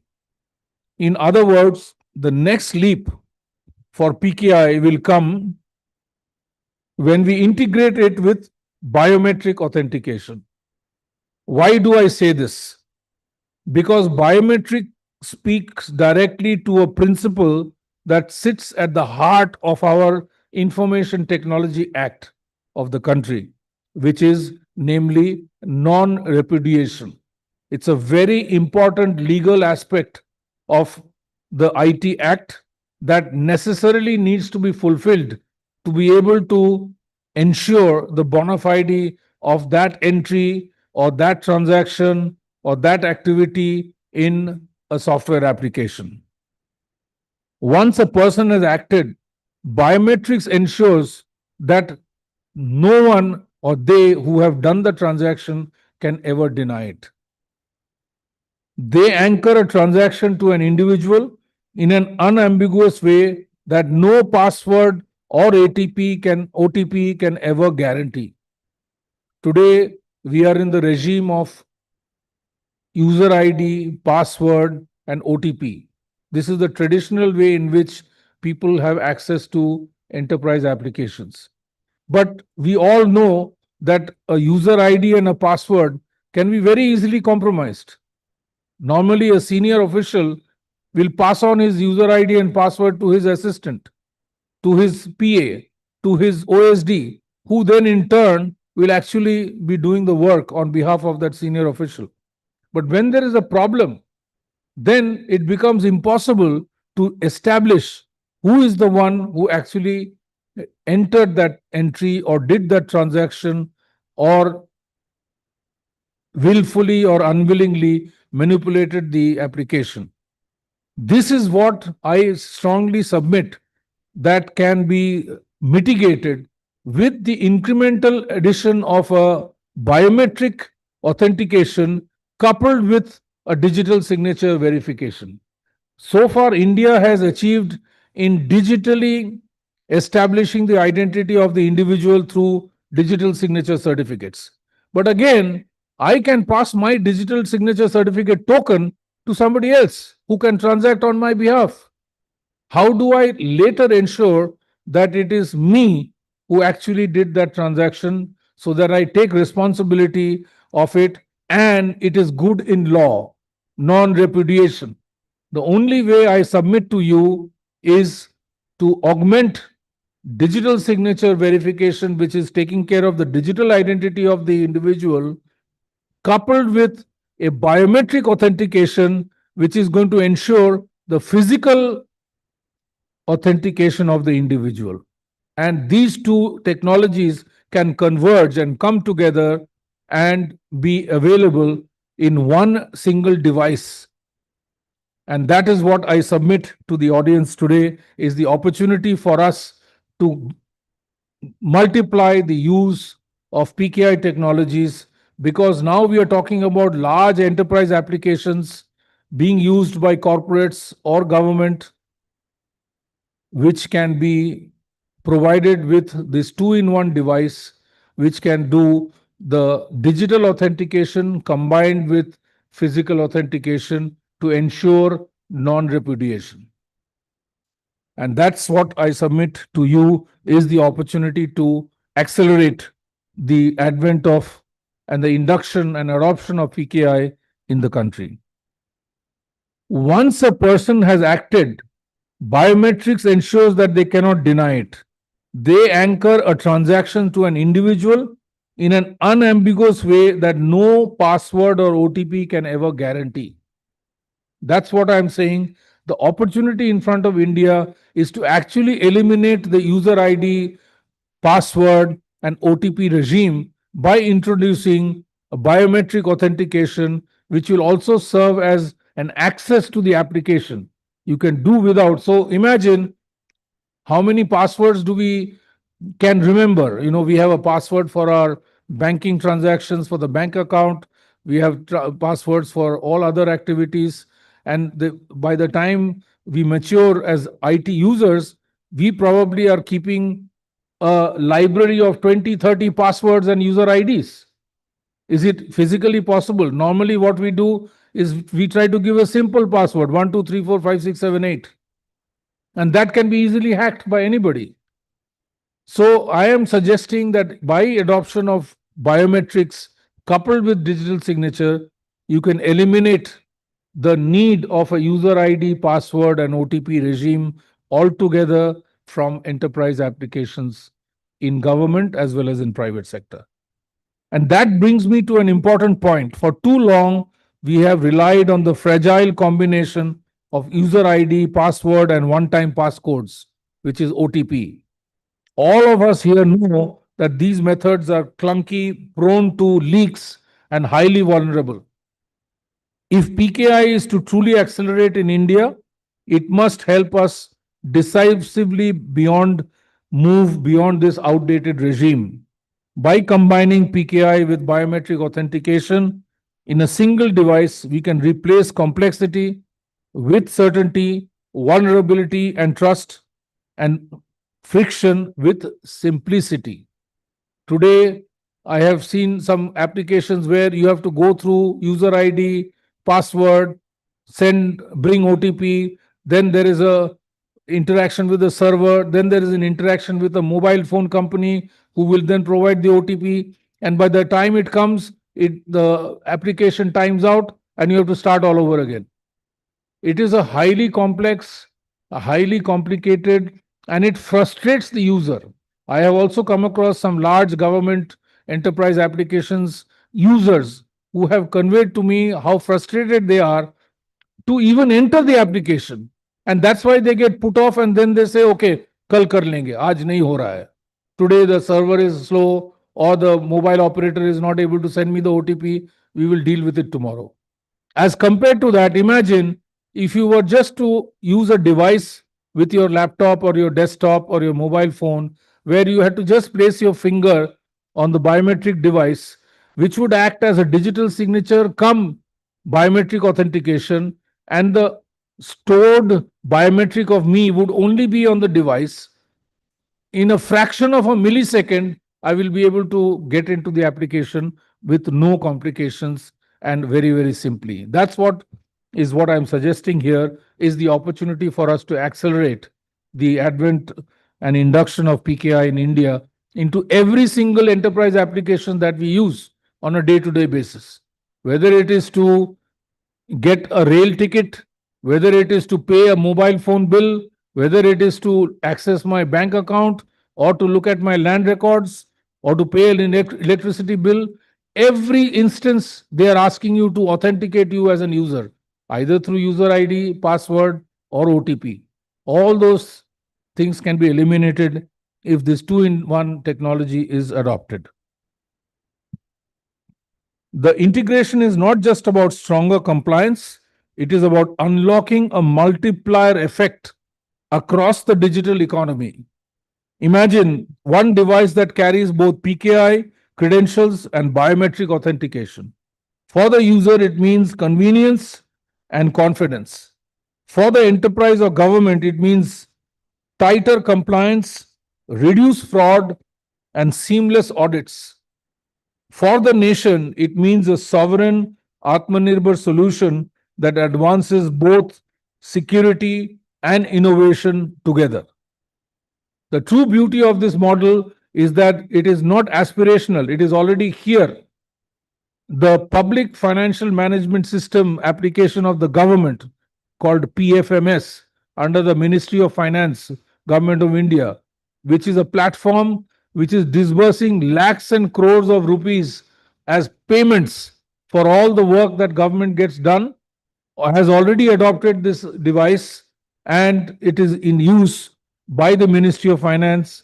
By deploying a FIDO compliant device that integrated PKI with biometrics, PFMS has shown us that scale, compliance, and user simplicity can go hand in hand. This is not a pilot or a laboratory experiment. It is a functioning nationwide system that proves the value of the integration is already in practice.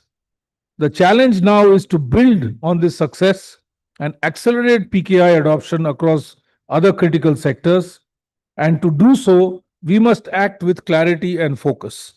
First, we must mainstream biometric PKI integration and make it a default technology standard in India, rather than a one-off exception that we are doing it in one application. This becomes the standard everywhere. Secondly, we must replicate proven models like PFMS across sectors such as healthcare, financial inclusion, and e-governance, where trust is paramount. Third, we must promote Atmanirbhar innovation, ensuring that India develops and manufactures these integrated devices at scale, not just for our domestic needs, but also to showcase this to the global south and indeed globally as a solution that other countries can also adopt the disruption happening and originating from India. Friends, PKI has already given India the trust layer it needs in the digital economy. But the real acceleration will come when we fuse the cryptographic strength of PKI with the certainty of biometrics. This combination has the potential to redefine not just how secure our systems are, but how simple, accessible, and sovereign they can become. If we act now, PKI will not just remain a silent enabler, it will become the defining accelerator of India's digital economy, powering the next wave of innovation, governance, and citizen trust. I want to thank you for your attention. If there's anybody who has any queries, questions, I would be happy to answer them. Otherwise, I want to thank all of you to have come into this session post-lunch. And it is indeed a delight for me to be here and sharing with you the opportunity that I believe can help accelerate the adoption of PKI in our country in all sectors, whether it's government, whether it is enterprise, whether it is financial sector or healthcare sector or land records, name any sector. There is the need for us to not only have trust, but also to ensure non-repudiation. And that, with the combination of PKI with biometrics, is today the solution that I propose to you to this August House. Thank you for your attention. Any question? Okay, no, then I have one question. Yes. Sir, by law, the crypto token alone is sufficient. Maybe you can add biometric in that, that will add a additional feature, but by law, the crypto token is sufficient. But the question was that any like center of the head is there, or head of the center is there, or any director is there, he has to sign so many papers. Yes. Now, signature by hand is still easy. Just turn over the page, sign, and done. But digital signature is difficult. He has to enter password. He has to open one by one, close it, sign. And then if there is a signature, first the application verifies the existing signature, then allows to sign. Correct. So that's why I think they give it to their assistant or any other so that they can do this general task. It's not like, so what do you propose that should be done so that they don't have to give to another? Because if somebody else signs, does something wrong, still that person will be liable. Very, very valid question. It's a very practical, operational question. The head of the department gets 100 files in a day. Does he have the bandwidth to do it? Which is why he palms it off to his assistant, to his director, to his joint director, etc., because of paucity of time. But you are missing the core hole that is getting created as a result of this outsourcing is that tomorrow you cannot establish non-repudiation. Because if there is a problem in somebody having made an entry in the file or approved a expenditure sanction, which then turns out to be not the case, who are you going to hold accountable? Because you have outsourced that work to somebody else, you are not in a position to establish the bona fide of the person who has actually entered the transaction. Non-repudiation, therefore, is an inherent part of the Information Technology Act. And this combination of these two technologies helps you to achieve that. So in other words, what I'm suggesting is we must conform to the regime of order as compared to the choice that we have today, which is chaos. Today, if you take the instance of the Indian Parliament, there was a big issue about the access being given to a member of parliament being given to XYZ. And then they had the liberty to put any questions. You remember the case, I don't want to name the individual, but it was a big sensational breach of security, digital security in the parliament, because the password and user ID was given away to some set of people other than the MP. So we have to bring, by the digital signature regime, by the PKI regime, we have somehow achieved to bring some order to the chaos. What I am suggesting now is that we must be able to ensure that there is no loophole left by having biometric authentication of the individual combined with digital signature verification of the entry, transaction, or file noting.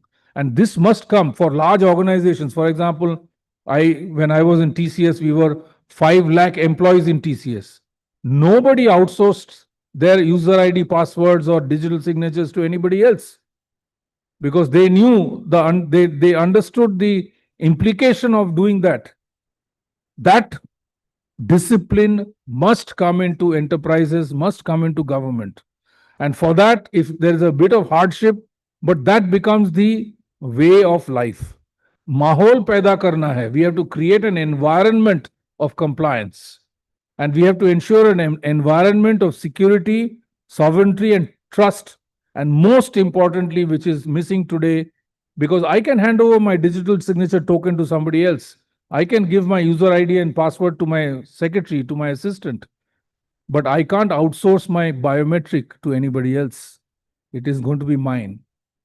And therefore, we must bring in this discipline, because only then we will have 100% leak-proof enterprise application environment in any entity where we implement such enterprise applications. So we need to bring that discipline. We need to face those queries that will come from the people that, I can't be burdened whole day to be entering 100 files and giving them 100 digital signature approvals with my biometrics. But the implication of not doing that is missing the non-repudiation aspect. So therefore, I'm suggesting that we need to bring in that rigor in enterprise application usage. I hope it answers answers your query. I hope it answers your query. Yeah.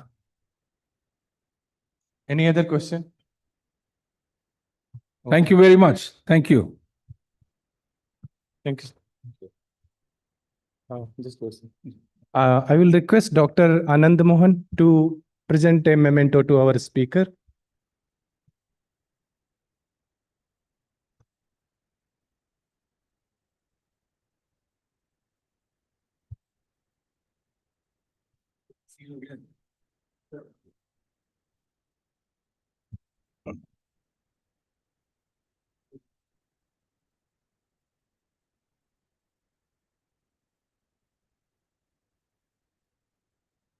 So our next talk is by Dr. Vishal Saraswat. He is Head Research and Innovation, Cybersecurity Practice, Boss Global Software Technologies Private Limited, Bangalore, India. He'll be talking about quantum resilient cybersecurity, PKI, and more security controls. I will request Dr. Balaji to felicitate our speaker.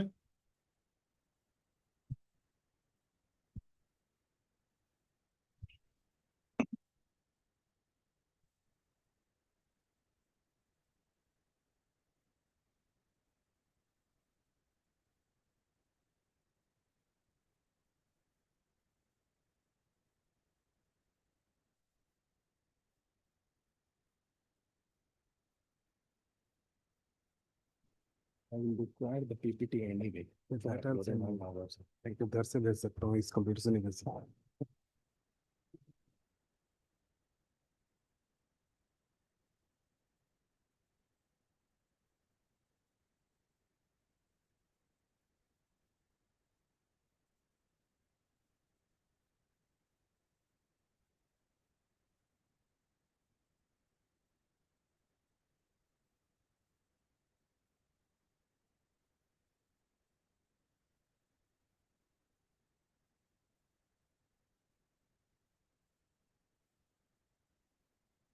All right.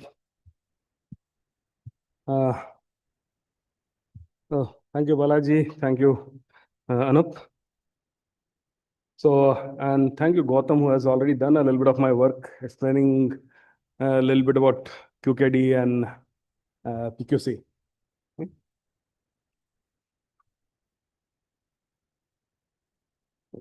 My introduction is already done, so we can script that. Already, Gautam did introduce you to quantum computing. They are doing a lot of quantum computing is doing a lot of wonderful things. I'm not going to go into that given the amount of time. Gautam already emphasized, and quantum computing is not a thing of theory now. Already, organizations are implementing POCs, etc., and they are showing the real use case benefits of quantum computing already. Okay? And most of my examples there were, of course, from the automotive industry. I come from an automotive company, but in general, tons and tons of applications. Okay? Especially wherever we are doing optimization kind of problems, wherever we are solving a system of equations, quantum computing will do wonders. They will bring down the complexities real fast. Okay? Wherever we are searching, quantum computing is going to be doing wonders. Okay? Of course, we are talking about cybersecurity and we are talking about PKI, and that's what I'll be talking about, PQC, post-quantum crypto. Okay? I can't move. Already somebody asked the question, what's the difference between quantum cryptography and post-quantum cryptography? Well, when we are talking about quantum cryptography, it's cryptography that we based on quantum systems. You need quantum devices, you need quantum communication channels. Okay? But when we are talking about post-quantum crypto, we are talking about crypto that we can do on our current devices, on your smartphone, on your computer, on your pacemaker, whatever smart devices that you might be using.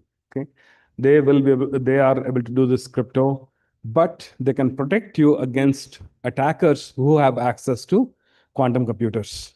Okay? So yeah. So do we need to invent new post-quantum crypto? Not necessarily. Lots of crypto system are already there based on many different kind of mathematical problems, which can provide you resistance against quantum attacks. Again, I'm not going to go and list into this. In general, come back to our traditional PKI, which is based on the security of certain crypto systems, which are based on certain mathematical problems. Those problems can be solved using Shor's algorithm, and your RSA and ECC kind of crypto systems, they'll collapse. And all the guarantees that you have about confidentiality and privacy of your data, that will no longer be valid. All the security guarantees that you have for your integrity and authenticity of your data, that won't be valid anymore. So from a business point of view, it is estimated that this quantum communication market, mainly for the security purposes, that's going to be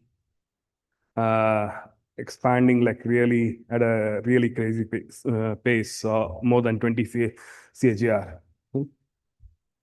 So my slides are taking a couple of seconds to come there. Yeah. So again, of course, there are many people who will talk about that quantum high, it's just a quantum high bubble. Many people will tell you that quantum computers are just a talk of the sci-fi movies and not going to be real. And it's difficult to argue with them, but most of the surveys done with computer scientists, quantum physicists, statisticians, mathematicians, who are working in that topic, more than 50% say with a pretty good confidence, or more than 50% say with a more than 50% probability there will be quantum computers by 2037, which will break the current PKI. And this, of course, it's a probabilistic argument, but that's also an expert argument. There are people who will say that global warming is a hoax, so you can't argue with them. There are people who will say that moon landing was a hoax, so you can't argue with them, right? So it's difficult to argue if people are saying that quantum computing is not going to be there. Okay. So I work in a product company, and we ship out of a lot of products, including automobiles, but even other devices which go into, let's say, your satellites or planes and so on, which have a very long shelf life. Okay? And we need to secure those devices today. Okay? We need to have security credentials into them, and we expect that these devices will remain secure, let's say, 30 years from now. Okay? And for us, a quantum computer then becomes a real threat. Okay? Because we don't need to just secure it today, we have to keep it secure 30 years from now. Okay? And of course, there are compliances coming. Why should you worry now? Well, there are compliances coming which will force you to implement quantum safe solutions. So you have to do it, no option. Okay? As Gautam mentioned, even Indian government is bringing in certain compliance and regulations. Okay? And also, Gautam already did half my job. He explained why shifting is not just changing algorithms. Okay? From classical to post-quantum shift, that will require a lot of work. Okay? And generally, it is seen in industry when a new algorithm comes, and by the time it gets deployed in products, it can take anywhere from 5 to 10 years. Okay?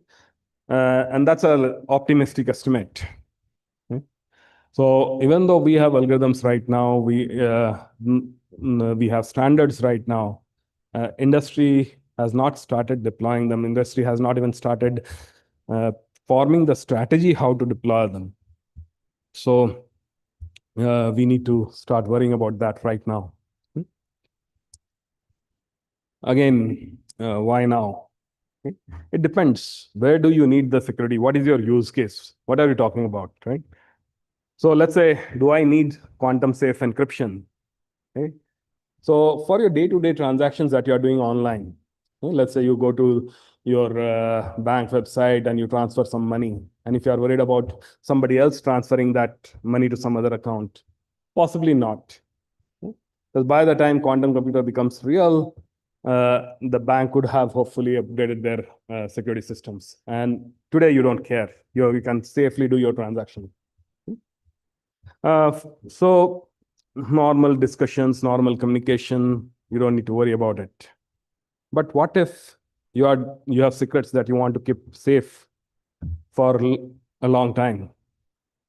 If I am having an extramarital affair, very likely I won't want my wife to know even after 20 years down the line. Right? Maybe I won't even want my son to know, or my grandsons to know, or grandchildren to know. Right?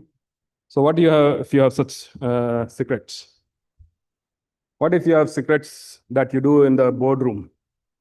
Okay, we have to take a lot of hard decisions. We have to take a lot of great decisions, which could be legally troublesome, ethically troublesome, morally troublesome, right? But we have to take those decisions. And we want to keep those secrets for 30 years, 60 years, forever. Okay? So then you have to worry about deploying quantum safe solutions now. Okay? In between, of course, depending on your use case, a lot of analysis may be required, and it will be required how expensive the solutions need to be, how immediate they need to be. And that was about encryption. That was about your confidentiality, privacy. What about authentication? Okay. Again, we send out products in the field, in the space, everywhere. And those products, their credentials are installed today. They are flashed onto the hardware today. And we need to keep them secure for 30 years. Okay. And those credentials, do I need to install credentials, quantum safe credentials today? Again, for your general logins, general authentication purpose, where you don't care. Just now, Tanmay was talking about digital signatures, tokens. If you are doing certain signatures today for your authentication, very likely you don't care about that. Okay? If you will be able to somehow update your tokens tomorrow or a year down the line, you don't care. Most of the current PKI that is server-based, according to the new processes, you need to update your certificates within 49 days. Okay?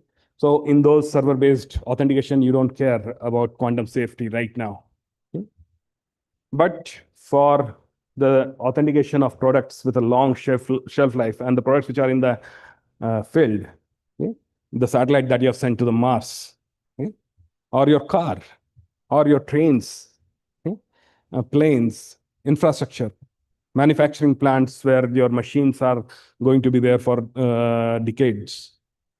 There you need to worry about quantum safe authentication right now. You need to burn the right credentials right now. Okay? And in between, of course, analysis is required, and you can get back to us. So what we are doing at Bosch, and so this, you can think of it an advertisement also for the products that we are developing. Okay? So we have various services that we provide to our clients, like to our guide. Okay? So this is a service which is more of a consultancy service. It's a migration strategy, training related services that we provide to our clients, like where do you need crypto, or post-quantum crypto, etc. Then we have QR Inspect, that is where we evaluate your crypto and we tell you where, again, where you need to put that crypto. Okay? In the first one, we are just doing in a consulting video, we are not intruding your network or systems. In the second one, we are getting into your systems, figuring out where is the crypto being used, and then advising you. Then we have a QR bridge where we have certain software solutions that you can integrate with your hardware solutions or your other software solutions and become quantum resilient now. Okay? So you implement our quantum stack, post-quantum stack, and you have readiness right now without having to change your other infrastructure. So for example, if you are using VPN to securely communicate, you don't need to change your VPN provider. You just implement our stack over it, or if you want, under it, and you can have quantum resiliency. And then, of course, we have our full stack QR Shield that works with you to upgrade your VPN or other processes any other authentication or communication processes to make them quantum resilient. So I've been talking about quantum authentication. So where do we do authentication? Like booting your device. When you turn on your device, how do you know something was not changed when the device was off? With mobile, you always have the mobile in your pocket. What about your car that you have put in the garage? Or especially in a public garage? What if somebody tampers with that car? Okay? Or your computer that you left in your office? How do you, Tanmay was recently talking about other people accessing your computer. How do you know somebody did not access the computer physically and changed the memory of your computer? So that's where boot comes into the picture. Or secure access. When you go take your car to a service center, somebody tries to access your car. What if I go and put my device attached to your car and try to access certain diagnostic information from your car? So secure access. Many of us, possibly when we are working with our computer, we give access to a remote administrator to do some diagnostics, etc. How do you know that's an authorized access? How do you know that somebody else won't be able to access? So, and of course, updates. All of us receive updates on our phones, on our computers, on our other devices, smartwatches, smart rings, pacemakers. Okay? So your pacemaker is receiving an update. How do they know it's from an, let's say you have a pacemaker from Mayo Clinic. How do you know it has come from Mayo Clinic or 3M or whoever, or Philips Healthcare? So all this, and of course, the usual TLS, when you access server, how do you know it's the right server that you are accessing? So all such cases, you need authentication, and which somehow most of the industry or most of the even agencies don't talk much about when they talk about quantum safe communication. They are only talking about the encryption part, right? But more than the encryption, your life depends on the authentication. Your pacemaker, your car, if somebody tampers with it, your life depends on it. Encryption, most of the time you will only lose some data, maybe some money. So this is where we are investing a lot and doing. I'll skip the advertising page, but we have implemented this on various architectures, various devices, various chips. We are working with chip companies now to have this integrated with some of the HSMs, etc. I'll wait. Yeah. We have a full lab, hardware labs in our organization, where we are doing various kinds of simulations, benchmarkings. And I'll share these slides with the organizers, and possibly they'll put it online. I won't go over the data, but we have done benchmarking for various algorithms in various scenarios over various hardware. Okay? And for all this, over here, I'm only showing one, of course, hardware, but we have done our, you can reach out to me for more details, more discussions. I won't stop by these various tables that we have. But what we have done is we have mixed the algorithms. Gautam was mentioning, right? When you implement PKI, it's not just one signatory there. There are a sequence of signatures. Okay? Especially most of the certificates that you see what we call hierarchical certificates. Okay?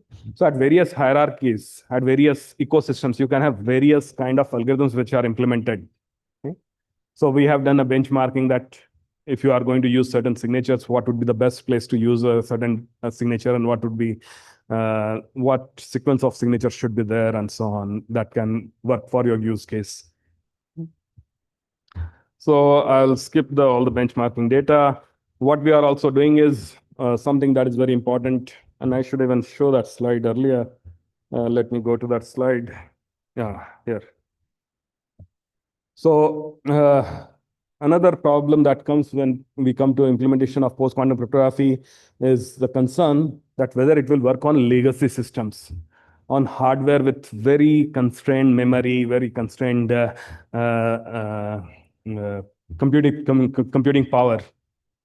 So what we have seen by implementing PQC is that in some cases, actually, PQC algorithms can be really, really efficient even on older hardware. In fact, older hardware has more difficulty doing RSA kind of calculations or elliptic curve kind of calculations than PQC kind of calculations. So that's what we have seen, that certain PQC algorithms perform actually better than your classical algorithms already. So that was really a good discovery. So yeah, and we are creating hybrid solutions where we have certain hardware which can do certain calculations on the hardware, and some calculations cannot be done on the hardware. So in that case, our solutions, they kind of use the best of both worlds. Whatever we can exploit from the hardware, we use it. Okay? And rest is done in the software. Okay? And with that, I'll stop. I think I've taken my time. I'll answer any questions if you have.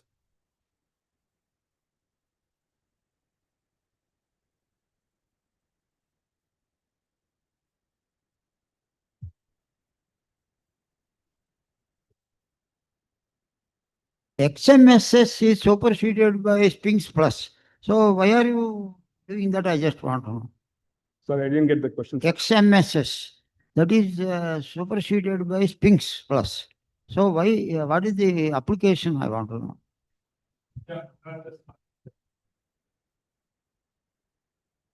So XMSS is a stateful signature. You need to maintain the state. Both the receiver and the sender, they both need to know how many signatures have already been signed. Okay? Sphinx Plus is a stateless version of XMSS. So here you can use Sphinx Plus on the internet. Nobody needs to have any prior knowledge, any memory. And you can't use XMSS on the internet in a secure manner. But in closed environments, like on blockchains, where everybody has to maintain a state for the blockchain to be secure anyway, then XMSS can be used. Or like I gave the example of secure updates. It's a closed environment. So there you can use stateful signatures. So that is an analysis. You saw some places we had XMSS there, like certificate signing. There you can have XMSS. So we did an analysis that where stateful signatures can be used, and because they happen to be really, really efficient, much more efficient even than the classical ones, and they have much better security guarantees. RSA says that, okay, for RSA signature to be secure, you must have a secure hash function, and then factorization should be difficult. You can completely get rid of this assumption. So, yeah.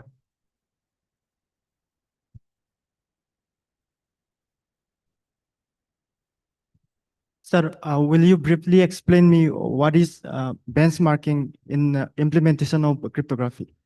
Like how we have to do benchmarking operation? Like, is it a comparison with existing schemes, or like a comparison on different hardwares? So I'm not sure I understand the question, but when I use the term benchmarking, I'm doing comparison of something. Okay? So here we could be like our benchmarking was comparison of various algorithms, comparison of various sequence of algorithms, comparison of these algorithms on various hardware. So yeah.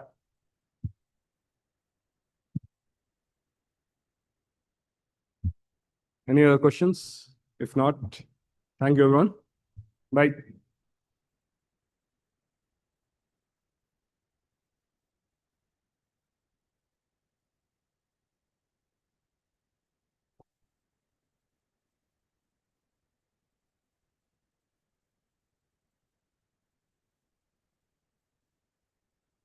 Yes.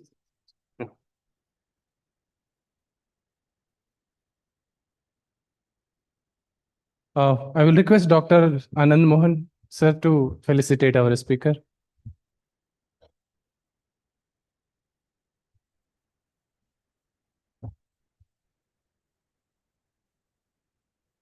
You remember?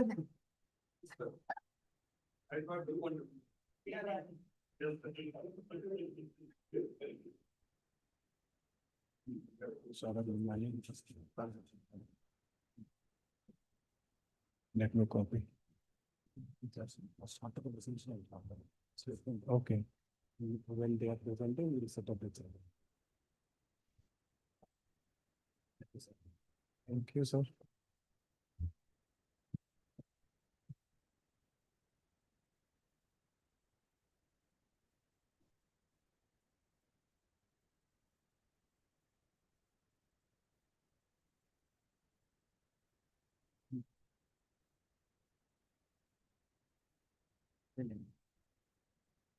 Give it.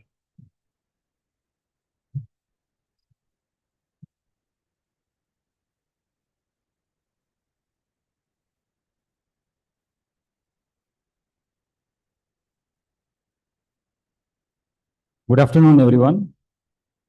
So we are going to the next part of the program. This is actually a panel discussion. It's a very timely topic. The topic title is In the Era of Digital Trust. We are privileged to have today members from industry, government, and enterprises, public enterprises. So this is actually going to be each of the presenter, at least two of the presenters are having a presentation with them. So they will have a presentation and then couple of questions from our side to them, and then we'll be opening up for further questions from you. So this is the format in which we are planning to organize this session. So with this, I would like to welcome Mrs. Yamavati Madam, General Manager BEL, to the dais. As Madam walks, I will read her profile. Mrs. Yamavati is currently leading the Network and Cybersecurity Strategic Business Unit at BEL Bangalore since 2024. Prior to this, she was working as a principal scientist at Central Research Lab and heading Cybersecurity and Crypto Research Systems Group at BEL. She has received her Master of Engineering from National Institute of Technology, Trichy, and is serving BEL since 1997. With 25 years of R&D experience at CRL of BEL, she was heading Cyber and Network Security Vertical and has contributed as Security Architect and Designer in the network and cybersecurity areas for various C4I programs of the Tri-Forces like BSS, ADC and RS, CIDSS, ACCCS for Indian Army, IACCS for Indian Air Force, and had largely contributed to the indigenization of various cybersecurity technology and solutions. During her tenure at CRL, she has headed successful programs of security certifications, especially the Common Criteria EL4 certification and the DRDO SAG certification for various hardware and software-based defense security products for BEL. She has published around 20 papers in national and international conferences in the area of cybersecurity and holds 4 patents to her credit. She is a recipient of Honorable Raksha Mantri Award for the design and development of Citizen Card Verification System and BEL Key Contribution Award for her work in network and cybersecurity for defense forces. Eminent Women Engineer Award by IEEE Bangalore Chapter in 2023, and Outstanding Cybersecurity Women CSI Bangalore Chapter in 2023. We welcome you, Madam.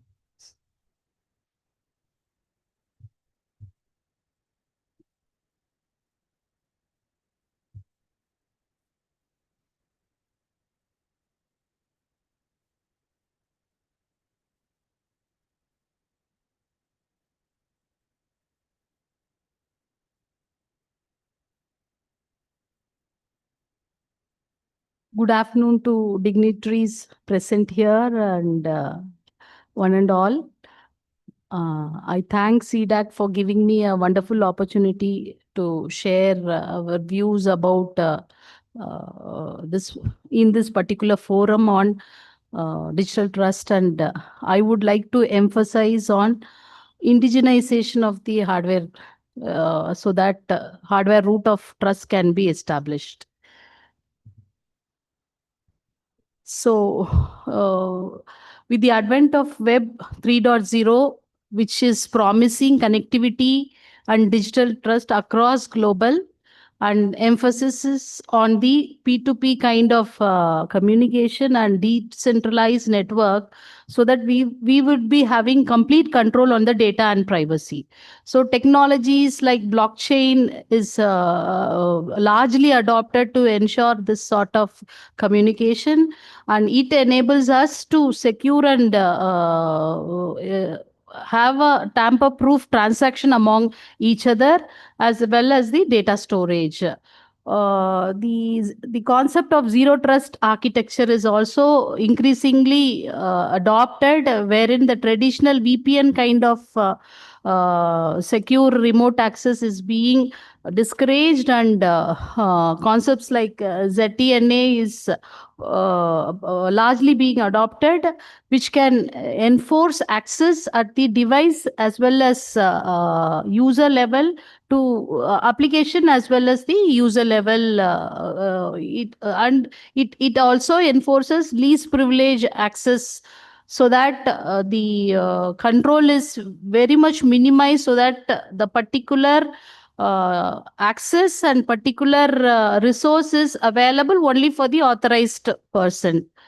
Apart from that, we need to ensure that PKI, like the last 2 days of deliberations and discussions and presentation was centered around PKI, and that is going to be heart of all of these technology, so that non-repudiation, authenticity, integrity is always ensured, and it is also the concept non-repudiation ensures in the in law legal aspects also, which is going to be an important attribute which has to be met with. And AI anyway, there's everywhere AI, and how do we bring in concepts of AI in adopting PKI technology is another area we'll have to focus upon. Apart from that, we all know it is not only digital, the physical supply chain, it is now the concept is digital supply chain, wherein we don't have any control how the third party has its security in defense in depth layer, how these security controls are adopted, and we are relying on third party with the advent of cloud and other security software as a service or a security as a service. If it is an internal environment, we do know what sort of defense in depth is been adopted and what are the security control and authorization we have given in accessing a resource. So cloud and AI has large impact on this, and how do we address them? And the advent of quantum computing, like Dr. Vishal also covered, how we have to gear ourselves to migrate to these technologies. So broadly, these are some of the areas which has to be addressed. But my focus would be on emphasizing on the need for indigenous hardware security. So hardware security is nothing but it provides a reliable platform to execute software for a desired application. So indigenous hardware security will enable a national level security also, so that backdoors can be avoided, as well as the surveillance of the foreign entities or other non-friendly nations snooping into our communication or our systems or networks. And another important aspect is that we have self-reliance and the complete critical technologies. If it is indigenized, it is going to be, IP is going to be relying with us. And major global threats, cyber threats was also listed out, which has been covered by other speakers also. So these are some of the protective measures of hardware security, which also got deliberated in these last 2 days of the conference. Secure boot is again, it verifies the hardware and the firmware stack by establishing the chain of trust, and it also ensures hardware root of trust as well as bootloader verification, and ensures that the complete stack is non-tampered.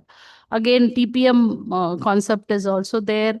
Trusted execution environment, like you have a TEE as well as the other portion, the open OS portion also, REE and TEE, wherein these features are being adopted by the microprocessor at chip level, and ensures that the integrity and other security aspects are maintained within the processor.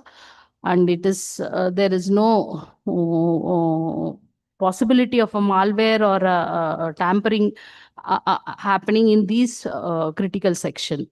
Apart from that, HSM, which allows us to maintain life cycle management of the crypto keys, physically unclonable functions, which are again ensures a digital fingerprint which can be used to authenticate any kind of device, and largely being used in IoT devices. And tamper-resistant circuits and packages. If you see whatever encryptors we supply to our Triforces, we need to have a tamper-resistant and prevention circuitry, so that it is not, if it is falls in adversary hands also, they will not be able to utilize anything out of it. So this is about the hardware import across the globe. If you see 89.8 billion USDs of electronics, telecom, as well as electrical products are being imported, and majorly from China and Hong Kong. We are also aware of the pager attack which has happened last year, and how Israel was able to conceal explosive in batteries of the pager, and it is so advanced that it was virtually undetectable also. So these are some of the disadvantages of the import also I've tried to bring out. Like you see, the sovereignty as well as strategic autonomy is under stake. And there's a possibility of continuous surveillance, like the CCTV cameras and the networking appliances like switches, routers, and other servers also, which are being imported. So there's a, like if sanctions are there, then again, we are at a risky scenario in emergency situations like war. And we will not be in a position to have access to the technologies. So restrictions could be in any of these categories, like material, tools, components, or a TOT, or a sub-module, or any kind of financial restrictions also. So this slide just brings out the perspective of government, which is largely emphasizing on Atmanirbhar Bharat and self-reliance. Lot of funding in disruptive technology as well as critical technology is being allocated by the government, and a lot of startups. There were around 160,000 startups which are being nurtured in last 3-4 years, is what is the statistics which is telling. And so employment opportunity is also growing up, and economy is going to improve, and we will be saving the foreign exchange also. And if we have a good presence in chip market also, where government is doing a lot of focus these days to enter into semiconductor manufacturing also, we will have a edge over the complete ecosystem. From industry perspective, if we have our own technology, we can better manage obsolescence, and also customization requirement for specific deployment, be it a mission critical network, wherein you can have a completely customized, example, an operating system can be completely customized and deployed for a closed group deployment in case of defense specific deployment. And also cost saving and profit improvement if it is in the mass scale produced. And the complete knowledge of design, implementation, everything is going to be with us, and the IP is hence protected. These are some of the challenges. Again, what is the kind of market potential we will be able to acquire, because there are a lot of competition across the globe, and the presence with FDI, the presence of many global company is very much in our country. And then how do we cope up in such a competitive market scenario? Again, we need to see how government will facilitate with respect to Make in India product adoption across various sectors. And other aspect is the competency and expertise in developing these technologies is another thing which has to be parallelly looked at, and the policies which government enables us to facilitate to adopt this sort of goal, self-reliance goal. The approaches is, as I told, Make in India policy and establishment of IC fabrication as well as design industries. With the advent of PLI scheme, it is largely coming up in our country, and we should have a long-term sustainability plan also, and documentation and other moderation of the IP restrictions with respect to patents and copyrights. So at Bell, this slide just covers about the activity we are doing, and what with respect to PKI and cybersecurity technologies. We do have a in-house PKI token which has been offered now for CCA audit also. We developed it based on an EAL4 certified microchip based PKI token, but complete firmware and other modules are in-house written. The RA and CA stack is also in-house developed, and we are going to offer for CCA certification. We do have blockchain framework and some of these smart contract application we have developed for our Triforces. Quantum safe RA and CA development is in our roadmap, and development is in progress.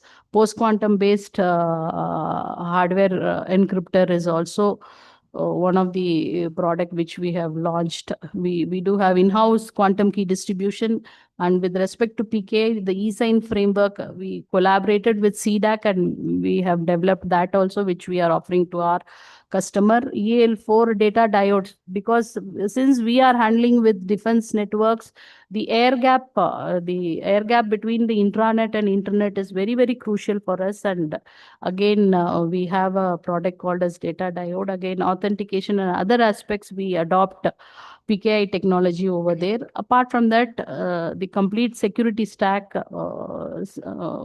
we are having good presence, and for a closed group network, we are deploying our own solutions. So with that, my session is ending. Thank you all. If there's any question, I'm open for that. Yeah.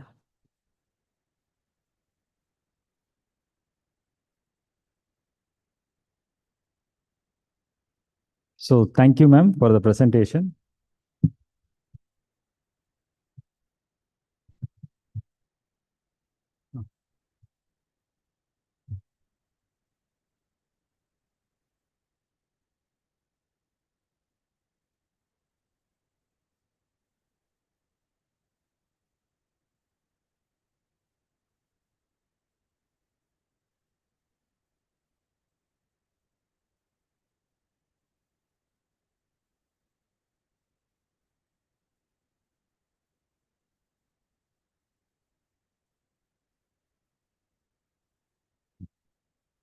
So our next speaker is Mr. Saurabh Mimani, Engineering Manager at Google.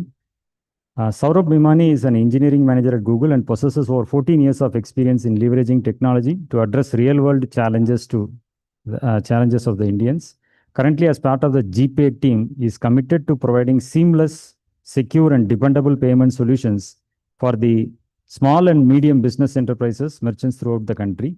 Previously, has played an instrumental role in the developing of numerous million-scale e-commerce product at Flipkart, consistently prioritizing user growth and sustainability while upholding robust security measures, particularly for user-facing applications. With this introduction, I would like to welcome Mr. Saurabh.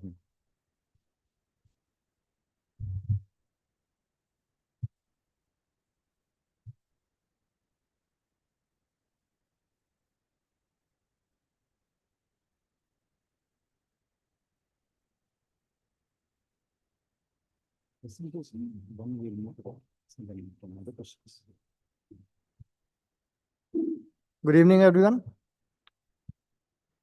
Thanks for the invite, and it's pleasure for me to be here and present in front of all of you. Given we are at the dusk of the event, I will keep it short and simple. I am Saurabh, part of GP engineering team. Especially, I focus on SMB merchants, offering to SMB merchants, the small and medium business enterprises, who can install a dedicated app called Google Pay Business, do a KYC, and then start receiving payment from their customers. GPay, as you know, is a leading digital platform. You can do payments, bill payments, transfer money in a very seamless and secure way. Being in the domain of digital payments, security and digital trust, they are not only functionalities. They are the hygiene there, right? Without them, it's impossible to think that millions of users will come and do payments using their hard money there, right? So I will give you an overview how we use PKI technologies in GPay, and then we'll deep dive in one of the use cases. So we ensure that every interaction which happens in GPay ecosystem is secure and protected against any unauthorized access or manipulation. We use it to authenticate millions of users and devices which connect to GPay servers. We use it to secure communication channels across our partners. We also maintain security of millions of transactions which happens on the platform every day. And of course, we safeguard user data. So if I have to list down all the use cases of PKI in GPay, that will be a very long list. So I have categorized them and presenting only few of them, prominent ones, right? So all the integrations which we have with our partners, be it banks, billers, or other vendors, we do it in a very secure and protective way, right? We use MTLS prominently at transport layer and PGP for encryption. But then there are different sensitive use cases, different integrations which happen, and there we use different cryptographic standards. For example, UPI and card payments, they definitely have more stringent security criteria, right? And there we use very complex cryptographic protocols, as well as we keep tweaking the configs. We rotate the keys very frequently to ensure all the users' data, all the users' transactions are secure. Good thing there is NPCI also mandate very stringent security measures for all the players in digital payments. And Google adheres to those, and in many cases, it also adds its own layer of security wherever possible. Whenever we have to transfer some data between our partners, we use secure FTP using private key pairs. And of course, all the data which is being transmitted within Google's vast network is also secure and encrypted.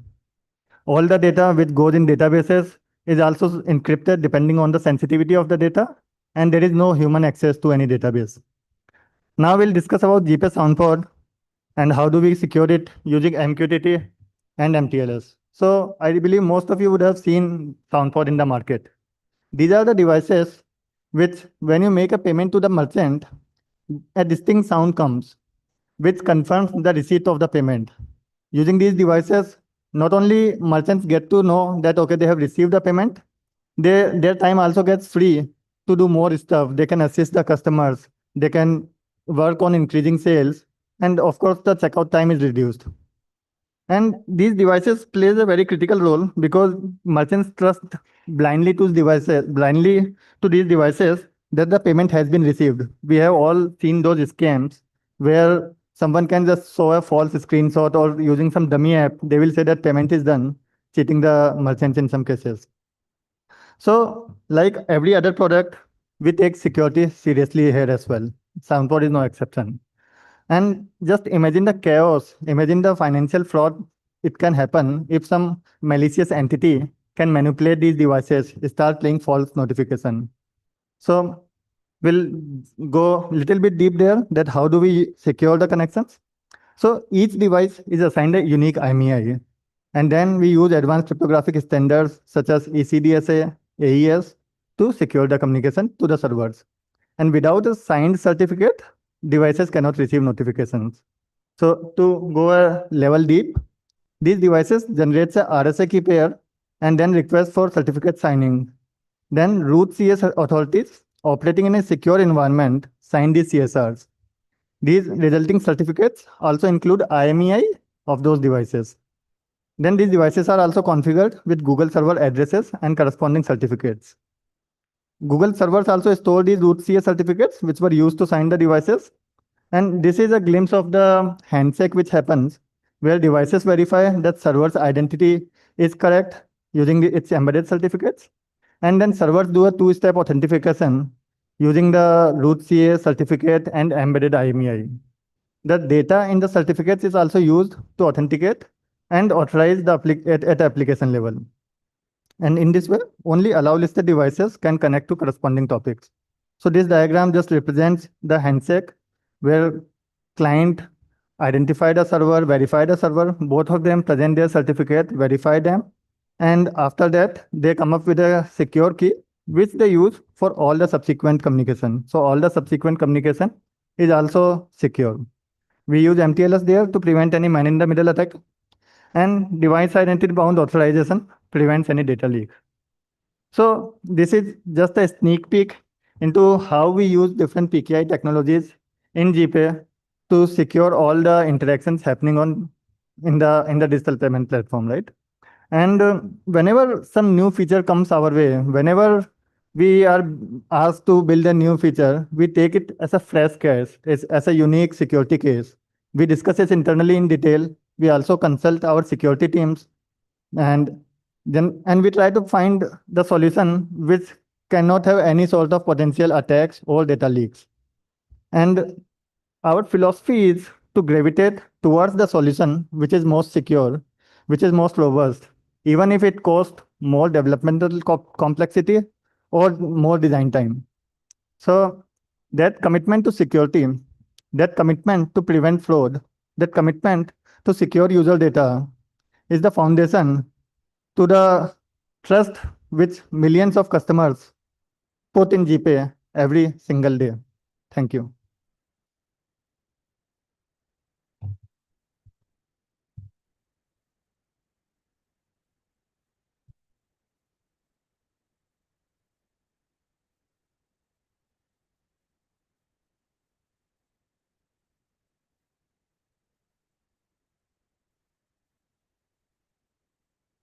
Thank you, Saurabh, for the presentation. So before we go to the questions, again, as I said that in the part of the panel discussion, we are privileged to have a distinguished speaker, Dr. Indivir Gupta. Sir, am I audible to you?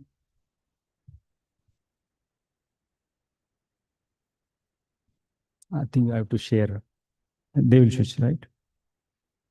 Yeah, you are audible. Thank you, sir. Thank you for this thing. So I just like to read his brief profile. So Dr. Indivir Gupta has did his PhD from IIT Delhi. He has more than 25 years of experience in the field of cryptography, and he's a very well-known figure in the cryptography community, and of course security also. He has supervised many PhD students, and he has written more than 50 plus research papers. He has served as a senior scientist in DRDO and currently working as Scientist G and the Center Director in Government of India. Sir, any opening remarks from your side, so that with your opening remarks, then we will start the question answering session. I can speak 1 minute. Okay. Okay, sir. 1 minute, sir. I think just a second. Hold on, sir. Audio is not visible to the. I'm able to hear, but.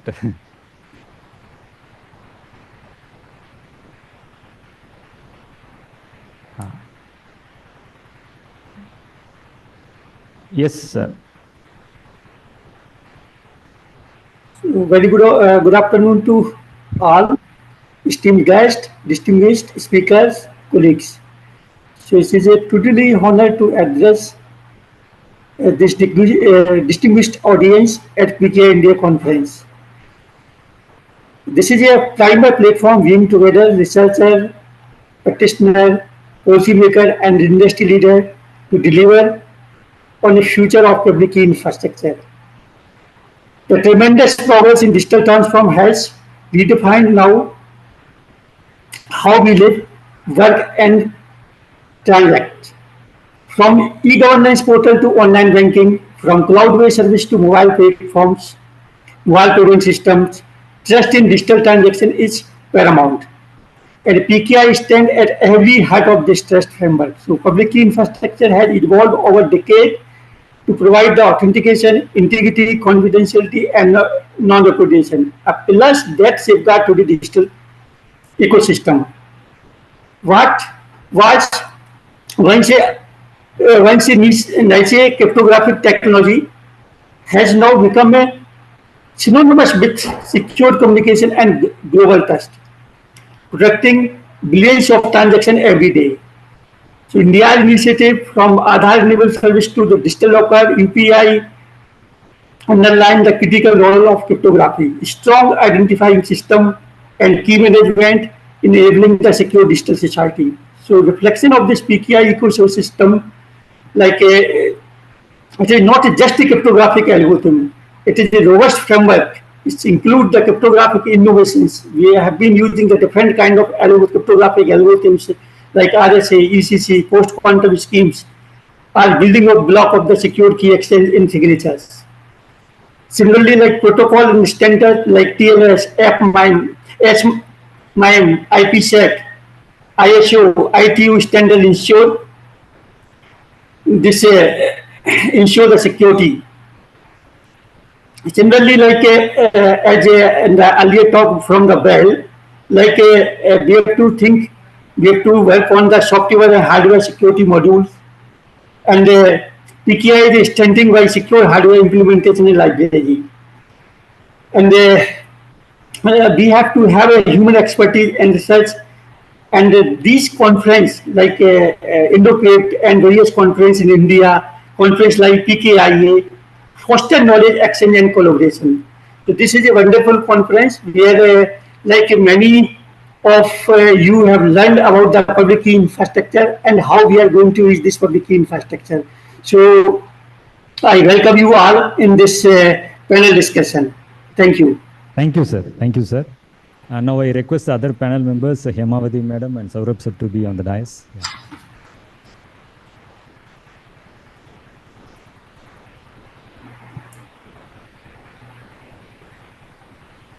Please, please.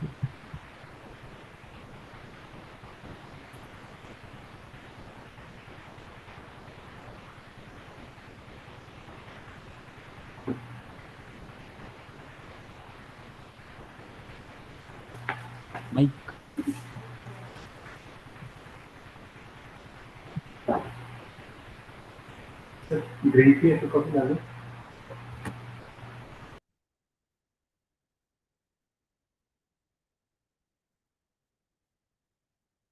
So the first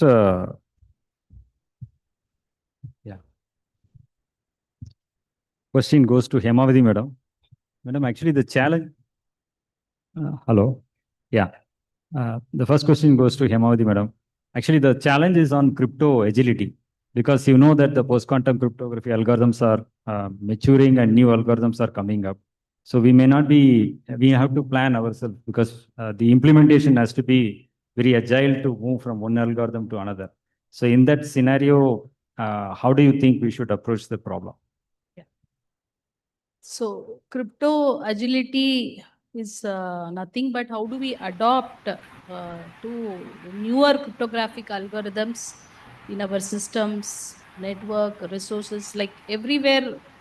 Encryption and digital signing is everywhere, omnipresent, in be it your switches, your routers, your servers, your desktop, your application. Any resource has to ride on the principle of authentication, non-repudiation, integrity, privacy, confidentiality, these attributes. So crypto is going to be the integral part of all of these resources, virtual resources including actually. So crypto agility is very important with the advent of quantum computing scenario what we are facing, like capture now and do the analysis or decryption later.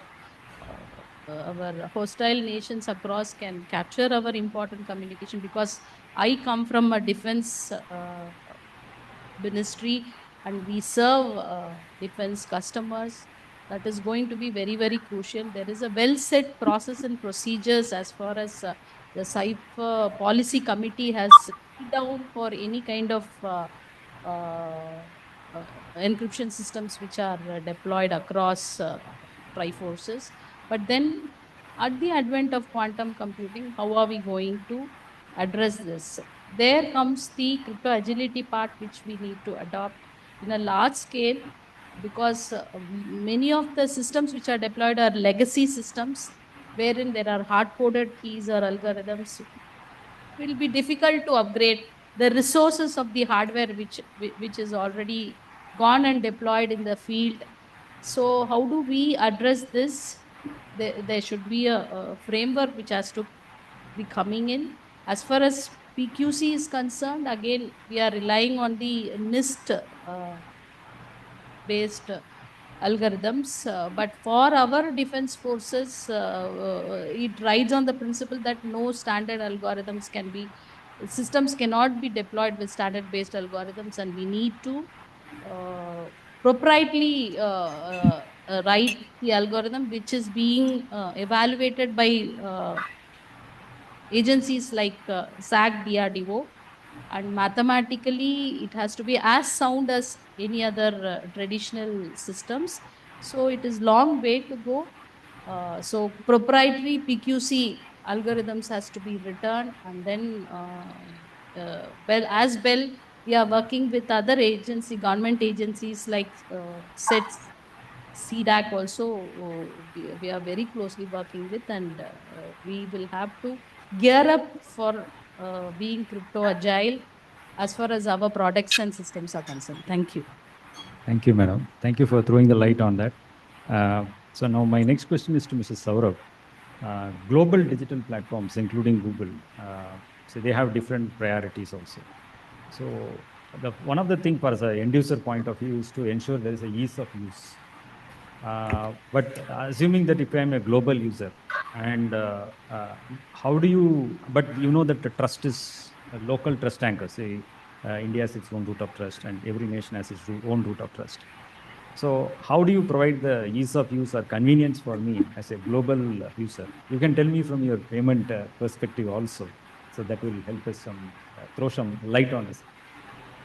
Yeah. So I think experience is what has contributed to this scale, right? If you look at Google, it has multiple products which reach billions of users, right? Probably 9+ products, right? So that ease of use is something where we don't compromise. And then that's where there are so many products which has been being used by billions of users, and many more which are being used by 500 million+ users. So that is one thing. And the other thing is security, right? Like I was mentioning, that commitment to security is the foundation. So definitely there has to be a balance between those two. And it is also necessary to kind of evaluate both, right? While there is no single equilibrium, taraju or equilibrium that you can just kind of weigh to and then see which one weighs more, right? But then we also kind of look at what is the ease of use feature versus what is the blast radius of any security issue. And then we kind of take a call. And then in most of the times, I will say that the security issue will take precedence over a minor experience glitch. That's a very interesting and important point. So I know it's a tricky balance that we need to maintain between security as well as the user convenience part. And of course, you said that security will take precedence over convenience. So that's a nice point. So going forward, Dr. Indivir Gupta, sir. Sir, my question to you is that, you know that one side, the PQC algorithms, post-quantum cryptography algorithms are being standardized by NIST. But on the other side, we are also seeing nations adopting and some nations implementing and developing their own requirements. Say, for example, they may be developing for their own specialized requirements and needs, maybe for different devices and stuff. So do you think they can coexist together, and will it be beneficial to develop multiple or maybe more number of such algorithms which are post-quantum resistant? Yeah, well, our well also, Madam also said that, many defense or many user agency, we have to have a proprietary algorithm. So, in that way, like if you are having multiple algorithms, definitely it will be useful. In public domain, public domain algorithm, we have a lot of pools of algorithms in that is through the NIST competition and other things. And many commercial application, we are using these algorithms, like whether it is crystal fiber or lattice based algorithm or code based algorithms, right? And but as per our policy that that we have to use a proprietary algorithms only. So if we are having our own algorithms and having the same security level, definitely it will be useful for us. Okay, sir. Thank you. And my next question to Hemavati madam. This is So this is because you talked about zero trust also. So now, do you think that meaning the PQC will also get implemented into zero trust? And if so, any challenges that you think it has to be addressed for taking up this zero trust as enterprises? So presently, if you see zero trust network architecture, there are various products which are coming in the market, and there is no standard way to adopt zero trust architecture. Each of the OEM or product offering is proprietary in nature. First thing is there should be a standard, then again, it is again going to work at the application, user and device level, which is giving very granular level of access. And no doubt that we need to upgrade to quantum safe algorithms. And so once there is a standardized framework, then it would be much easier. For civilian sector, we can definitely go ahead with the standard-based NIST-certified algorithm adoptions. For defense sector, we need to really see how do we complement with proprietary algorithms which are already, which will be evaluated by agencies like SAG-DRT. Thank you, madam. Next question is to Saurabh. So globally, you know that blockchain and decentralized networks are taking shape. And then there is the self-sovereign identifiers, SSI, is also taking shape. So in that scenario, you know that currently they are approaching the digital trust problem in the form of the centrality, the central node, and that is how the trust is being propagated. So do you think that digital trust may become decentralized because you have the global perspective? So what could be? That's an interesting question actually, right? Because there are both the aspects where while we are saying that these existing algorithms, existing protocols might be breached in very short amount of time. But if we see, we are also kind of making maybe equal or maybe almost equal progress on the chip side, on the compute side, right? So there is one possibility that it will catch up and we will have more strong compute system at a centralized level, which will continue to hold the trust part. And of course, I mean, you never know in which direction you go. It is also a possibility that these you have to fall back to decentralized system. So while it is difficult to say, I think it will be a catching up game between both of these, and only time will tell whether we are going to centralized way or decentralized way. That's, I think I agree and I concur with your point because time will tell. Again, if someone, maybe just to, this is my perception, I would like to add to it. So if somebody wants the trust of the nation or maybe to go with the legal prevailing rules of that particular nation or region, then probably centralized trust can be a better solution for them to approach, because if there is any issue, they can easily approach.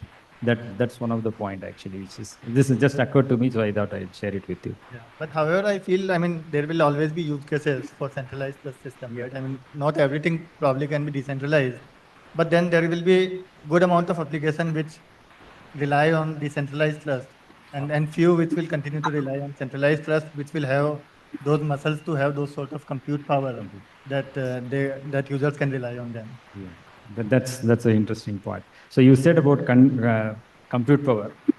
So I ask a related question to Dr. Indir Gupta, sir. So, so you know that, sir, digital trust is required for IoT devices also as well.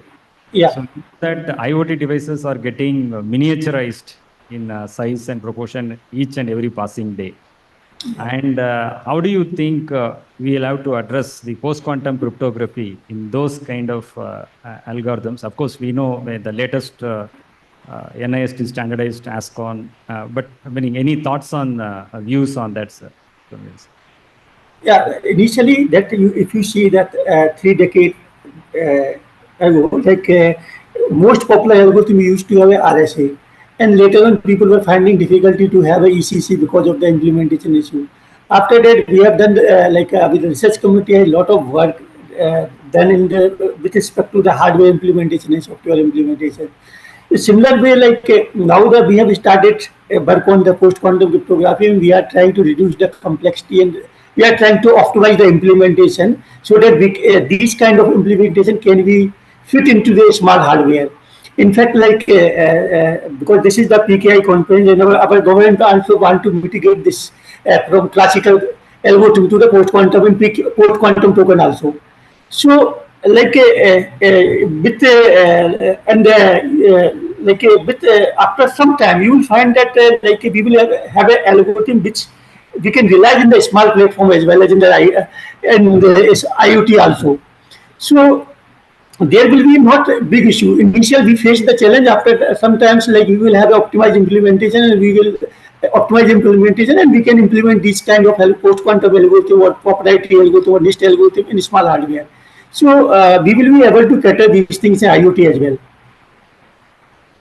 Thank you, sir. Thank you for your valuable comments. Now I open the floor for questions. Yes, sir.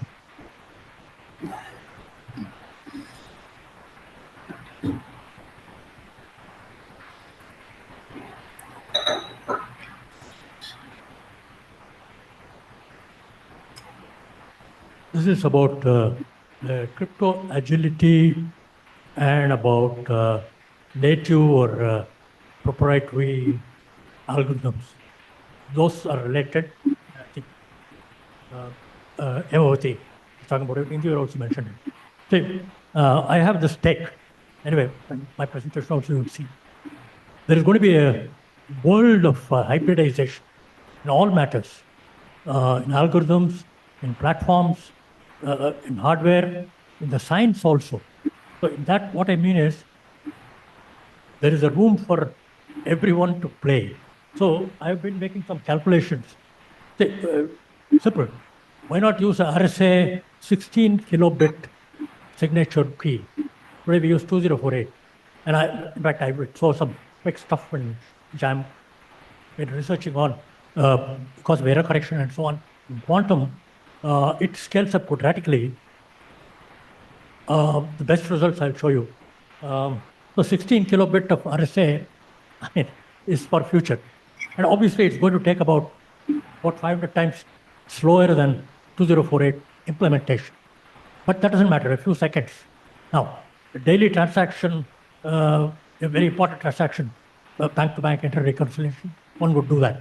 The lower level janta, an armed janta like us can do a sort about a, that is best, PQC, and so on. The point is, high profile stuff requires care of a certain kind. So 16 kilobit of RSA key, or even let's say 1048 ECC, okay, it's impossible. I will show you even for 2048. So that's one. So crypto agility means agile on different fronts. Lightweight, medium weight, heavyweight should do that. And of course, it requires lots of systemic changes, platforms, implementation, end-to-end stuff. I agree. Protocols, everything. That's one. That's a comment I take. And I think this thing will be researched in the coming years. And the second point about proprietary.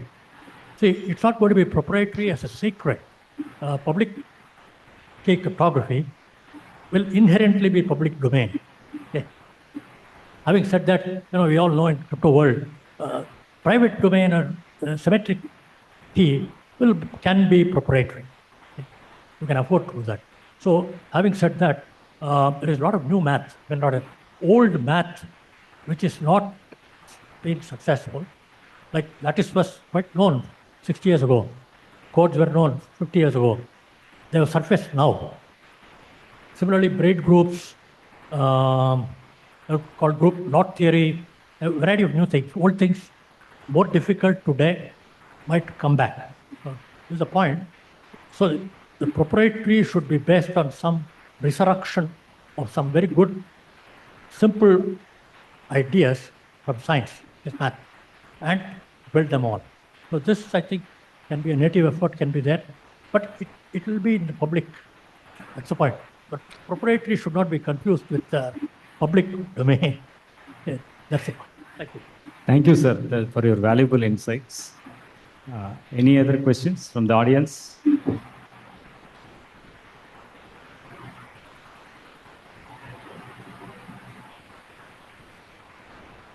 Okay. One important point I want to say with when we are talking about the IoT or small device, so we not need to go that level of security which is required for the strategic communication. Because the small device the message is very short and and we have to keep very confidentiality for very limited time. So sometimes we don't have to take the very bulky parameters. We can also work with the lighter parameters considering the requirement of the users. So that way, in the current scenario, we can use the PQC algorithm with the lighter parameters and lightweight devices as well in the current scenario. And sir also said that Benny Wadwan sir, can we work in the RSA and other things? Yeah, because working RSA with 16K is again we can always work. But only problem that implementation issue in the small devices and something. Otherwise, when we and second thing, ECC 1024 exactly because it will also have a very good level of security, but still we have some kind of exemption with that because factorization problem will be harder and other things. So that is why people have started working in the post-quantum cryptography. But current classical cryptography is taking the higher dimensional parameters also can be considered as a secure as well as a if we are working with the higher parameter, the classical cryptography as well. So we can consider it as currently it is secure. Not we can immediately say that even we are taking the higher parameter and then we can break the system. So being if we take the higher parameter large key size and the ECC 1004, still we can consider it secure at this moment. Thank you, sir, for the inner details of the algorithms, meaning how we can take it up forward this one. So I think with no further questions, thank you all the panel members for being here. Thank you, sir, Indraveer, sir. I know that despite your busy schedule, you figured out and you accepted my request immediately to be part of this panel. Thank you so much, sir. Now I request Dr. S.D. Sudarshan, sir, to felicitate our panel members. Yeah.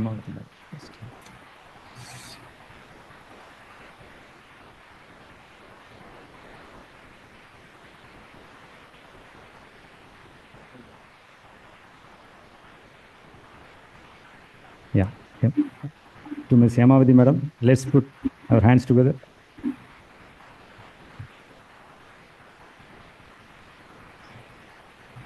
Sir, I request you to felicitate Mr. Saurabh Mimani.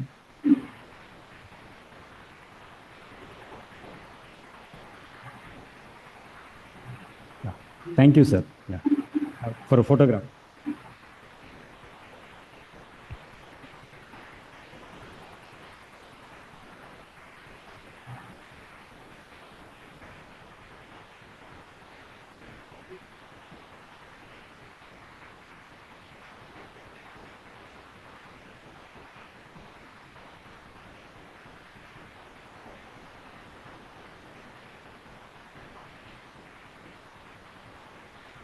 Thank you. So as we move to the next part of the session,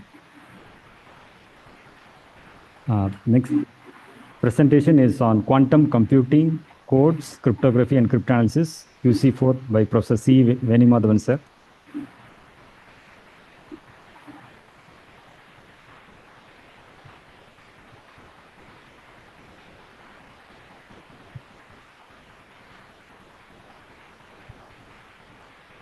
Professor C. Venimadhavan, sir, academic degrees B. Electrical Engineering from College of Engineering, Madras in 1969, ME Control Systems from BITS Pilani in 1971, and PhD Control Theory from Indian Institute of Science in 1975. He worked in the industry, Air India from 1976 to 77, National Informatics Center 1977 to 1982, before joining the Computer Science and Automation Department of IISc in 1983. He was a senior professor in the Computer Science and Automation Department and retired formally in the year August 2014.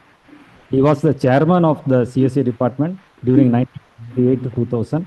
He was invited to head the DRDO laboratory SAG, New Delhi during 2000 to 2003. His current research areas of interest are computational linguistics and pragmatic cryptanalysis.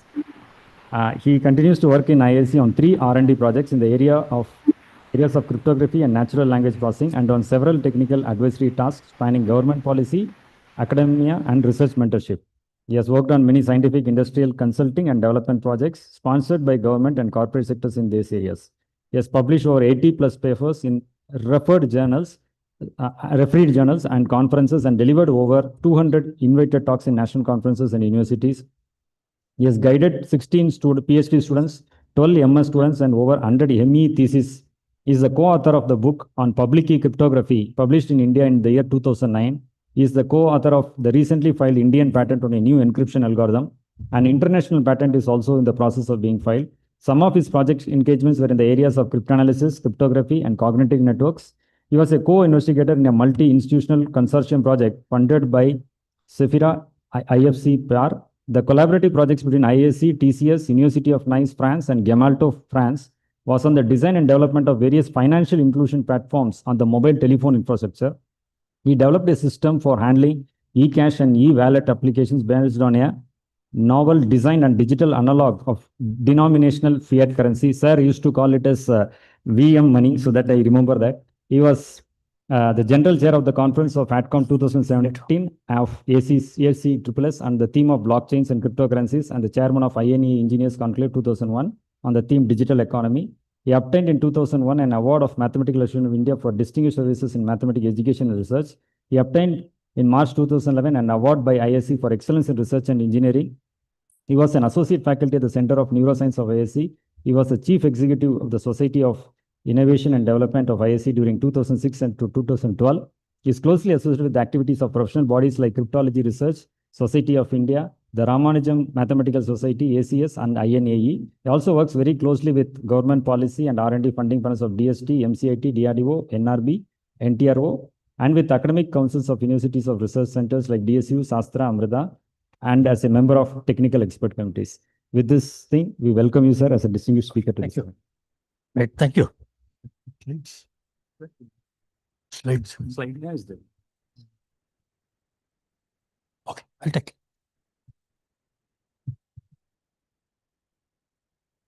We request Dr. S.D. Sudarshan to kindly welcome, sir.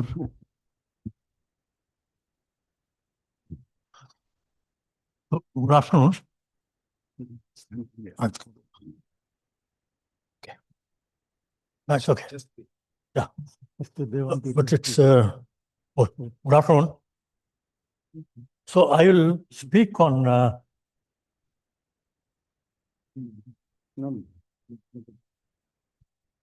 Just a formal welcome now. Oh, okay. Thank you.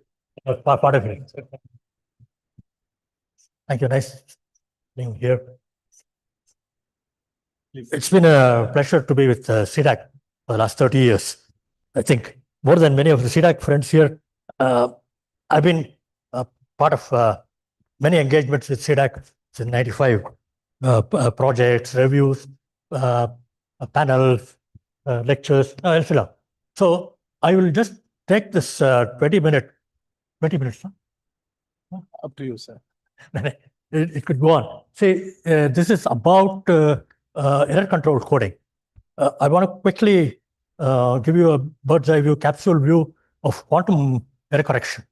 A very important item in the agenda of the future of quantum computing, in particular with reference to cryptography.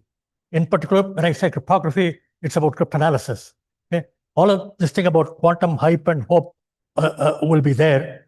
And also quantum computing will be there. Quantum computers will be there. They will solve a variety of things. They're already beginning to showcase such things in the major companies of the world. I'm not talking about the Googles and the IBMs. Several startups like QEra, IonQ, Quantinuum, and our own 2Pies, AI, and so on. So quantum computing will be there, will coexist with standard computing. High-powered quantum computers will be there with high-powered HPC, and so on and so forth. I doubt whether quantum computed mobile phone could be there, but Q dot-based television sets are already there, quantum dot-based things. Okay? So anyway, there's a whole lot of things about quantum magic, quantum computing, quantum sensing, quantum materials, quantum communication, which are going to fly. But quantum computing for breaking the threat to all of us in this conference related to digital signatures, etc., will be there, may not be there. And I have my pet joke. I'll close with that joke, which I keep hearing everywhere.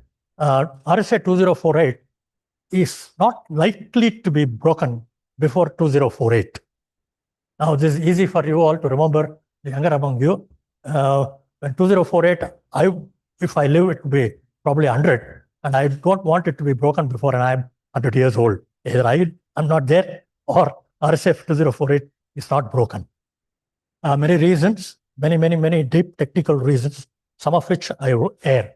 In all of these, quantum error correction is going to be central to quantum computing, and as I said, to cryptanalysis. And when I say quantum cryptography, I include methods from classical cryptography, which are going to come to the aid of quantum cryptanalysis, which is going to be protected by new classical cryptography, probably quantum resistant. I say probably because quantum algorithms to break post-quantum crypto of today are also in the air.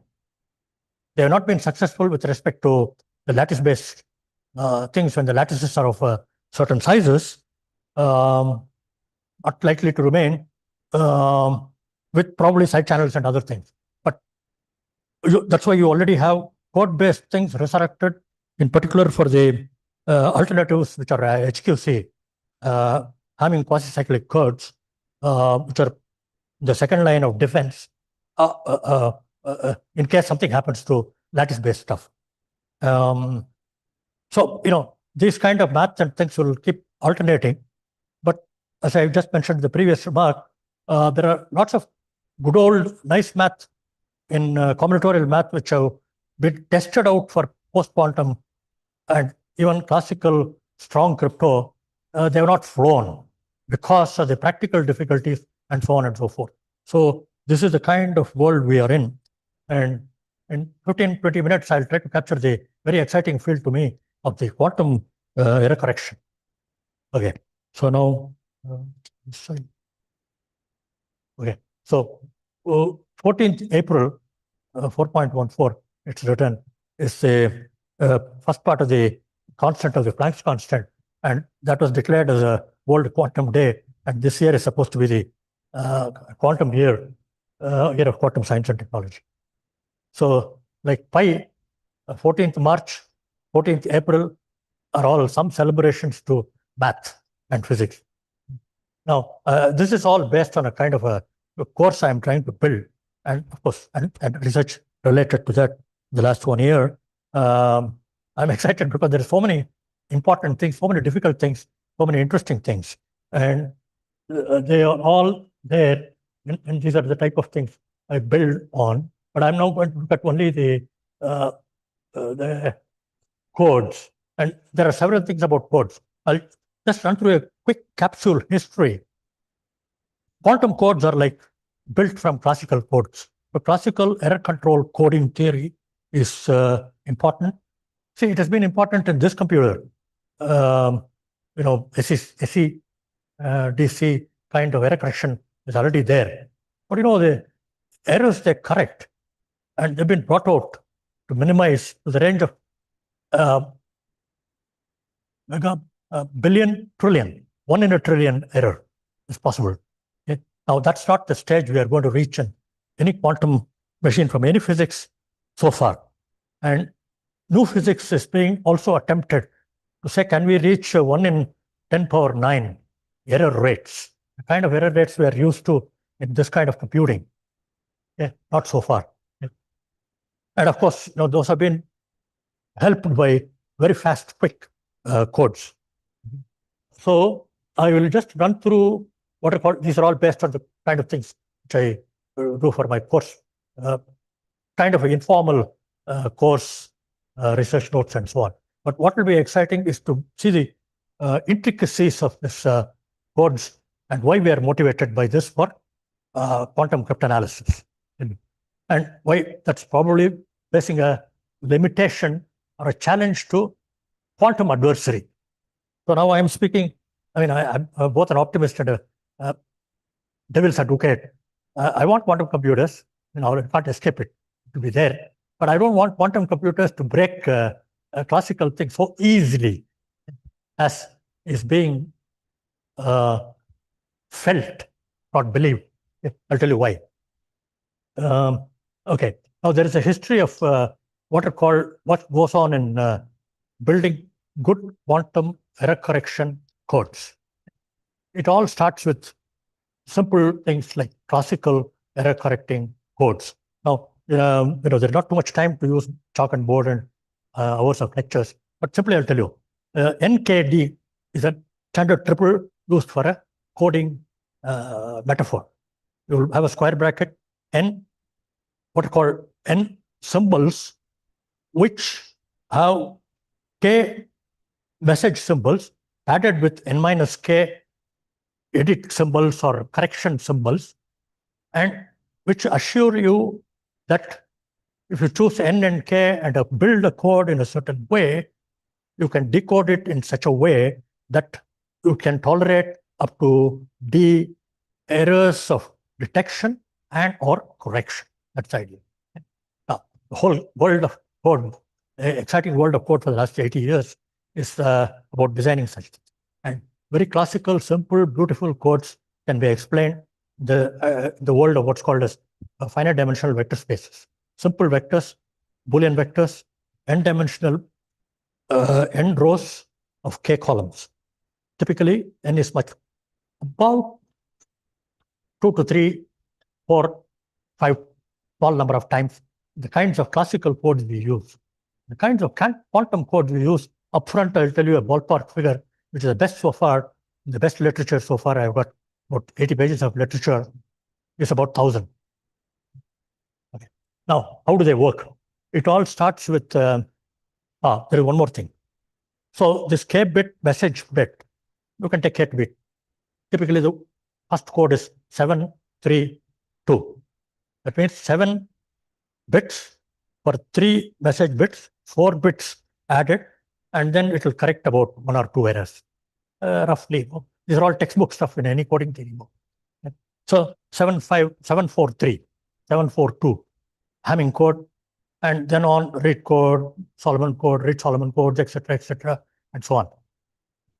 The main point is you need a certain number of control bits so that from the errors when it happens, you can measure the errors and then say this error is a syndrome for that message.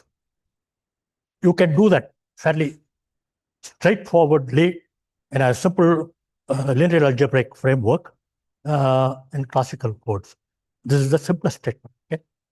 Bear with me. They're very sophisticated codes. But now you have to extend that 7, 4 to 20, 30. We use 32 bits, machines, words, 64 bits, 64. We want a quadra bit precision, 128 bits. So now you read bigger codes. So you have, imagine a matrix, n-dimensional, n rows, k columns, n about roughly twice the size of this. This is a code space. Then how you build that matrix is a code design. How you decode is a interesting problem. Now, the decoding is the interesting problem about coding theory, which is central to all kinds of beautiful mathematical research. To say the decoding problem for many codes when the size becomes large is exponentially hard. Bad thing. Okay? But decoding for simple codes with good structures is fast. Okay? So even cryptography is built on this premise that you have an easy problem for the sender and receiver. The same problem appears hard for the adversary who sits in the middle. This is the fun of designing such things. The sender and the receiver, you and me, public key, private key, face certain easy problems because of the trapdoor, whereas the man in the middle faces the hard problem of actually breaking the factory, in the case of ANSI. So this kind of design is the fundamental principle of design of all of crypto. So code-based crypto is based on the premise that decoding problem is hard in general, but can be made easy with a little bit of a clue, clues. But of course, the clues have to be buried so that the adversary does not discover the clue. So with all that, the classical decoding for a simple code is a starting point for something called a Pere bit flip code. Now, one little complication arises from now on. There will be many more complications when it comes to quantum world. When the whole business of quantum is some physics which I find it difficult to understand, grapple with. And physicists themselves are difficult people to explain this thing for me to grapple with, and so on. Okay? But apart from that, some simple things. Say, in bits, a bit can toggle error. Of course, it can get lost, it's different. It can get squeezed in this another, but it can get flipped. Just one bit. In qubit, this is a very strange world. It's already a superposition of all states, infinite number of states between 0 and 1. It's a continuum. So what does it mean to say something flips? There is nothing like a bit flipping. When you measure it, it falls into a probability that is at 0 or 1, or something like that. Okay, that is for the state of the bit, qubit. But there is something about this quantum world where, because of the quantum mechanical phenomena associated with the physical properties of the material, there is a phase thing. Because there is one of the fundamental things is about spin, and it has some orientations and many other quantum mechanical properties of this. So it's not only that can get into error trap, the actual state of the magnitude, but the state of the phase of the thing also gets flipped. Now, this is somewhat analogous to the modulation scenario in conventional communication. Now, it gets more complicated in the physics world of quantum world. So there is something called a phase flip error. So bit flip error, just 0 or 1, the analogous quantum, whatever it's sitting on, the Schrodinger's cat, wherever it is, when it is measured, it will be either this or this, one way or the other. But besides that, the phase also flips. Now, this phase flip is a nuisance. And so, first starting point, I'll just this and 2 pages of this and then several references are about the new codes for quantum world coming from classical world. How do you first design a code? You make it a repetition. See, you have message bits. Now, message bit I use to the sense of a communication. So you have a correction bits, you just repeat them once, twice, thrice. So in quantum qubit correction, bit flip, you can correct by a fundamental 7-3 Hamming code by triplicating the bits. Every bit is represented by 3 bits. So this is the first what's called as a Shor. Shor himself was a code designer. The Shor code 9.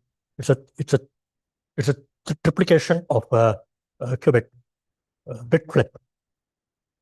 And then some classical flipping decoding method works. So in this way, you can complete a simple explanation, not simple, a 2-3 page explanation of a Shor 9 qubit code. Okay, that's one. Now, I want to just give you a few 2 or 3 basic metaphors in quantum computation. So one is the bit flip and the phase flip. Next is, how do these quantum states change? Quantum states change by an evolutionary process in quantum mechanics captured by a linear algebraic framework in a what's called as a Hilbert space. Now, forget about the Hilbert space, but essentially simple linear algebra of operators. Okay, a qubit is a vector.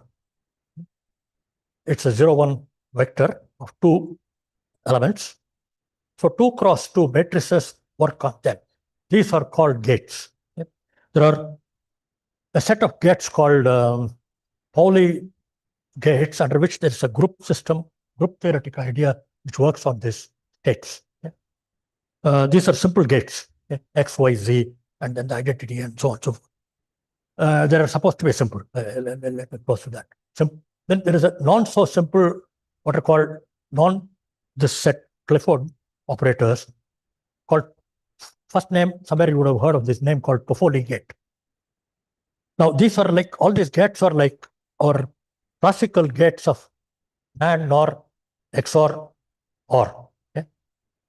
And then there is a universal set of gates for our conventional computation. But for quantum computation, there is a very difficult theoretic way of saying there is a universal set, but it includes those non-Pauli operator extra gates, which is what gives the quantum power. If it were only these gates, we can simulate the quantum stuff by classical stuff. And then there is no power. The power comes from the other variety of operators which they can work on the quantum states. And I'll leave it at that. So these have been worked upon by people starting from 95. Take a nice, good classical code, see how you can make repetitions and how you can design a code. Now, again, to close in a very quick summary, they have to be realized in the physics of things. Here is where you hear some very funny-looking, funny-sounding words in the quantum world of codes called magic states. Okay? The ordinary superposed states themselves are quite unintuitive. The magic states are the additional states you introduce by using additional qubits. They will be qubits, but they will also sit with the other qubits to distinguish them. You have to distinguish, by the way. You cannot touch a qubit by measurement. And this is again a fundamental, what's called as a no-cloning theorem, the quantum, it's a Pauli exclusion principle, all kinds of things.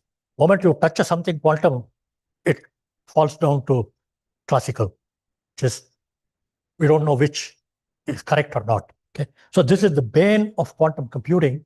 So you can't touch the quantum bit while it is operating, but it may be prone to error. So in order to do the measurement on what's happening, you introduce these additional qubits. They're called ancillary additional. This is where the numerical bottleneck comes into picture. To be able to do things correctly, now you have to introduce many of them, many more of them than in the classical one. That's because of the bit flip and the phase. 2, the more difficult thing which I think physicists and engineers are encountering today is to how to realize them on a kind of a semiconductor-like circuitry in the superconducting world or an ion trap world or a photonic polarization world and so on. Extremely complicated. Of course, they have to lay these qubits in proximity to the data. They're called data qubits, and these are called control or measurement qubits. See, you must know which qubit to touch. It's almost like a very delicate surgery. In fact, there is a thing goes on in something called a lattice surgery, magic state distillation. They all physicists call them. They realize it very.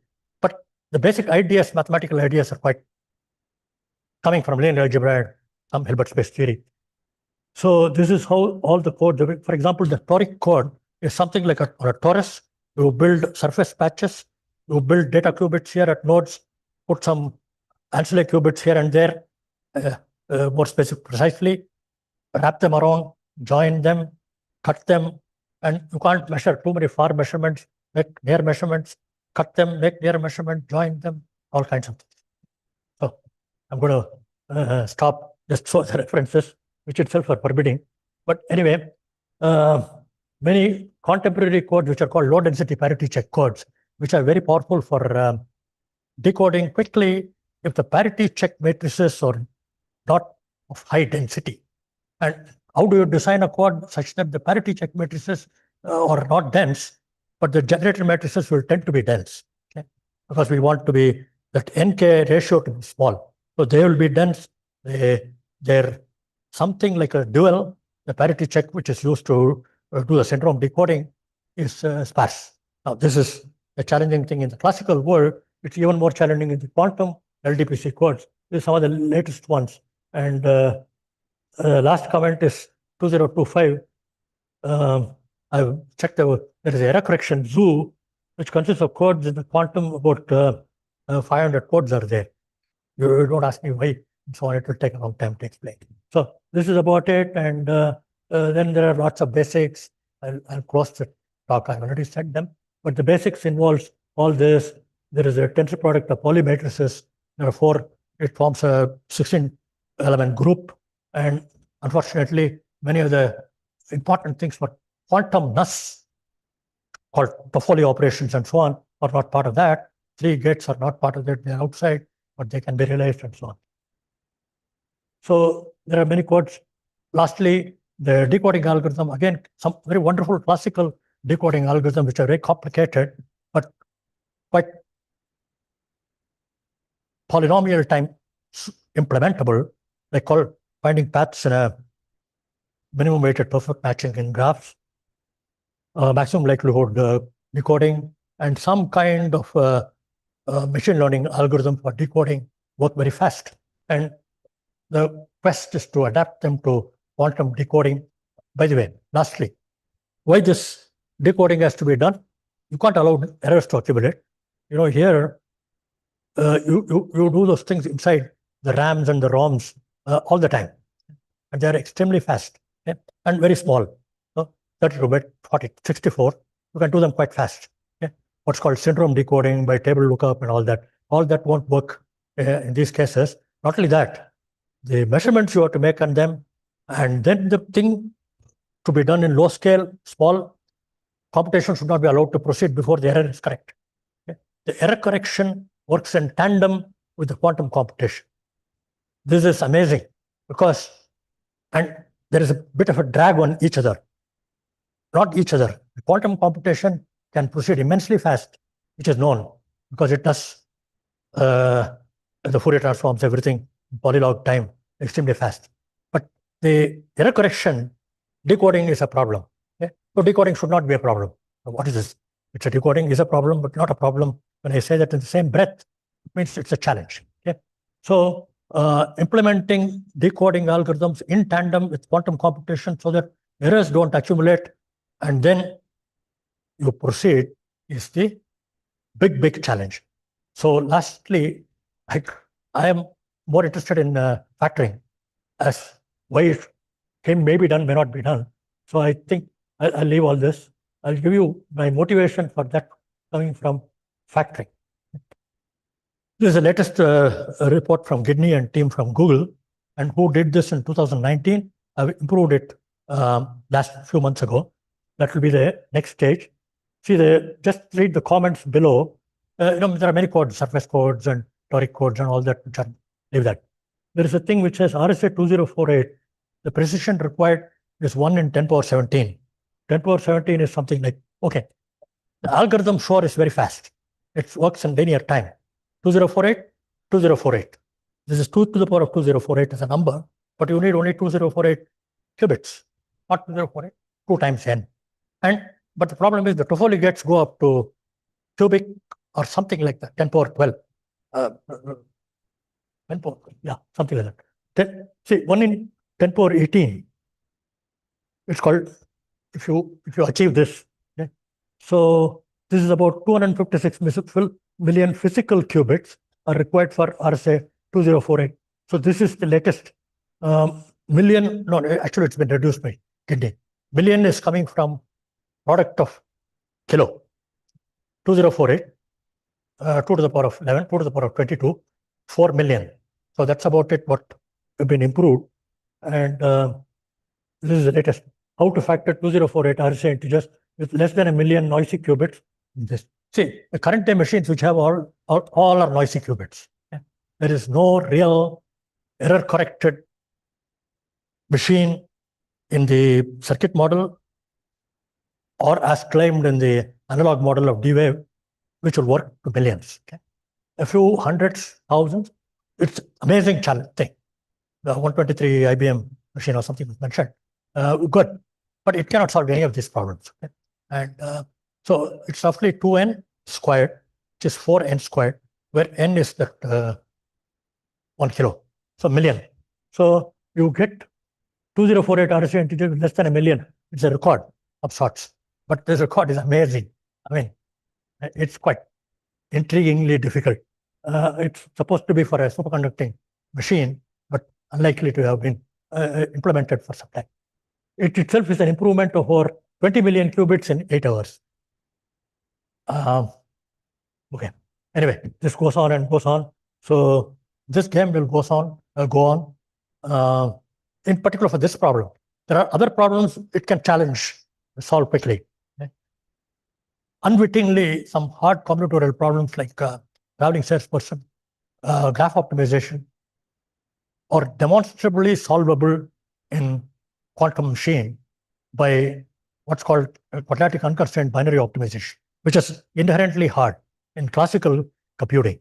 But quantum, by no theoretical stroke, except by solving large systems of equations, which is unbelievably non-quantum showable to be polynomial time.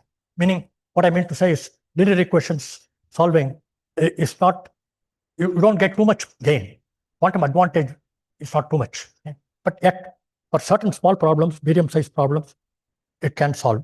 Very, very clever ways of doing them in the models of quantum computation. In particular, actually, not on the circuit-based thing, on the analog, what they call the adiabatic evolution machines. Okay. Okay. So this is all about that and how it works. And this has a very messy arrangement of error correction deeply buried inside the solution. If without that, it won't work. And that's the beauty of this paper itself. And it uses very basic that CSS codes, Calderbank, Shor, Steno codes, which are themselves generalization of classical Hamming code. Okay, so this is it. And so on and so forth. There are many things. I'll just skip all of that. So I want to close always with my, these are descriptions and so on, very quotes. About 50 Gidney's, it's based on what they call yoked surface codes by Gidney himself, who is the author of the Shor improvement and thing. By the way, there are lots of things which are non-Shor, which are also possible to explore. So far, they have not been proven to be good enough, but Shor is not the only answer. So, but then all of them will require error correction of a very high order. Okay. Okay. So these are some projects. Okay. I want to read off my small list of poems. Bear with me. Shaw wrote them first. I read verses to whimsical thing. If computers that you build are quantum, then spies everywhere will want them. Our codes will all fail, and they will read our email till we get crypto that's quantum and daunt them. This is Shaw and his wife Jennifer in '94, after he invented the algorithm. He said, very difficult algorithm himself to implement because of the other challenges. And Strassen were to read our email, how mean of the spies and their quantum machine, be comforted though they do not yet know how to factorize 12 or 15. I have seen the factorization of 15 at IISc using NMR spectroscopy and so on. Actually, it was a joke. Not only a joke that it was 15 which was factored, but even to be able to see the answer 15 is equal to 3 times 5 required some bit of understanding. Somebody has to say C3, C5, to see, oh yeah, this peak stands for 3. So anyway, the current day is not much better. About 40 bits of the RSA 2' product have been factored. So lastly, I have been writing some poems, and where we are, I factored RSA 640 in 208 with number field save and the cluster compute of 120 gigaflop years with a cluster of about 400 machines for about 6 months with number field save, and with CDAC, part of them doing this work here. Unfulfilled wish was RSA 1024 cracked by 2024 with multiple modified in 4 petaflop years. This was my estimate, but we didn't complete the task. Nor the European team, I mean, everybody got bored, left it. 768 is the world record. While superconducting loops, Kirchhoff spins, trapped ions, photon alignments are all in a global race lead to useful quantum computing and grand phenomena. I predict an RSA 2048 cracked before 2048 is full of quantum noisy nightmares. We are having noisy base. Anyway, let's hope. I'll stop. Of course, there is a need for quantum error correction. I stop here. So, very few questions left for a short time.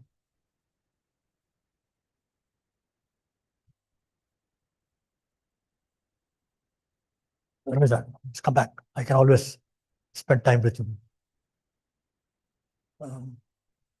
Okay. Any question of a general or specific kind? Any question? Any question? It'll take a longer time.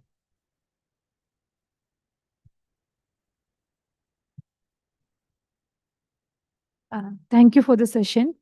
So the question is very generic, but then when it comes to if the 2048, by the time quantum will be everywhere, that's how the statement ends. Quantum will be there. Some problem. Can you come here? I can't. Quantum will be quantum computer will be there, and then no, it's quantum computer is going to be there in every field. That's how it says right now. With that, the existing PKI, what we have, the infrastructure existing what we have, whether it will survive as it is, or what are the changes as people who work with security have to take. And whenever you are talking about existing infrastructure, where in the world or in India? Let's say PKIA, if we consider. Okay, very thoughtful thing. I also asked the same question. What can we do with the existing infrastructure in India?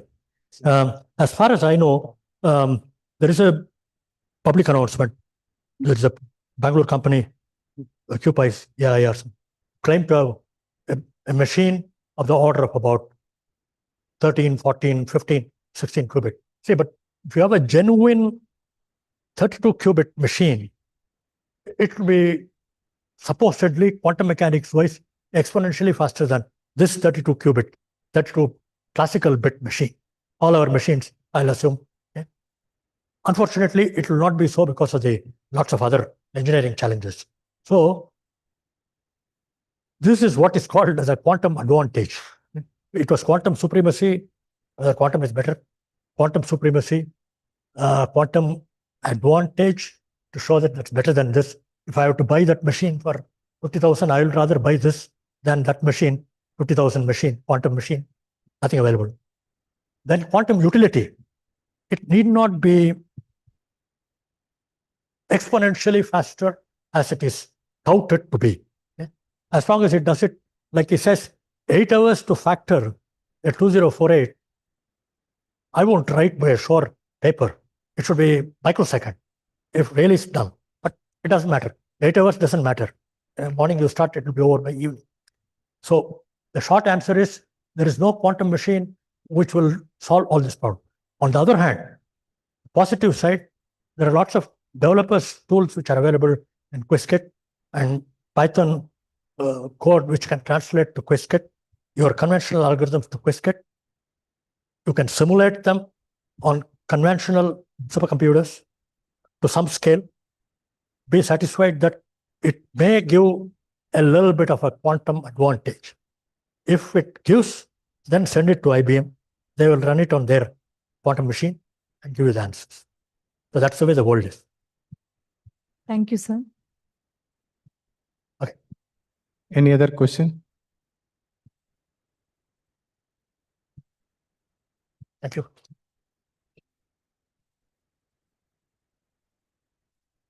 Thank you very much, sir. I request Dr. Anand Mohan, sir, to please come on the dais and felicitate Professor C. Veni Madhavan, sir.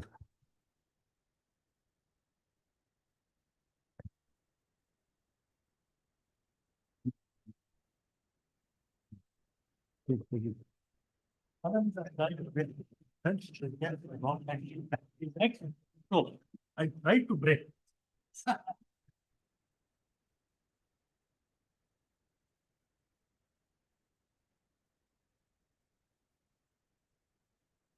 Sir, I request both the experts to kindly sit on the dais, and I also request Dr. S.D. Sudarshan, Executive Director, to please come on the dais for the, yeah. We'll have the closing ceremony. Yeah, you also.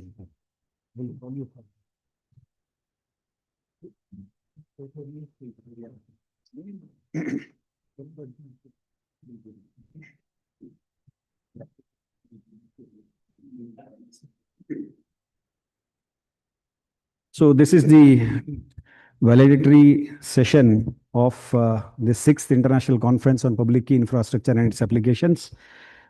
So PKIA 2025. This year we have received around 78 papers, out of which 10 papers are selected for presentation. And then the topic of papers ranged from classical cryptography like ECC, elliptic cryptography, to PQC, post-quantum cryptography, to quantum cryptography. And then during these 2 days of conference, we had a total of 17 talks, which included the talks from industry as well as academia and government agencies as well. So 13 invited talks, 3 special talks, and 1 keynote. We also had 1 panel discussion. Just now, you have seen, you are part of that panel discussion. And there were 7 international speakers from UK, Australia, Austria, Ghana, Malaysia, and Canada. So this is a real, outreach as well as of this particular conference this year. And also we have got the representations from different countries as well. And we had around, on an average, some 200 offline candidates, while this is also webcasted on YouTube. So we have seen that 400 plus online viewers were also there in the live streaming of this particular conference. So there are multiple teams who have worked in this particular conference, without whom it was not possible. Apart from that, we had this time a shorter version of our Tech Expo, but all these stalls that you have seen, the products that were demonstrated, all these products were indigenously developed products.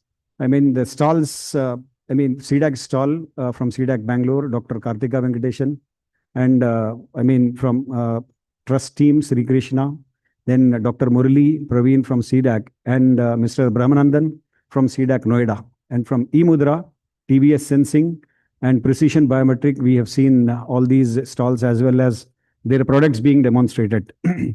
Out of those 10 research papers that we have seen, people are presenting here, mostly offline. So we have got a best paper award. So I request Dr. Anand Mohan sir to please come over here and then announce the best paper, because sir is the technical program committee chair. While announcing, I also request Dr. Balaji to come, because you are the TPC co-chair. So you please come over the dais.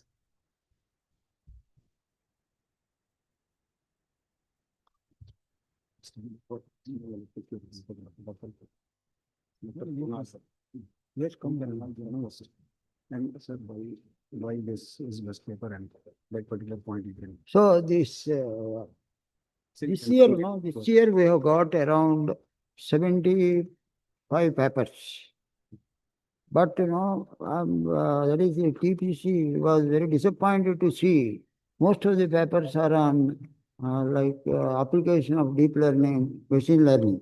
That is, actually very few people are, around 20 papers are concerned with this cryptography. So, those have been reviewed by experts, and finally, we have selected 9 papers for presentation, and that, many of you must have attended. So what I urge is that this is happening, last year also this happened. So more interest has to be shown by the youngsters to work in advanced areas. That is, they should not work in routine areas, where some tool is there and you use on some application, you get some results and publish. It's not that way. Because, cryptography is a very difficult subject, but still, this we want more Indian participation, and many of you must be very intelligent and must be designing a lot of new algorithms and new techniques, but I don't know why you are not coming out for publishing them. Because, unless we advertise ourselves, we will not get any credit or something. So what I feel is that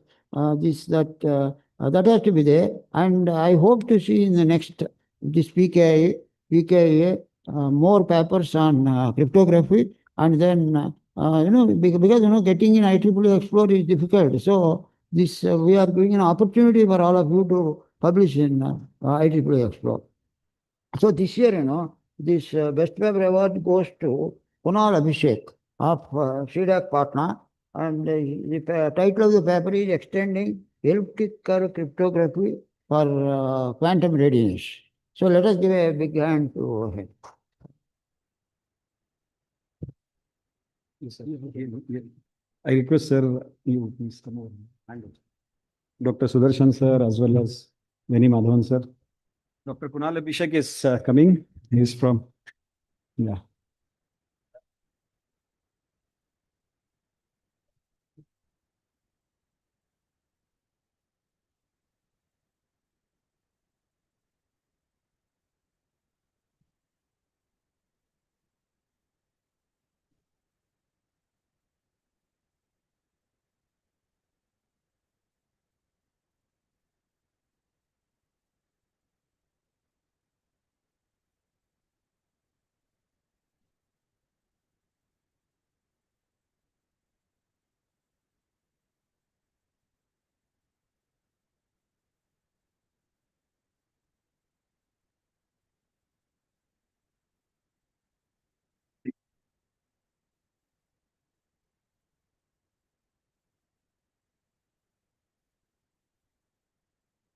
Yeah, actually, this Pandey has been of great help for me, because this reviewing, getting papers reviewed, selecting reviewers and sending to them and following up and all. This so, and then sometimes I used to have some difficulties in accessing the sites and all that. So everything, he was a big help for me. Similarly, our this co-chair, Dr. Balaji also was very helpful in getting me reviewers and all that. Okay, so I wanted to acknowledge their. A big round of applause for Dr. Balaji, as well as Balaji as a TPC co-chair and Anup Kumar Pandey as publication chair. May I now request Dr. S.D. Sudarshan to kindly address the gathering. So, namaskara, namaste to all of you. Good afternoon. This is the 6th edition Association International Conference. At the outset, we must thank the Office of CCA for consistently supporting this cause. Because digital trust in a digital economy happens only when the ecosystem and the infrastructure is in place. And it is under continuous threat and attack. So upgrading our PKI resilience is a fundamental requirement for our country to be digitally trustworthy. Capability is one part, but trust is one level of higher value, where there is a reality and there is a perception, they merge together so that people continue using our technology. So they have given unwavering commitment, and this time we are lucky to have the outgoing controller of certifying authorities and the current incumbent both present. It's so nice to see both of them. The CCA himself has presented the roadmap of PKI and how certain feedback will help PKI to go forward as a regulatory and statutory mechanism. He has outlined already in the morning. So he specifically mentioned, please tell what I shared is what we are going to do. As he had to take a catch up with some exigency. So he is actually at work. Not that he left the venue, he is busy with something very urgent. So he has conveyed that and their support. And we saw the entire CCA top team here from Deputy Controller of Technology, both the DCTs, ACTs, and the entire scientist teams. This is very nice. And as far as CDAC is concerned, as they're maintaining the DR site and working on various PKI, both from awareness all the way up to deployment. Today, the stalls you saw from TVS, eMudra and others, that is testimony to the R&D efforts, which are leading beyond the theory to practice for you to see. This is a progress. So we must acknowledge the industry for slowly onboarding all these companies instead of importing, going with indigenous technology. This is a great progress. And automotive, which is the #1 economically contributing the fastest growing economy for the country out of the top 3, that adopting our PKI is a very positive move. And the team here, Dr. Balaji, from the PKI perspective per se, but no technology gets adopted, survive, unless there is a capacity creation. And the capacity creation always need some self-respect through identity. So both identity management and capacity creation is led by Dr. Misbah, who is sitting along with Dr. Balaji, and the team is working very well. And then whatever see in the public, then there is also unseen strategic initiatives that are going on. So on that, lot of work is happening. The commitment from agencies involved in that, we saw during panel discussion, be it Dr. Indivar Gupta from NTRO and Madam Hemavati from Bharat Electronics, who are working on taking to strategic sectors to create Atmanirbhar Bharat. That is a testimony that the technology is mature and this can be taken to a field where the longevity or lifetime is beyond 20 years, where the hardware is changing every 3 months, 3, 6, at best 3 years. Even embedded roadmaps of the companies today are restricted to 3 years. There was a time they had a 10-year roadmap. So while hardware is going so fast, growing, still the software stack, we have to do it, and the presence of NTRO, BL, it augurs well. The concerning factor that our Dr. Anandamohan sir explained, it is such a focused area. It's very important that we go deep into it. The more deeper we go, the more wider we can influence. In fact, tsunami does not happen on the surface. Tsunami is the effect of somebody going too deep. So I think this message somewhere as a seniors by age, I mean, not just by knowledge alone, we have seen the cycle. We have to percolate to the younger generation so that they understand the tsunami effect they can create if they focus on PKI. Particularly today, there are a couple of questions on, the way when Professor Venumadhan specifically highlighted the quantum journey, what happens in 2048 was a question. We had another question during Gautam Palsar time. How does quantum crypto works? We are still talking about QKD. Pure quantum crypto still is a work in progress. We are not in any good shape there. These are really high-tech areas, futuristic and game changers. So it is important that we do it. And this year, hopefully we are in the right track in that direction, because Christ University has not only given the venue, but they have supported us in various other technical activities. And the student community that for today having a chance to both volunteer and also attend along with the faculty, I hope this campus, which actually has science, engineering, arts, all kind of for the MBA are available with Christ. So a wholesale development in this area can happen. So one of the reasons we have decided to move from a hotel or commercial venue to academic venue is to ensure that industry, academia, government agency collaboration to happen, the triad we are always talking about. So thanks to Christ University for all the support they have given. And we hope other academic institutions which have come, we will try to get in future a larger auditorium where we can accommodate more student communities who can get motivated in addition to the online. That is what we will try. And for the strategic sector who are on the stage, there is also a team working in CDAC in crypto area, both from chip design.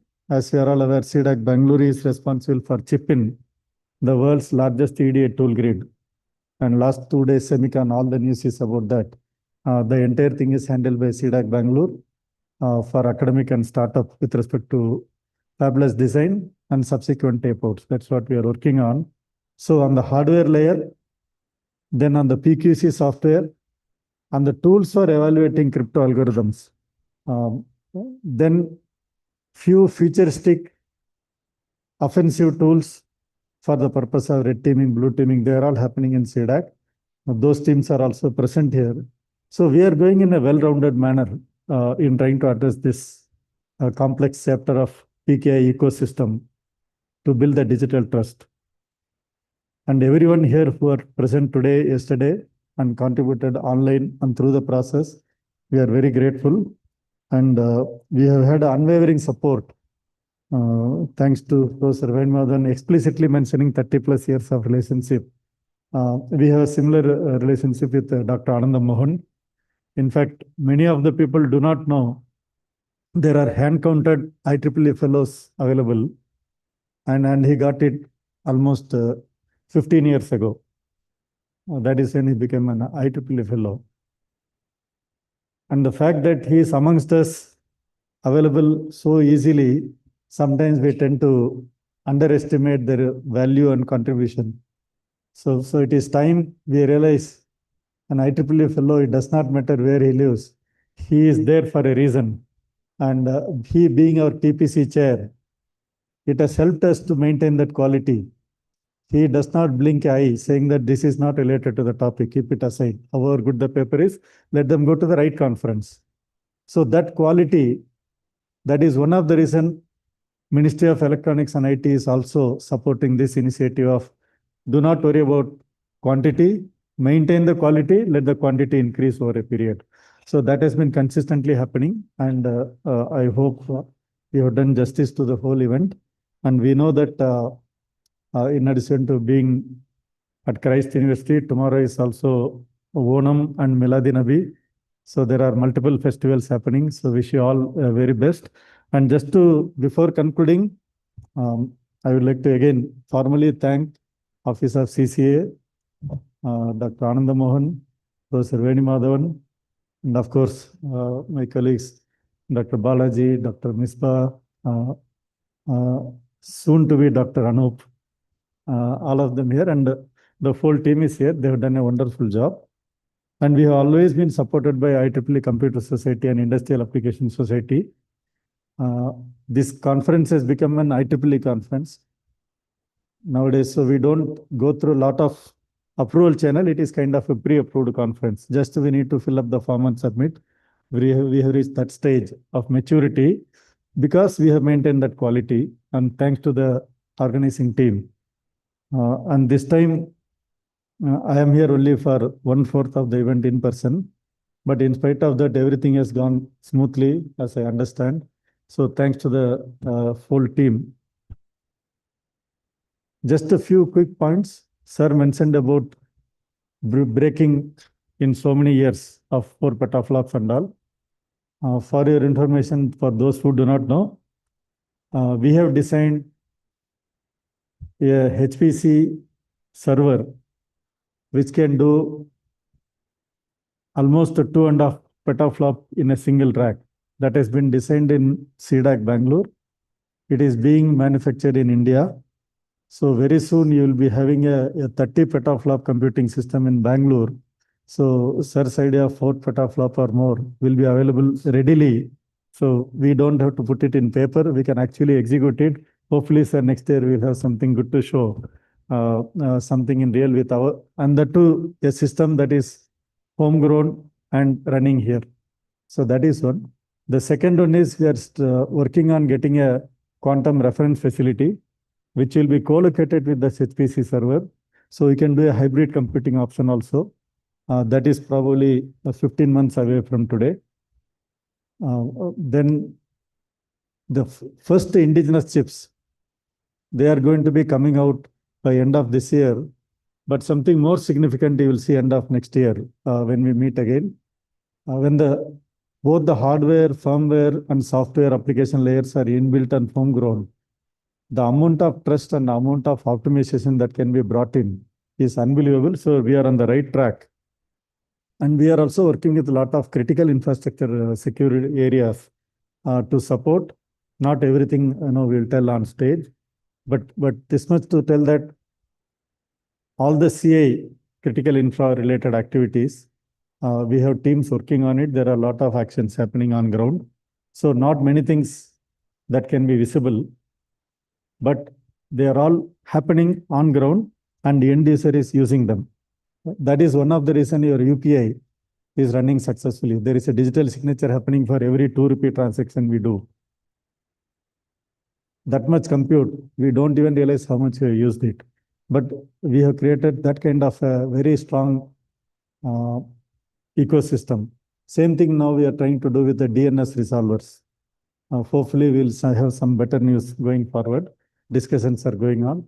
So with all the positive news, we also support a .in, which means any Indian language, you can have website, email ID, and you can transparently work with them. They are all needed.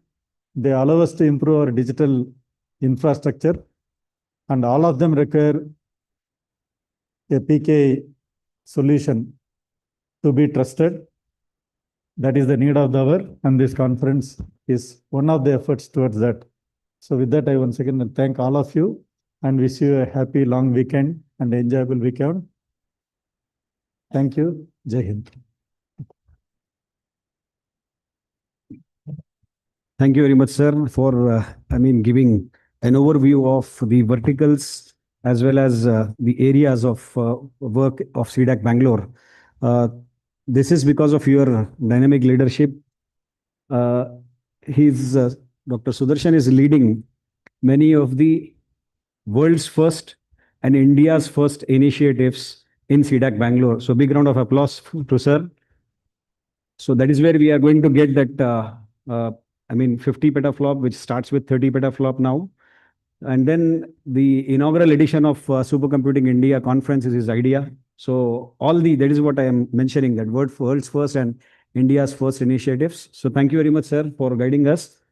And now I request Professor Sei Veni Madhavan, sir, to kindly felicitate Executive Director Dr. S.D. Sudarshan.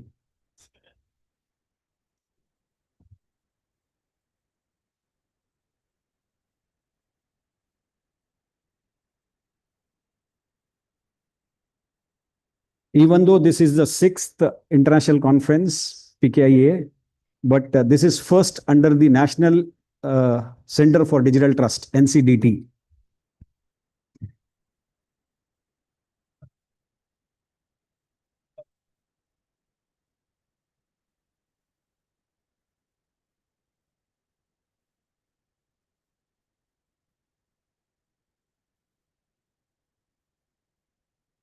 Sir, 2 to 3 more felicitations to the members who have been working in this particular conference since beginning.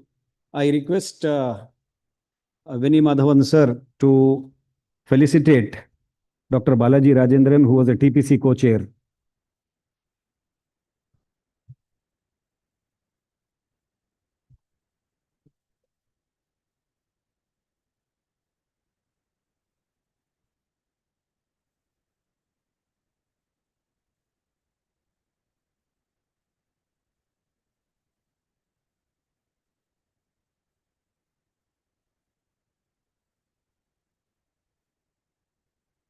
It will take time to announce. Yeah. Request Professor Veni Madhavan sir to felicitate the TPC chair.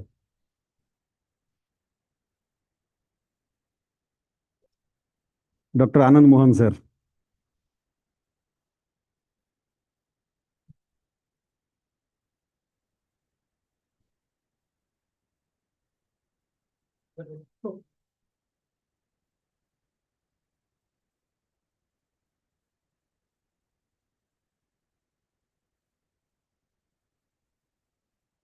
I request Dr. Anand Mohan sir, since you have acknowledged the efforts of Mr. Anup Pandey, behind this curtains and behind the stage, everything is managed by him and his entire team. So big round of applause to all of them. I request Anand Mohan sir to felicitate Anup Kumar Pandey.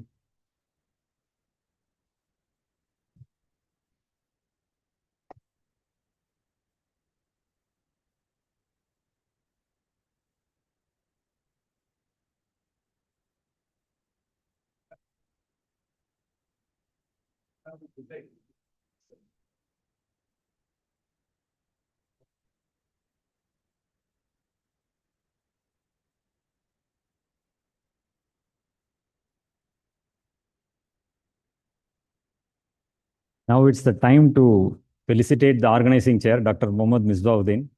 So I request Professor Veni Madhavan sir to felicitate Dr. Misbauddin, the organizing chair for this program.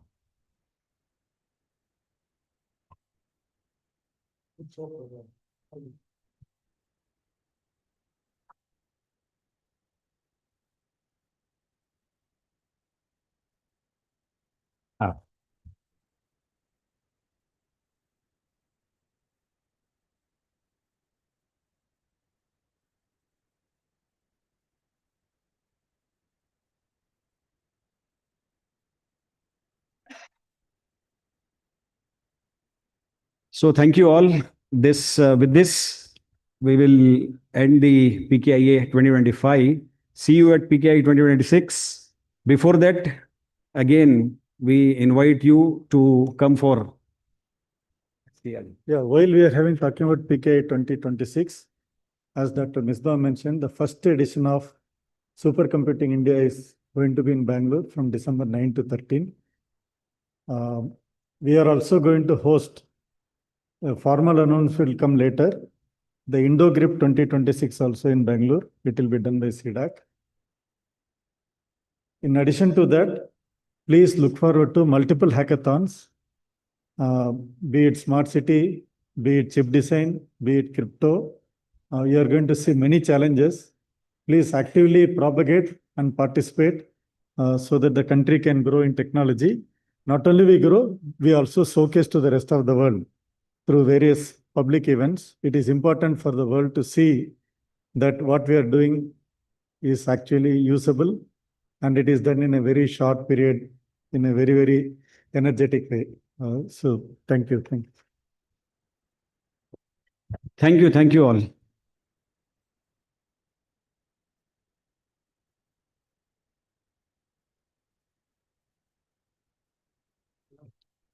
One request to all the participants, if you can assemble near the stage, we will have a group photo. Down the stage. Yeah, we will stand.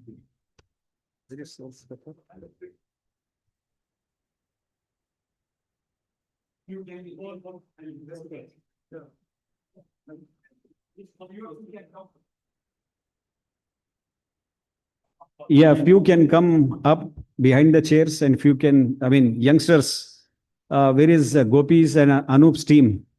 So if they can come and sit here, rest all can stand down the stage so that everyone can be captured.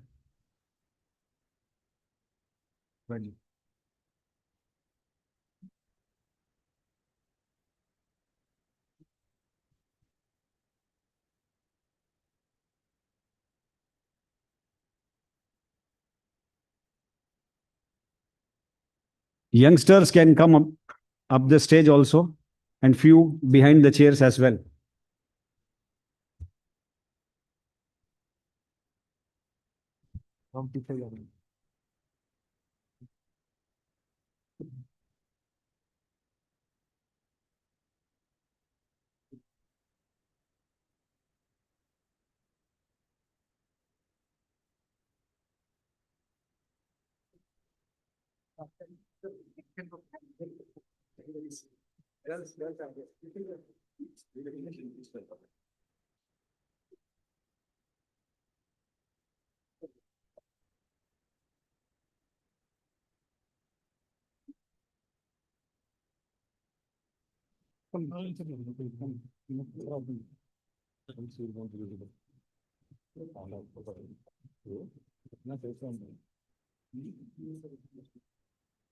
Dr. Rajesh Khanna.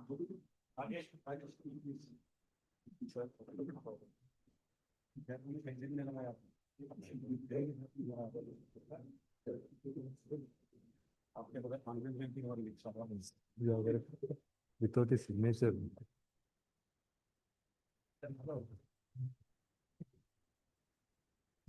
Come closer.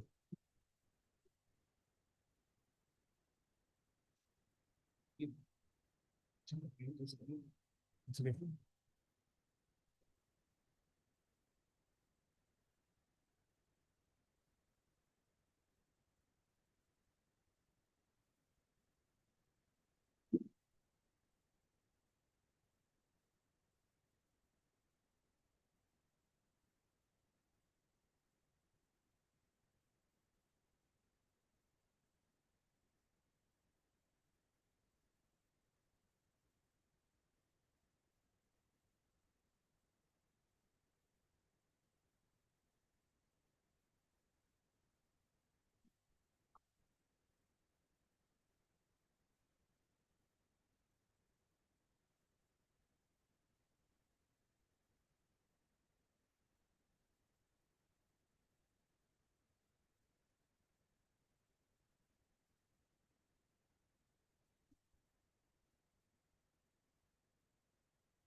Google 1 second, I'll join.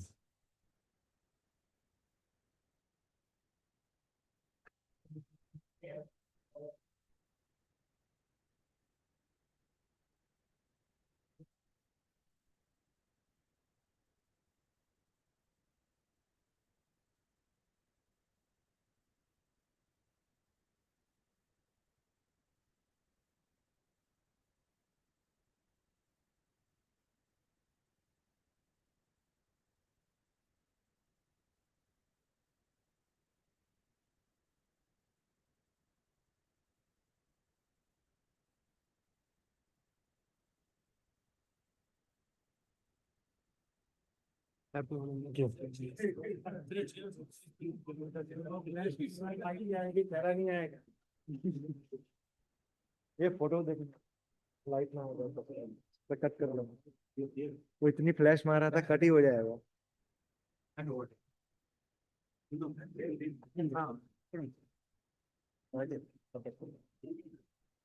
There is a handrail or many hands. Okay, so, Yes, sir. We can have patient. just put off. Thank you. General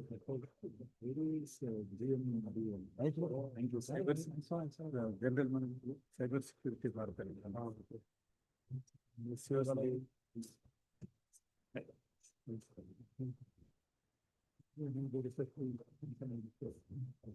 Oh.